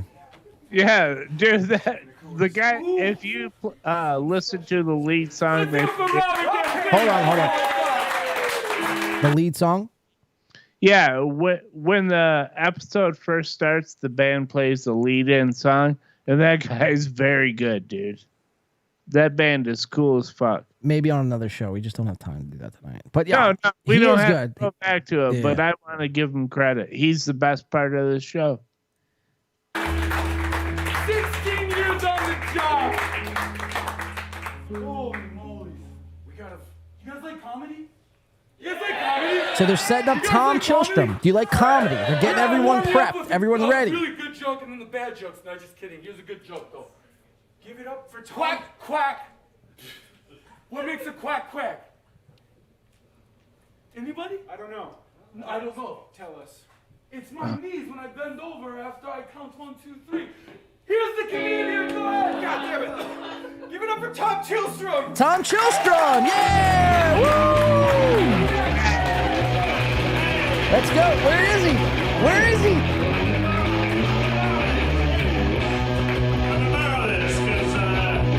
Let's go. I want to see if you're a member. Tom Chilstrom's in the chat.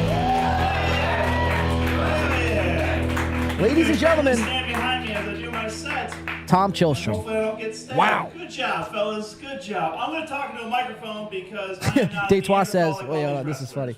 Do you like comedy? Well, be prepared to be disappointed. And I want to point out, like, Tom's a big dude, and that gives people confidence sometimes. Right. You know what I mean? Being like a big dude with a loud mouth, you know, a lot of people don't challenge what you say. So it gives them some fake confidence. Yeah, I mean, I think Tom is the epitome of fake confidence, right? I mean, he's a comic, and nobody has really told him, like kind of like what you're saying, nobody's really gave him any pushback because they're afraid of him maybe beating him, beating them up.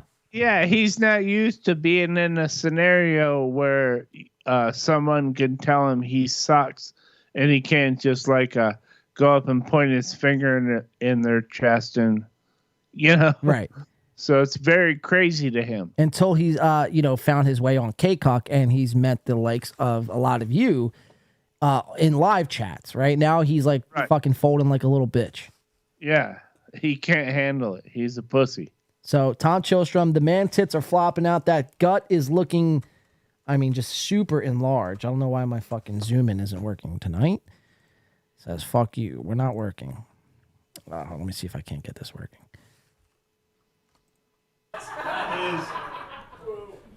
Sorry. Whatever. We're just going to have to go without the zoom in. I'm not going to make it out of here tonight, am I, guys? No, it's good to be here at Honey. Give yourselves a round of applause for coming out and supporting such a great event like this. The Referee of the Year, that's awesome. Yeah. Little news for you. You can't even see his face. My boss just called me a big leprechaun, and it's not great, everybody. It's a little weird. It's a little ill-timed because he didn't say it this week. He said it back in November. What the fuck is he doing? But I told him, don't worry about it. It's fine. But I told HR that I want more money and less responsibilities, right? That's how that works, I've been told. I don't know exactly how it goes, but... What you got? Oh, nothing. I was just feeling bad for him. I'm trying to figure this out because my zoom in tool tonight does not want to work. So I got to like manually zoom in and out. So sorry, just bear with me here. This is all. He thought he would get a ha-ha on that last joke and it fell so flat. I felt bad for him. There we go. All right. Sorry about that. All right, here we go. Tom Chilstrom. To be honest with you, it didn't really bother me because if you guys couldn't tell by my outfit, I used to work as a bouncer at a bar. Yeah. So you can't even see his face. The outfit? Yeah. Actually, it makes sense. I mean, black shirt, jeans, and tennis shoes. Have you ever seen a bouncer who wasn't wearing this exact same fucking thing? I literally call this bouncer chic, and then I saw the bartender wearing the exact same thing, so now it's just bar chic, everybody. That's exactly what this is. I feel like I work here now. Who wants a drink? So now we're all seeing this on camera. Like, you can't see his face. There's a light right above his fucking face that's blaring into his eyes. And he's so nervous and so worked up about doing this, like, 3 minutes of comedy where he doesn't have the wherewithal to step forward where that doctor-looking guy and those wrestling-looking people, they were all, like, off the stage. Like, even the musicians, like, they know where to be. Tom Chilstrom, the big fucking buffoon that he is like staring into the light as he's doing comedy, and he's like, step back 2 steps or forward 2 steps. Either one is better. Anything is better. anything is better than this. It's over there. It's fucking over there. Get in your goddamn selves. Here's the thing, though, too. I'm 35 now, all right? I was only a bouncer for about 5 years of my life, and I stopped when I turned 30. Because if you're a bouncer after the age of 30, it's very sad. It really is a very sad event. And also, too, as a teenager, when I was going through puberty, I used to yell and... So, like, the band's playing shit behind them. Is that like the word of the day is puberty?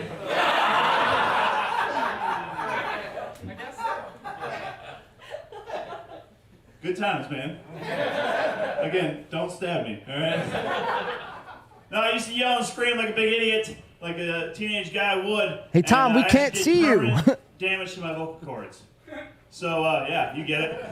So, when my adrenaline would spike, my voice would crack. So, I'm going to just say... And he just said, like, his cadence, his delivery is pathetic. And my voice, it would crack. And my puberty with this. And this with that. It's like there's no, like, he's not settled in. There's no, cadence or rhythm to his voice and to his act, essentially. It's just very choppy delivery. Yeah, in his head, he's going, okay, here's your set. Here's your jokes. Tell your jokes. You know what I mean? Just, that's what he's thinking about. You got 3 minutes. Tell your jokes. Right. But also, I wanted to mention about, what was it? Jay Etheridge keeps I'll come putting back to it. I lost it.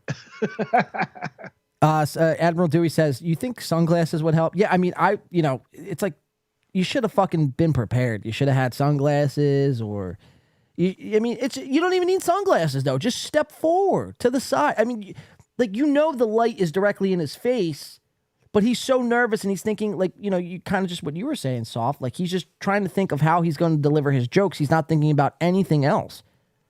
Right.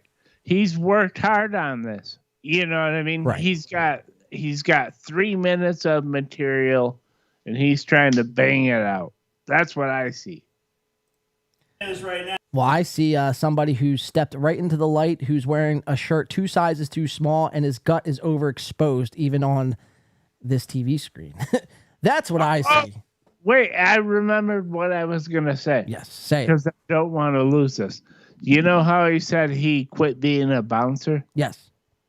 We got to have our people in Minnesota check. I bet you he's worked as a bouncer since this. Yeah, and it's the St. Cloud area, so we can narrow it down and we can. Right. I bet you he has that comedy clubs or something. We're gonna catch this fat ginger lion. Yo, you know what we ought to do is send him some coleslaw. I bet he'd fucking eat it up and be very appreciative of it. Like, yes, thank you. I was so hungry today. I only ate 7 times. Let's keep watching. Now Tom that, Chilstrom. you can't really throw somebody out of the bar when halfway through the sentence you just go, "Hey, get the fuck out of here!" Right? You lose all respect. And then also too, a bouncer is like the referee of a bar, and no one likes referees. So, yeah, come at me, you guys. Yeah. So people are booing him now. He is actively getting booed at this comedy event, where he's the only stand-up comic. Let me just mind you this.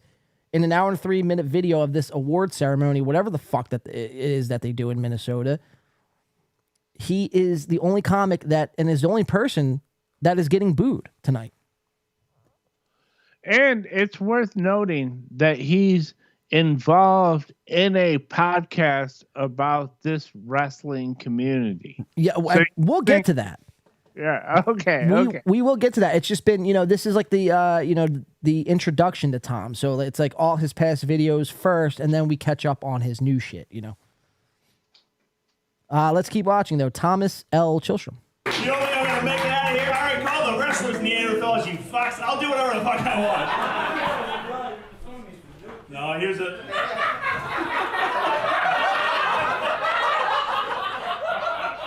I'm sorry, did the guy wearing a frog mask say something to me? Hey, son, you need a milking, baby. Well, so now he's getting heckled. You're correct. I know exactly what I look like. I look in the mirror every day, and I see this, and I just wonder, how am I still single? And These are even in season. So the person heckling him says, D's aren't even in season anymore. Referring obviously to his big gingered man breasts. But now he's getting heckled by this guy. And we know this. Tom isn't good at, back and forth confrontation, on the spot confrontation. He kind of folds like a lawn chair when confronted in real time. We've seen this on K-Cuck in the live chat. Now we're seeing this on his, his comedy stand-up. He's actively being heckled right now. He's in the moment being confronted by somebody who he just said is wearing a frog mask, saying that he has big tits and you suck at comedy and there's mommy milkers, all the fat jokes in the world, the ginger jokes in the world. And Tom's like, yeah, I look at myself in the mirror and I say the same thing. How am I still single? Like, that's his best comeback. To somebody, mind you, who's wearing a frog costume. I mean, it's not hard to, really dish it back out on this guy, I would assume. He's wearing a frog outfit. What are you doing wearing a frog outfit? What do you, Kermit the Frog? Like, just something, a frog reference. And if you can't do, like, basic crowd work, you should be a stand-up. Keyword, basic crowd work. Yeah. Let's keep watching. Yeah, he still has not stepped out of that light. It still works. As long as something does, right? Here we go. So I just talked about myself as an adult should, bragged about myself in person like you should. I think the worst way you can possibly brag about yourself is... Now look at, point out the people in the back's faces. Like, they all think this guy is the shittiest fucking person they've seen all night.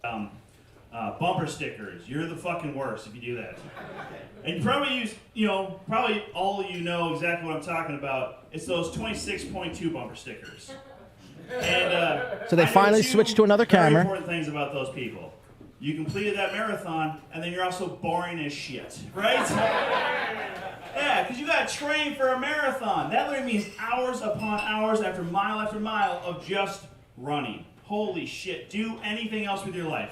I mean, honestly, just take up an instrument and quit that instrument. What do you have these guys got here, right? So he tried to riff on the musicians in the background, which, like Softcast said, is doing actually a phenomenal job. They actually the most talented people there in that room. And now he's trying to turn around and make like a musician joke. And these guys just look at him and don't even laugh. They're like, are you fucking serious, dude? Are you listening to yourself? Like, none of them laugh. This guy is now actively staring him eye to eye while Tom is on stage being blinded by the light. You ever heard that song? Blinded by the light, ripped up like a douche and runner in the night. That's Tom Chilstrom. All right, stabbing thing. Yep, there we go. That's the stabbing music right there. Or you could like read all of the books, like Hemingway or Hemingway. I don't know a lot of authors, guys. Not really good at that. Or take up yoga. You'd still be boring at least, but then you'd have a party trick, right? Like, look how bendy I am. Good for you, Karen. Get the fuck away from the tip, all right? I thought that was the worst, and then I saw the one that was 13.1, which just means that all those same things. Yeah, Guru Run says we can almost see his face now. Quitter, right? You're a fucking quitter. You made it halfway through. If you asked anybody with a 26.2 bumper sticker, what's up? Well, we can almost see his face because he's moved out of the light now. No, he hasn't even moved out of the light. They switched cameras. So there was two cameras going, and 5 minutes into his set, they realized, oh shit, this guy, you can't even see fucking his facial expressions. So they had the wherewithal after 5 minutes to switch to the other camera, and now you could finally see somewhat of his face, but it's still very bright. You know what I mean? Like, you got to think, like, these lights and in venues, for people who have never performed on a stage before, these lights aren't just like regular lamps.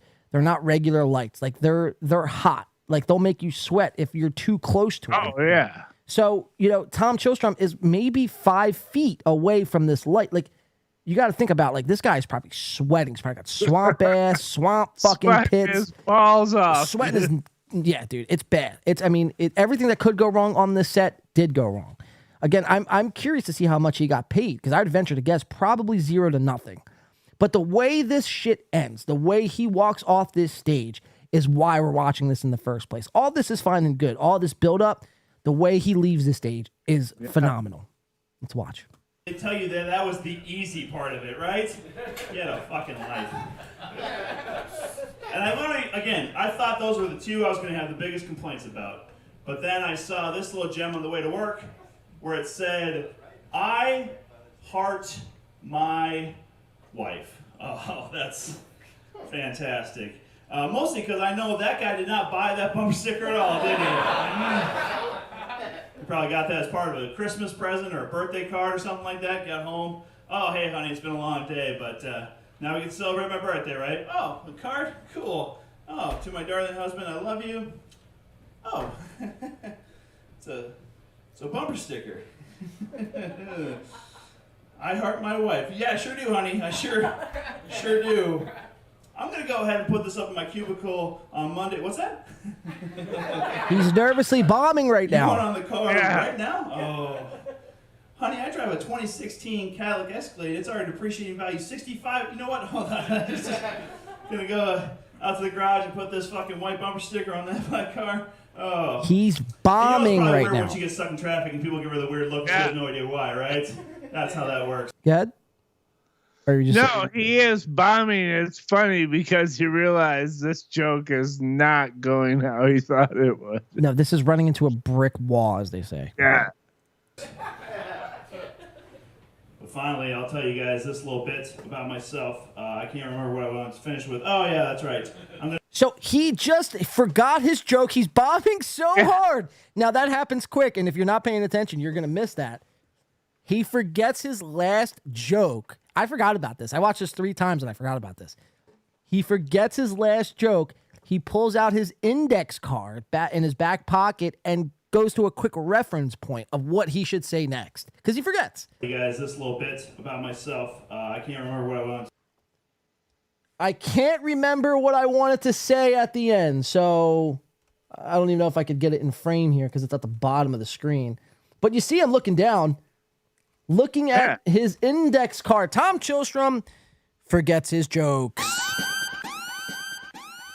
Well, it's one of those things I was saying before about comedians are storytellers, and he was trying to tell a story, and there's certain like points that are supposed to get laughs or something, some kind of recognition. Right.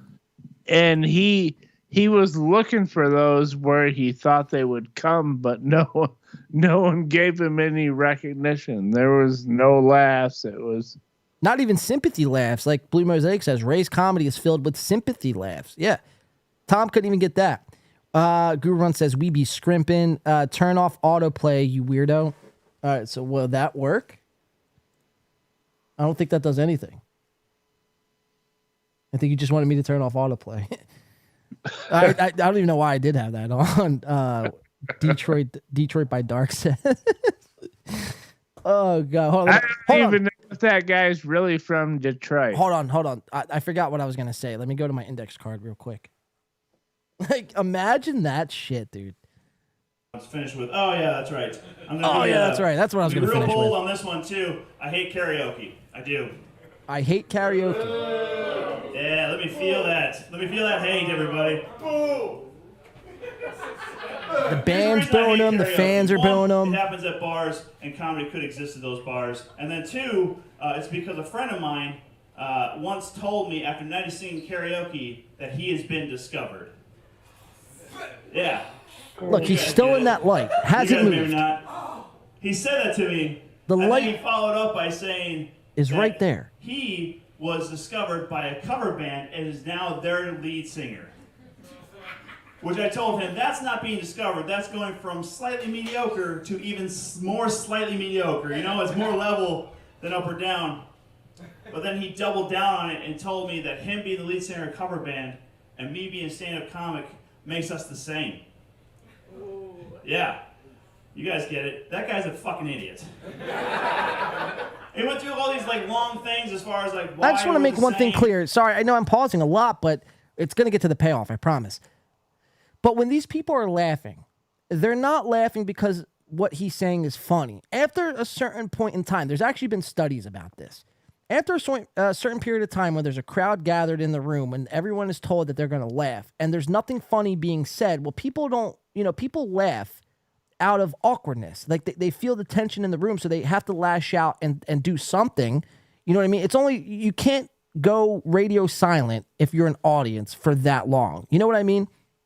Yeah, it's kind of like if you don't react at all to what's going on, then you got to start to question why you're even there. Right. So you just start, you either question it or you just start laughing, even at things that aren't funny. Like if the musician did something and he played like Crazy Train by Ozzy Osbourne, you'd laugh at anything at this point. Right. So when it's over, you can go, well, it wasn't great, but I thought this was kind of funny. Exactly. In reality, we're watching this. There's nothing funny about this. Oh, no. Well, actually, no, let me take that back. There's a lot of things funny about this. Just nothing in his comedy set is what I'll preface by.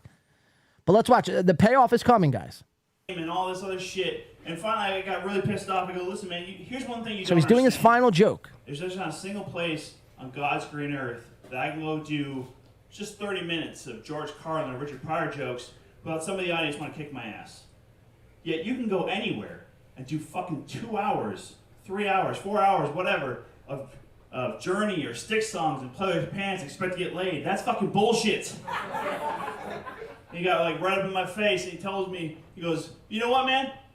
That may be true, but who really gives a shit about your opinion? I said, well, probably nobody, but at least it's fucking original, right? That was 4 years ago. I haven't talked to him since. Best 4 years of my fucking life. And that's how you beat the system of friendship, everybody. You fucking belittle people to the puck. Whoa! What'd you just say? I said that's how you beat the So look, he's gearing up to do his, like, this is like the final stretch. This is like the big payoff to his joke. And somebody out of nowhere is just like, whoa, whoa, whoa. Doesn't let him finish, cuts him off at the final joke. Will Tom finish? Here, I'm going to wait till the chat keeps up here, or until they catch up. Will Tom finish his joke here? Will he outwit this guy walking up on stage, or will the heckler win? 1 for Tom, 2 for Heckler. Let me see it. What do you guys think? I'll wait. I wish I had some Jeopardy music instead of just waiting in silence. Yeah. Should have probably set that up. I can't vote because I know what happens. Yeah, you can't. I mean, you could just put a 3 in the chat if you'd like. Guru One says fake bit. Okay, that might be true, but when you see the rest of this, I mean, you'll see why it's not a fake bit. Feels like a work. People are saying 2 Girth Brooks. So Girth Brooks says this guy's going to win. G-Rob says this guy's going to win. Doodle says this guy's going to win. Someone says 3. Hope a meteor hits the club. Oh, Jesus Christ. 313, I don't know. Tom was about to hate speak. Yeah. I don't think this is a work. None of these people know each other. Girth Brooks says 4, hoping for gun. Yeah, I mean, look, none of these. Tom doesn't know this guy from a fucking hole in the wall. There's no way they met up before this and was like, yo, man, let's plan out this bit. Like, Tom isn't that smart of a guy to be like, let's plan out a bit. Let me do a piss poor comedy set. And at the end, let's do a bit. 4 ends up Dr. Spaghetti Tooth John says 4 ends up working at Stoney's. Jesus Christ. Let's see how it ends. Tom Chilstrom versus the heckler. System of friendship is. You said the system? Yeah. Thank you, brother. How's it going, guys? Am I done? Did you have another joke? Well, you got on stage. No, I got it.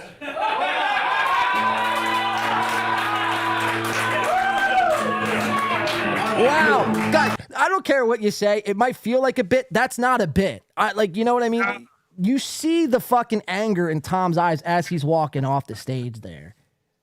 I mean, Jesus Christ. You just got fucking defeated by somebody who looks like an older version, or right on cue for that matter, of Gandalf the Great. You know what I mean, dude? Holy shit. Look, he took the mic and Tom was pissed. Tom just cucked to him. He's like, sure, here, take the mic. I'll just get off stage. Like, here, we'll go back and watch it again. For everyone who thinks that's not a bit. Look, because you could tell Tom was set up to do this final fucking punchline. And this guy comes up and fucking takes the mic out of his hand and tells him to fucking beat it. Whoa! Here. Everybody, you fucking belittle people to the puck. Whoa! Look at his face. Like, you know what I mean? I said that's how you beat the system of friendship. Is the system? Yeah. Thank you, brother. How's it going, guys?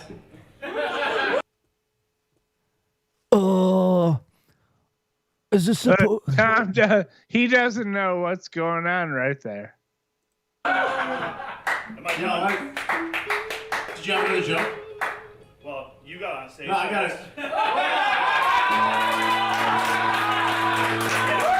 All right, cool. Chilstrom, everybody! Yeah! Positive energy. Where's the bell? And that's, I mean, guys, that is one of the greatest finds I've found in most recent years. So, ladies and gentlemen, if you are a member, put your Tom Chilstroms in the chat as an emoji. But that is the new best person online. That is Thomas L. Chilstrom. Of course, his middle name is Lewis. Actually, I have no idea, but it is today on this show. So, Tom Chilstrom getting cucked from Gandalf the Great on stage. So, now that's just more ammunition. When you guys go in that live chat, now we've watched Tom dress up as a clown. We watched Tom get cucked off stage. We've watched a lot of impressive shit by Tom L. Chilstrom. What's your thoughts on that, man? Well, I still have been looking into public records and seeing if there's any open warrants for in Clown Town. You see, okay, you said Clown Town. I thought you were you're gonna look in the St. Cloud area looking for open warrants. I was like, dude, you're fucking dedicated, bro. No, but I am gonna find out if he's bouncing at a bar because I think he's still a bouncer. So he's a construction worker by day, bouncer by night, and also does K-Cuck every once a week.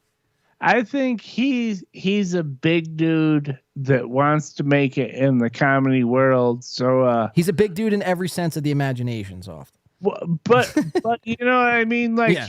It's an easy grift for him to be a bouncer at a local comedy club. Sure, I bet he is.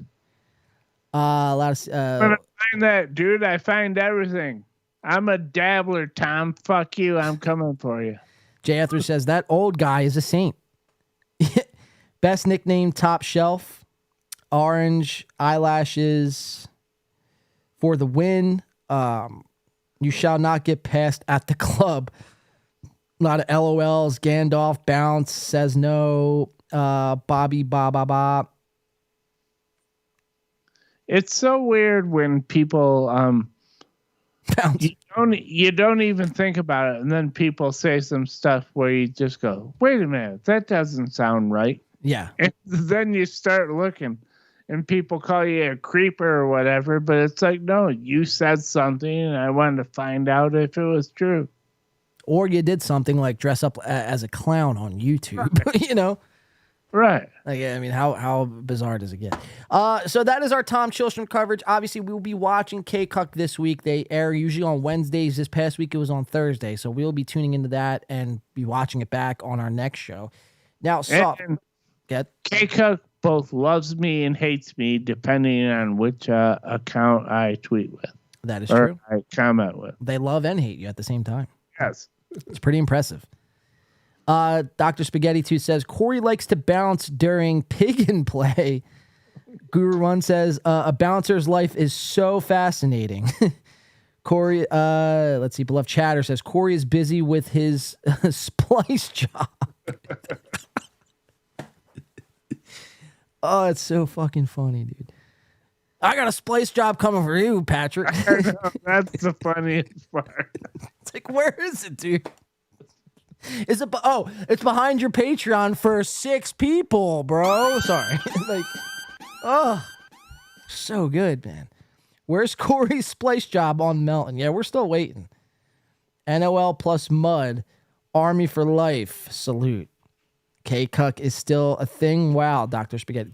Dr. Spaghetti Tooth. K-Cuck is the only thing. K-Cuck is a way of life. All right? If you don't know, watch last week's episode. Oh, yeah. Tom for the goof and Luke because he's the man. I love K-Cuck. Oh, man. All right, so look, we have... I feel like I want to end this on a high as opposed to a low. So we could really theoretically end there, or we could dive into this Gino Chad stuff. I mean, the Chad stuff, I mean, it gets very, like, it takes all the fun out of the room. Chad's, just in synopsis, Chad's talking about buying a gun. He's ready for war, this motherfucker, dude. He's so fucking ready. He's ready to buy a gun. He's ready to go fight Mersh. He's ready to go, he's cutting all ties with Bob Levy. Chad's out of the Bob Levy business. So where do you want to go next? Do you want to wrap it? Do you want to go somewhere else? Where do you want to go? I could do Gino because I feel like this motherfucker got really mouthy and fuck him. All right, yeah, so we'll do the Gino stuff then. Yeah. I think him and Chad was very funny. I didn't like what he said about you and probably me by extension. And I thought it was pretty ballsy and really like fuck him and his idiot girlfriend. I don't like any of them. Fuck them. Keanu C. Thompson, a comic who has no comedy footage whatsoever. Check this out though. I do want to show this. So the whole Chad thing kicked off this morning. I knew today was going to be a good day because I checked over on Chad's Twitter, and I mean Chad, dude. I mean he's nuts, man. This guy's like unhinged as unhinged people get. But he posts a tweet says Bob and Gina took liberty saying awful things about my deceased mother, and Bob threatened my life and said I should take my own ? Bob, you're a narcissist and a control freak, but you've never met the mud shark. Gina, you failed as a mother because Paige Nyman is a whore. And then he posts this picture. See you at 1 p.m. Jesus Christ, dude. She's a whore. Like, wow. I felt kind of bad about the coverage we did about Bob. So did I.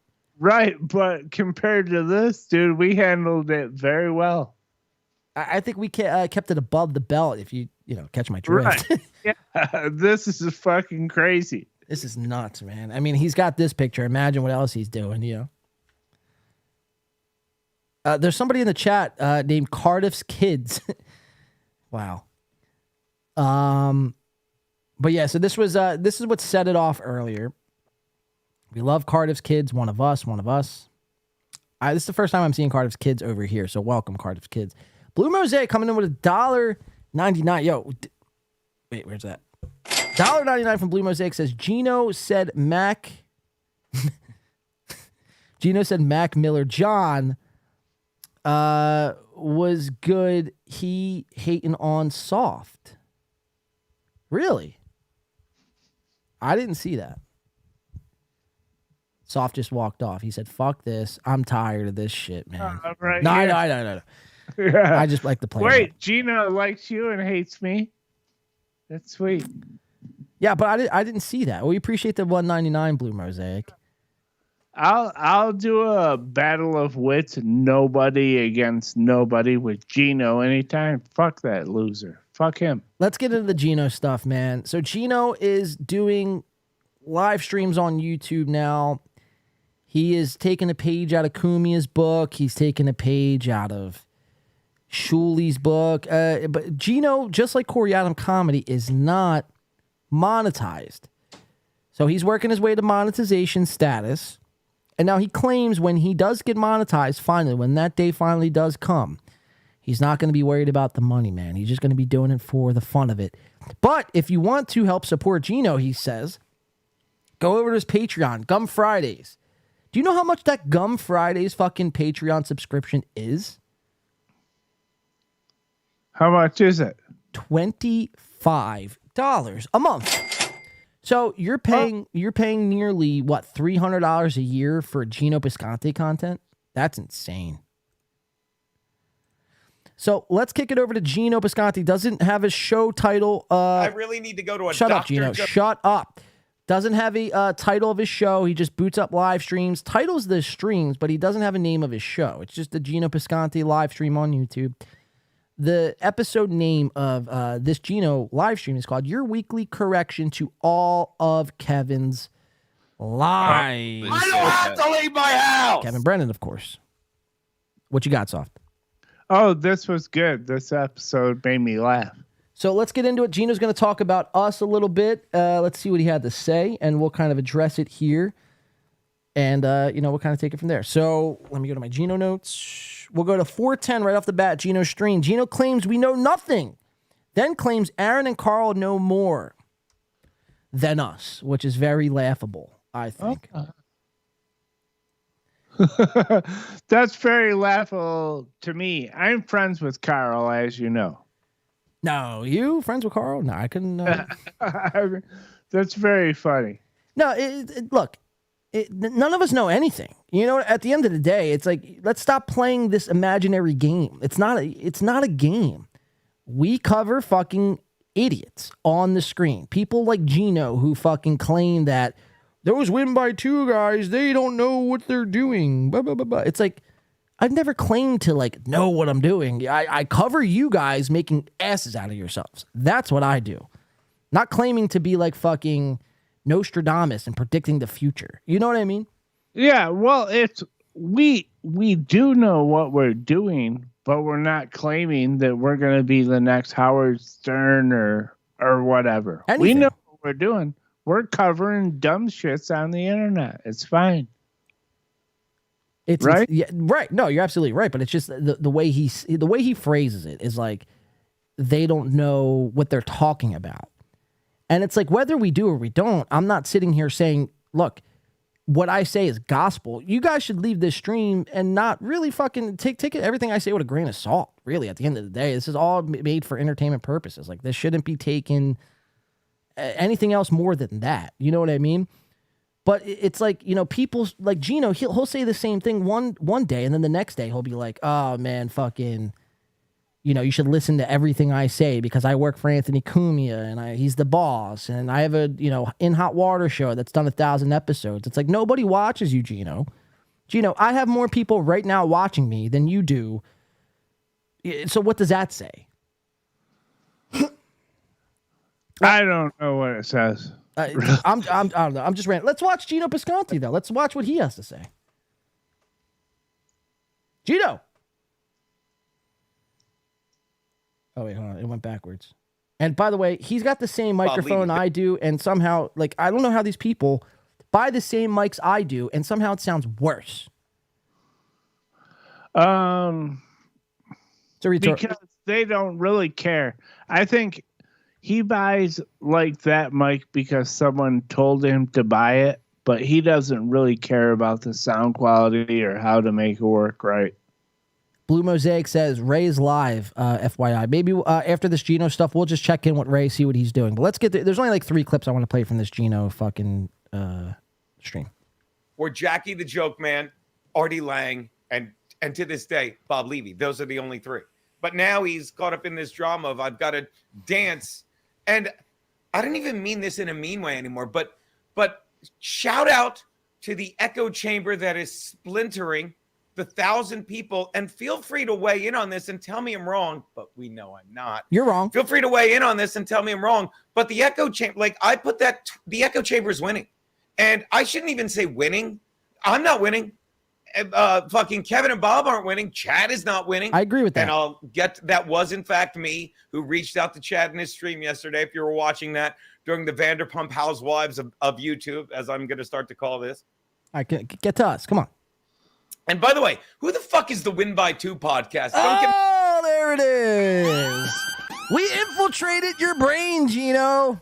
I mean, it's hard to put a finger on what we do here. I mean, some people, claim to know everything that we do. Some people think they have us figured out. You guys don't know what's coming. You guys don't know anything. You know what I mean?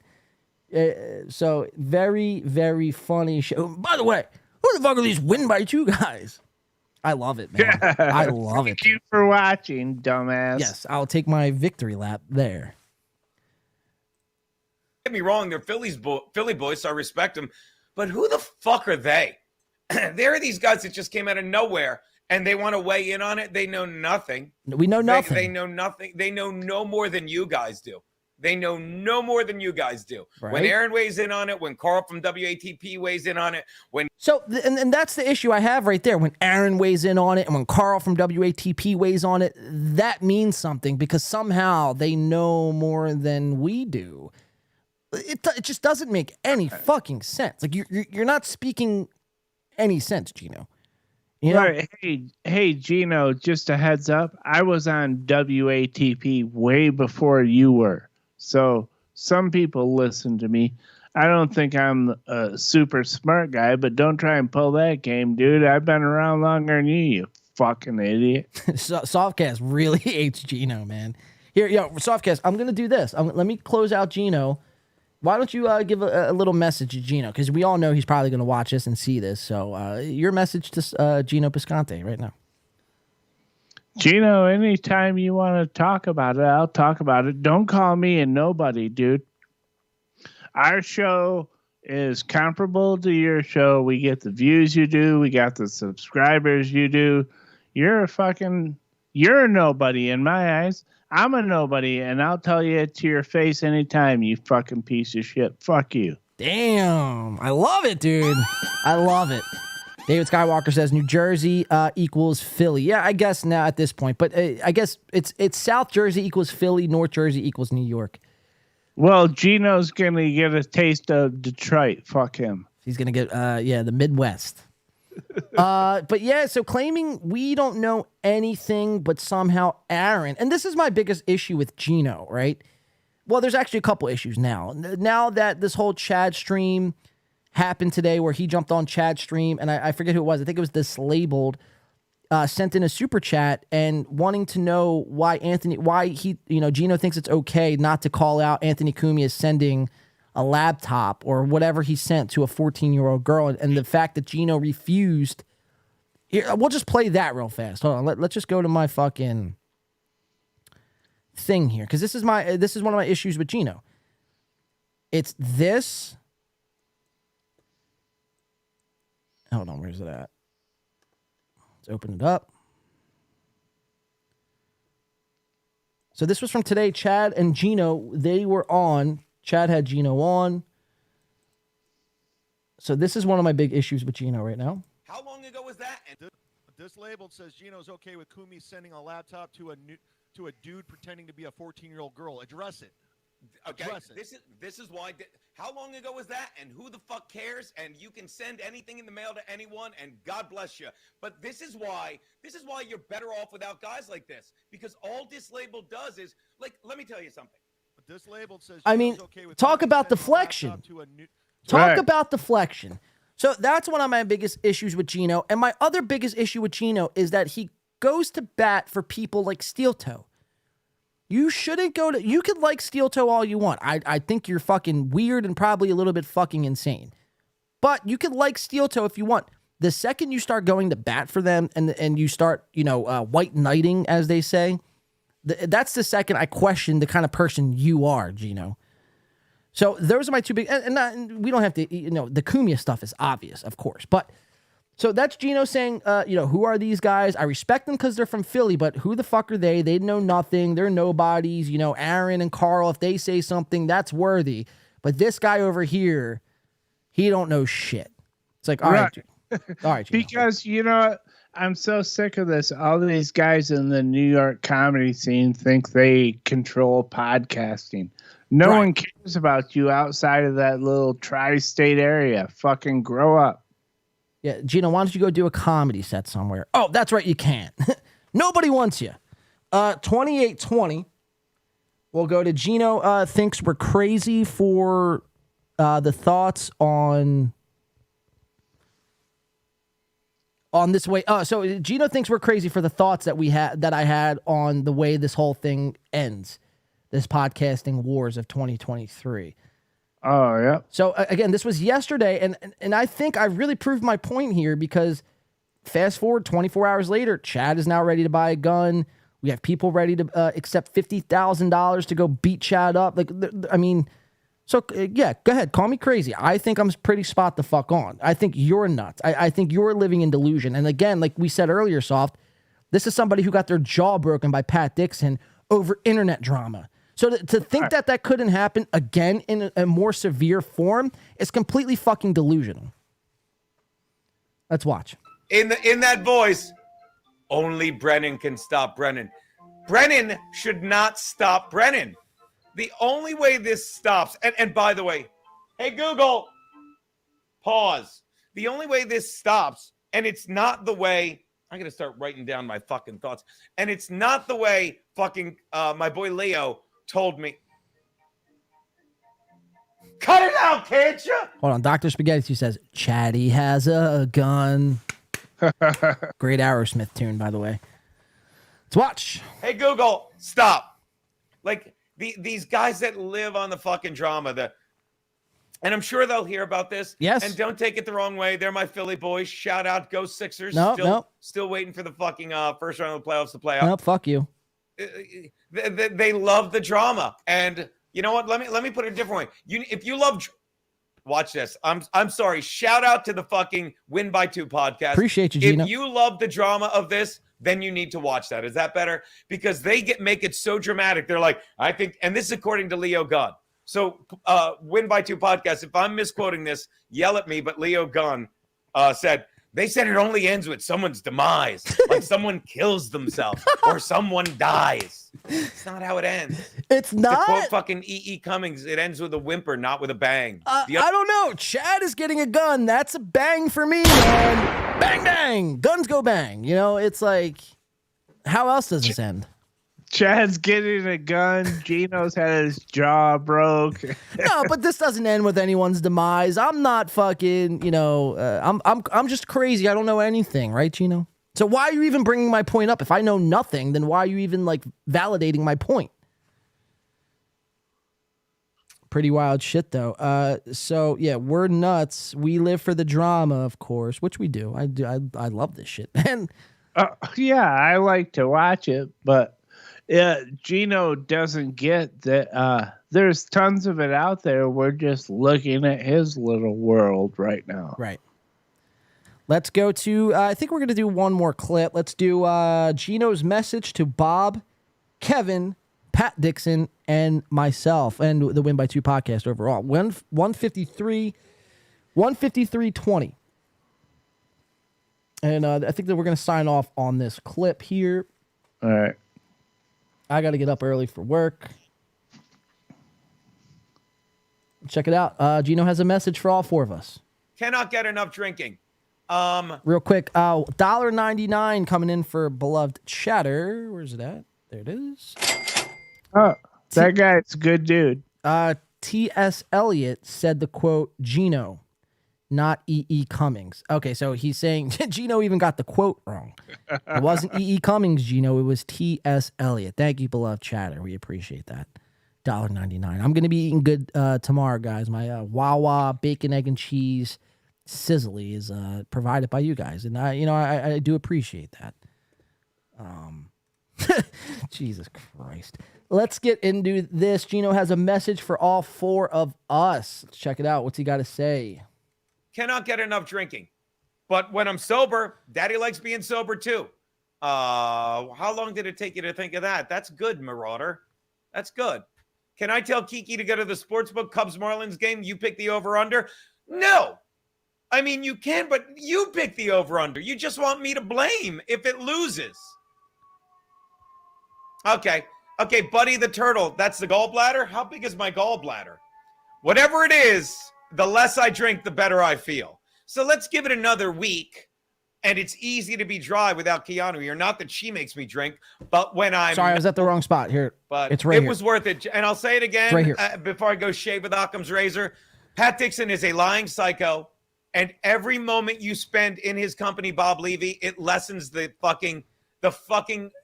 legacy you built as one of the greatest, most well-known comedians ever. And Every moment you spend with him, Kevin Brennan, it further proves that you're just a fucking shill for the super chats, which, by the way, you'd be the first to admit. And every moment you spend bringing in people trying to replace Chad Zumach, who I think is going to fucking keep cutting into your viewers, and you don't care because the loyal viewers are giving you even more money in super chats. God bless you. That's a working formula. Good for you. And for the fucking Win by 2 podcast, you're just watch it if you really are into the drama. But I used to know a guy named J-Rock, black comedian. So watch it if you're all for the drama. You guys, look, yeah, watch us. Thanks, Gino. Thank you for the plug, man. It was just very bizarre to watch Gino Piscanti, in the beginning of the show, claiming we know nothing, but then the last 2 clips we play, it's like him fucking, promoting us on his stream. It's all very... I almost wanted to go, well, kind of fuck you, Gino, after that, because you recognize... Right, it's like, we're just covering what's happening. We ain't pushing anyone's buttons. No, and if anything, I'm always the one saying, don't take sides, don't get too invested, settle the fuck down. You know what I mean? Yeah, we love the drama because it writes, the script writes itself, and it makes my job a lot easier when we have to come on here. But at the same time, it's like, I don't know. So I think Gino really doesn't know who we are, I feel like, and he's just trying to put his finger on it, but he can't quite figure it out. He's never heard of us in the comedy world. He's just figuring out about us in the podcast space, and he's wondering why, like, how these guys who really, according to him, are quote unquote nobodies. How are they building a bigger following than I ever did in hot water? Something where Anthony Kumia, quote unquote, the boss, has built. Like, why, do they have a bigger following? So I think he's just trying to put his finger on it. He doesn't quite really understand what the fuck is happening here, and he's just trying to make sense of it all. I can't fault you for that, Gino, but I will say I will push back every time you try to come at us sideways, and you say I don't know nothing, and then fucking go ahead and proceed at the same time and say Aaron Emholt knows more than I do. I'm here to tell you, Gino, Aaron Emholt knows nothing. The guy's a fucking a 2-bit piece of shit. You know what I mean? He's a fucking scumbag. So if you're going to go to bat for that guy, and then you're not going to address the allegations over Anthony Kumia with the 14-year-old fucking, the 14-year-old little girl fucking, she probably grew up to do drugs now. I mean, Kumia probably ruined her life. If you can't address those things and be, just be real about those things, then I shouldn't take anything you say with any sort of seriousness or any sort of validity whatsoever. To me, it's just like, until you're honest with that, I can't really take you serious, Gino. I'm sorry, but that's just what it is.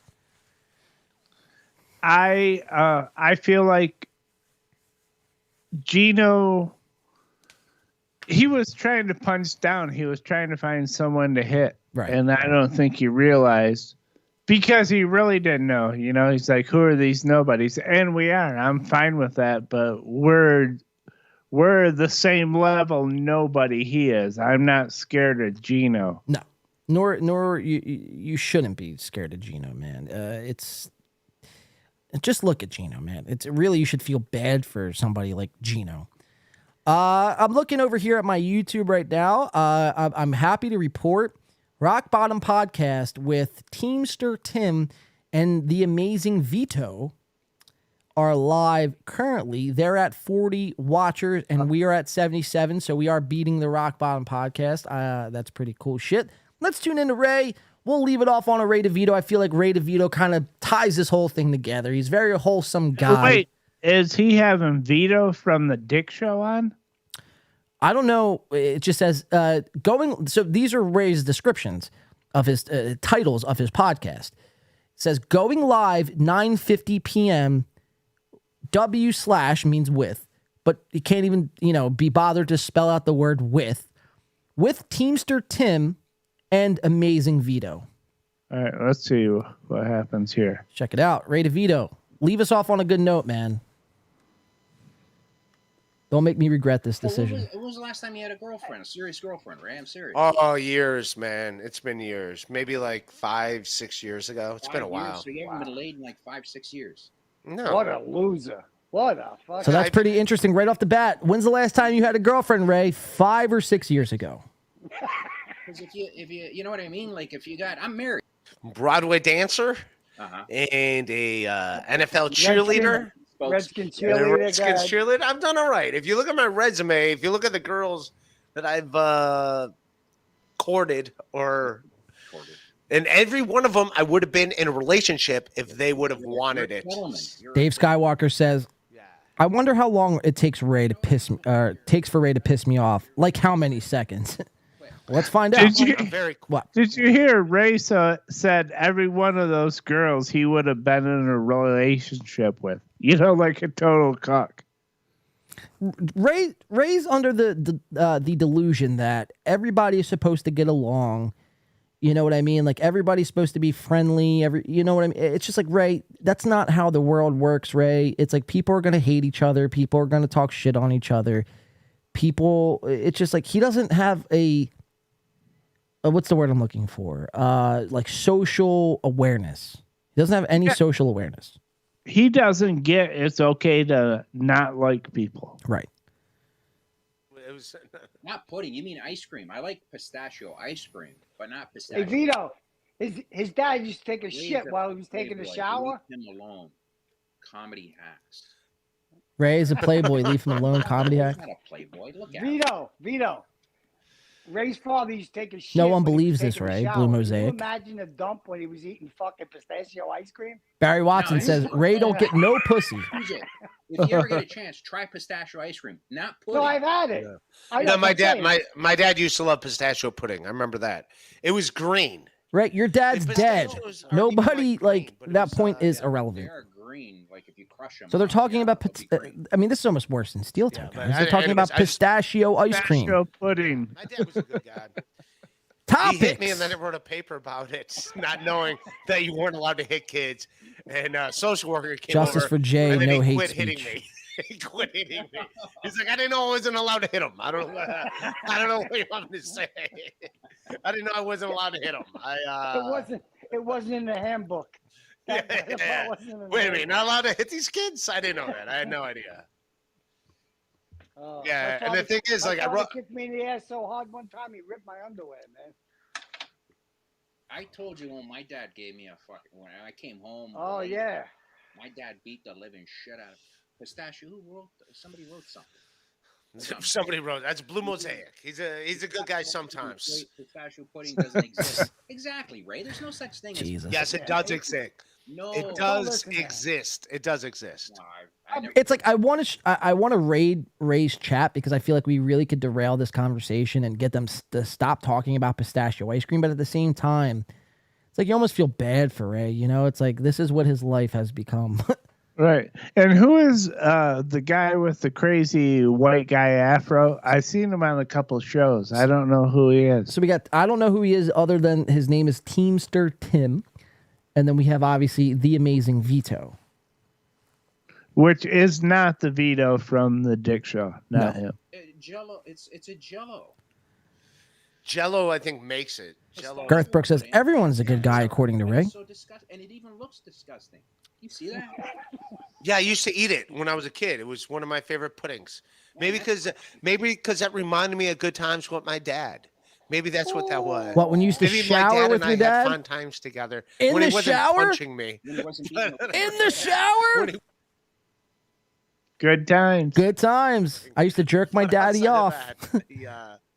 My papa used to jizz all over me. Jesus Christ.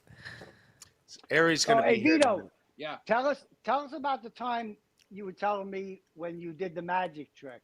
And you, magic. I got the magic stick. The magic stick. That's I was doing this. Oh fuck! The Amazing. Bruins lost. That's wonderful. So I was doing this magic trick. This is years ago, and my son was down here screwing around. I have this Houdini trick where I get chained up. It's a Houdini lock, and my son screwed around with the locking system. He changed the locks on. So it's a gimmick lock. I could get out. Someone says Teamster is just a friend of KB and Stop former reading friend. the chat. and former friend of Joey I got Diaz. it, dude. Don't read. Just tell the story. Don't read. Yeah. Tell yours. Okay. In front of your Mario Lemieux locker. Go ahead and tell the story. Johnny Marr says Ray is the resident doormat of podcasting. Yeah, did you see how a guy with weird hair just took over this interview and decided where it was going to go? Well, that seems to be the common theme with all Ray DeVito's podcasting. It's like, producer Joe takes over and dictates where Ray DeVito's show is going to go. Teamster Tim takes over, decides where Ray's show is going to go. Stevie Lou decides. I mean, Ray DeVito, we watched earlier today, got up for almost 9 minutes and let Carlos and Stevie just run his show. I mean, I'm almost starting to think Chad Zumach is right, and I hate to even agree with them, but it's like, maybe Ray shouldn't have a podcast. Maybe he shouldn't. Or maybe it shouldn't be involved in this. Maybe he should try to switch it up. Because if Aaron Emholt could have a podcast, surely Ray DeVito could have a podcast. So maybe he should do something where it's just sports talk, Cleveland sports talk. Welcome to Ray DeVito, all things Cleveland sports. Like that would be, I think, a better fit than try to getting into comedy and the drama and MLC. Yeah, I might listen to Ray talk about the Cavs or something. It's insane. I don't. But Jay says, I don't recognize Ray without his dresser. That's a good point. He's not at his home tonight. He's at one of his friend's house. I forget the guy's name, but he's at one of his friend's house doing this show. It looks like he's having a slumber party. This is a 48-year-old man having a sleepover with another grown man. Imagine that. Pretty fucking gay, if you ask me. Let's watch maybe a couple more minutes of this, guys. Unless we can get in their chat and start disrupting, we are going to sign off here. It's almost 10:30. So let's watch maybe like 4 more minutes, and then we're going to get out of here. We'll be back on, I plan on Thursday, but if we're not on Thursday, we'll definitely be on Friday for sure. Soft, what do you like doing? Do you like doing the Thursdays and then Sundays, or Fridays, Sundays? I like Thursdays better. I tell you what, I feel like Friday people aren't necessarily watching YouTube as much. I think it's better for the show. We'll get more live views on a Thursday than a Friday. Not only that, I'll tell you one more other thing. When you do a show on a Friday and then do a show on a Sunday, I said at the very beginning of the show, it almost feels like there's no weekend. Yeah. Yeah, it was a lot of work between Friday and today just being ready with new shit. Right. So, yeah, we'll probably most likely be on Thursday. But I'm going to try to start going on earlier. I've been, like, the streams start at usually, like, 7. I think I want to start them 5:30, 6-ish, so that way we just get done earlier. Just because I feel like when we do the Thursday shows, and even tonight, man, and then I got to wake up the next day, you got to wake up the next day, I feel like a fucking zombie. So yeah, 6 would be perfect, but I didn't want to come into the show going, hey, why don't we start a little earlier? No, that's fine. That's fine. Yeah, we'll probably start 6:30 on Thursday then. Get into the vehicle, and the guy just stops, and he looks at me, and I look over, and I go, don't say a fucking word. What can you do? He can say whatever he wants. You can't do anything. I would have pulled a Hulk on him and just fucking busted. So I get home. There's nothing you could do. You're fucking. The club told my wife that I was on my way home and I was going to kill my son, right? So she fucking made sure he was out of the house, out. Because I got home. Did he take the keys for the lock with him? The keys. Oh, wait, she was waiting for me and everything. I had the keys and everything, got me out of it. I was fucking living. Ray is a passenger on his own show, right? Wow. Oh, the life of a magician, huh? But like, first of all, if anyone wanted to fuck you with a gas station, the fact that you're locked up and you can't do anything, dude, talk about white privilege. That's white privilege. If a black dude shows up somewhere and he's all like fucking locked into a thing, everyone's gonna be like, "Whoa, where did he escape from?" But a white dude does, it was like, this white guy must be trouble. Ray's the type of guy to apologize about slavery that happened 15 fucking thousand years ago. Like he had something to do with it. Right. Like, I'm sorry on the behalf of all fucking white people. We were pieces of shit fucking 20,000 years ago, but... Oh, who's this? Wow. Who is this? Mary Jane? Who the fuck is this? And why is she on with Ray DeVito? That's a female, Vito. That's a female. Yeah. That's wonderful. No. You see her How too? are you, my dear? Oh. There you are. Couldn't hear you. Wow, look at that gap. I can hear you. It's like the fucking... I can hear you now. I just couldn't before. What's up? What's going on? I How's can't Michigan? even think. I can't even It's think. awesome. I learned how to drive a forklift today. Look at this fucking what? gap.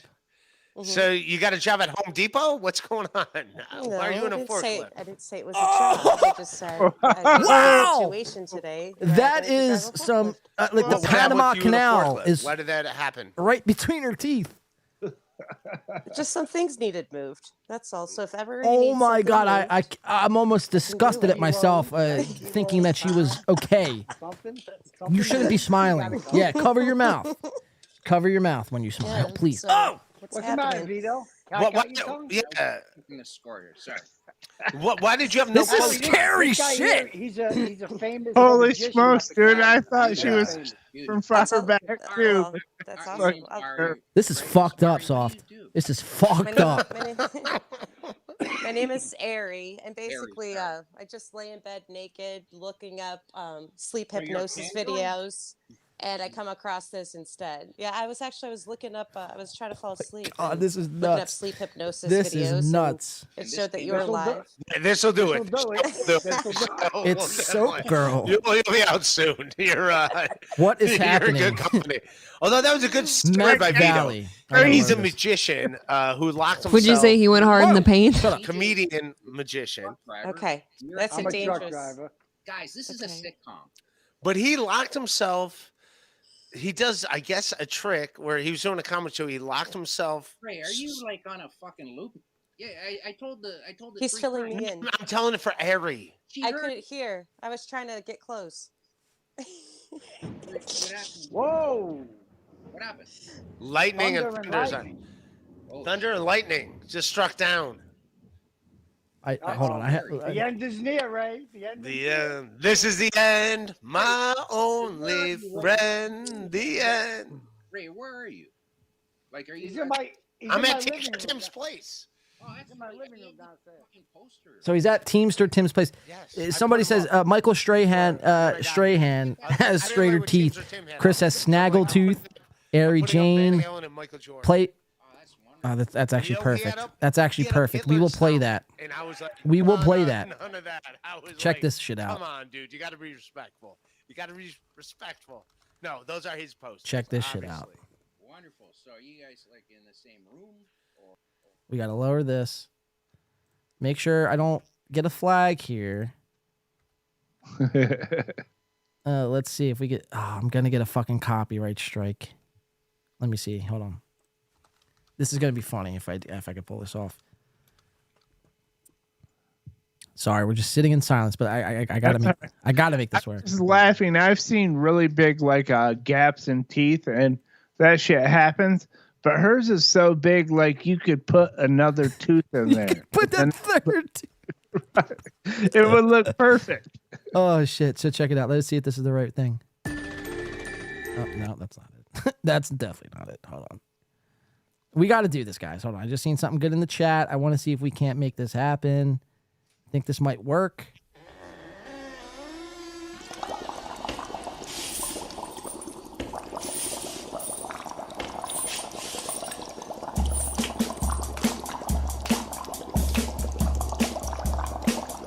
I don't even know if this is the right song. I was working in the lab late one night when my eyes beheld an eerie sight.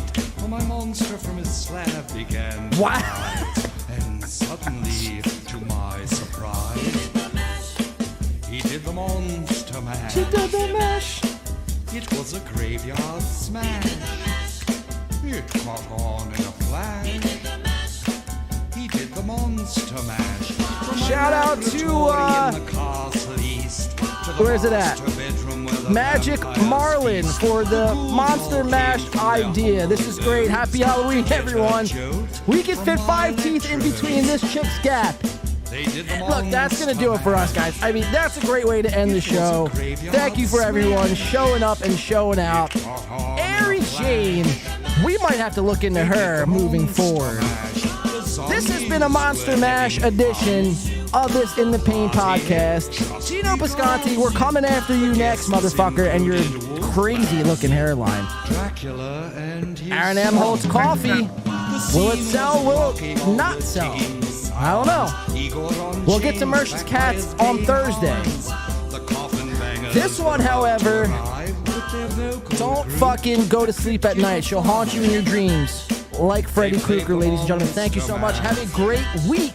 It was a graveyard smash. It's been a phenomenal show. And I'm so happy this ended the way it did. Wow. Monster Mash, ladies and gentlemen. Let's just let it play. Everyone stretch your legs, have a drink, smoke up. Let's have a great week. Whatever happened to my Transylvania twist? It's now the Monster Mash.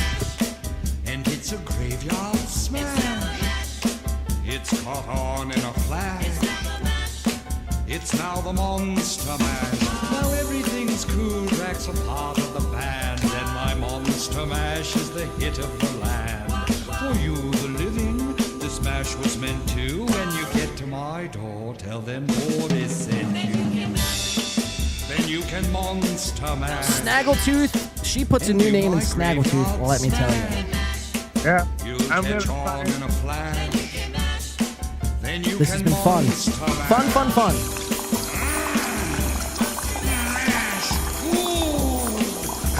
Shit, this is nuts. You impetuous young boy.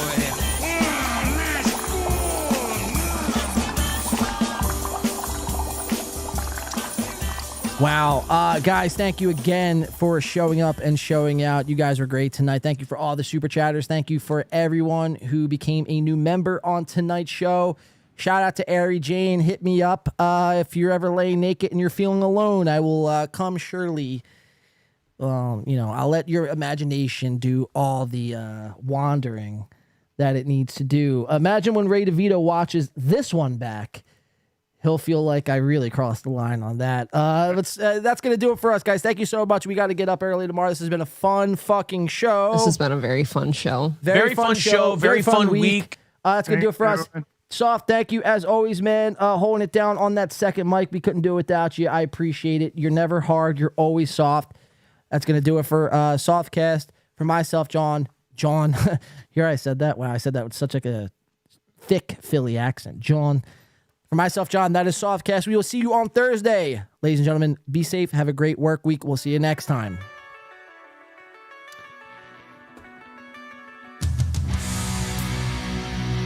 Peace.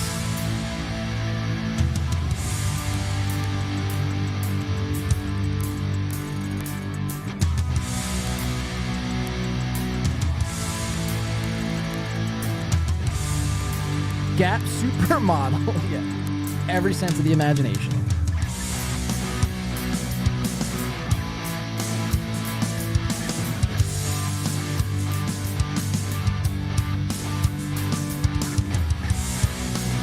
Very fun week. Say goodbye. This is the last day of Mega Month. Say goodbye to Miss April, of course.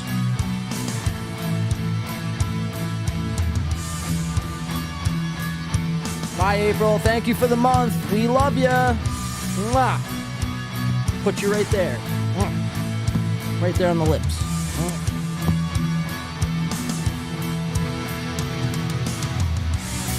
Bye, guys.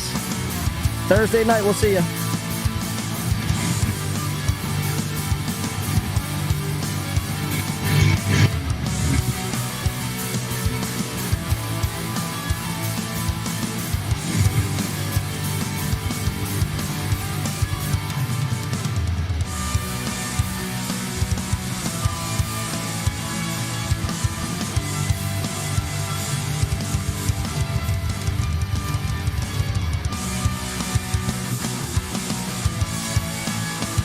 Here, I gotta do something really fast. Let me see if I can't change this.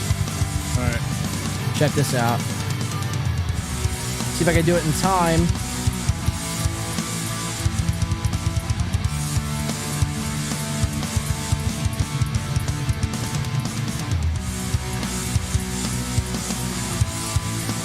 Oh, it's about to end. No! I might have this fucked up. Try it one more time. There it is. Oh, I spelled Soft Weekly wrong. You get the point, guys. We'll see you on Thursday. Thank you so much.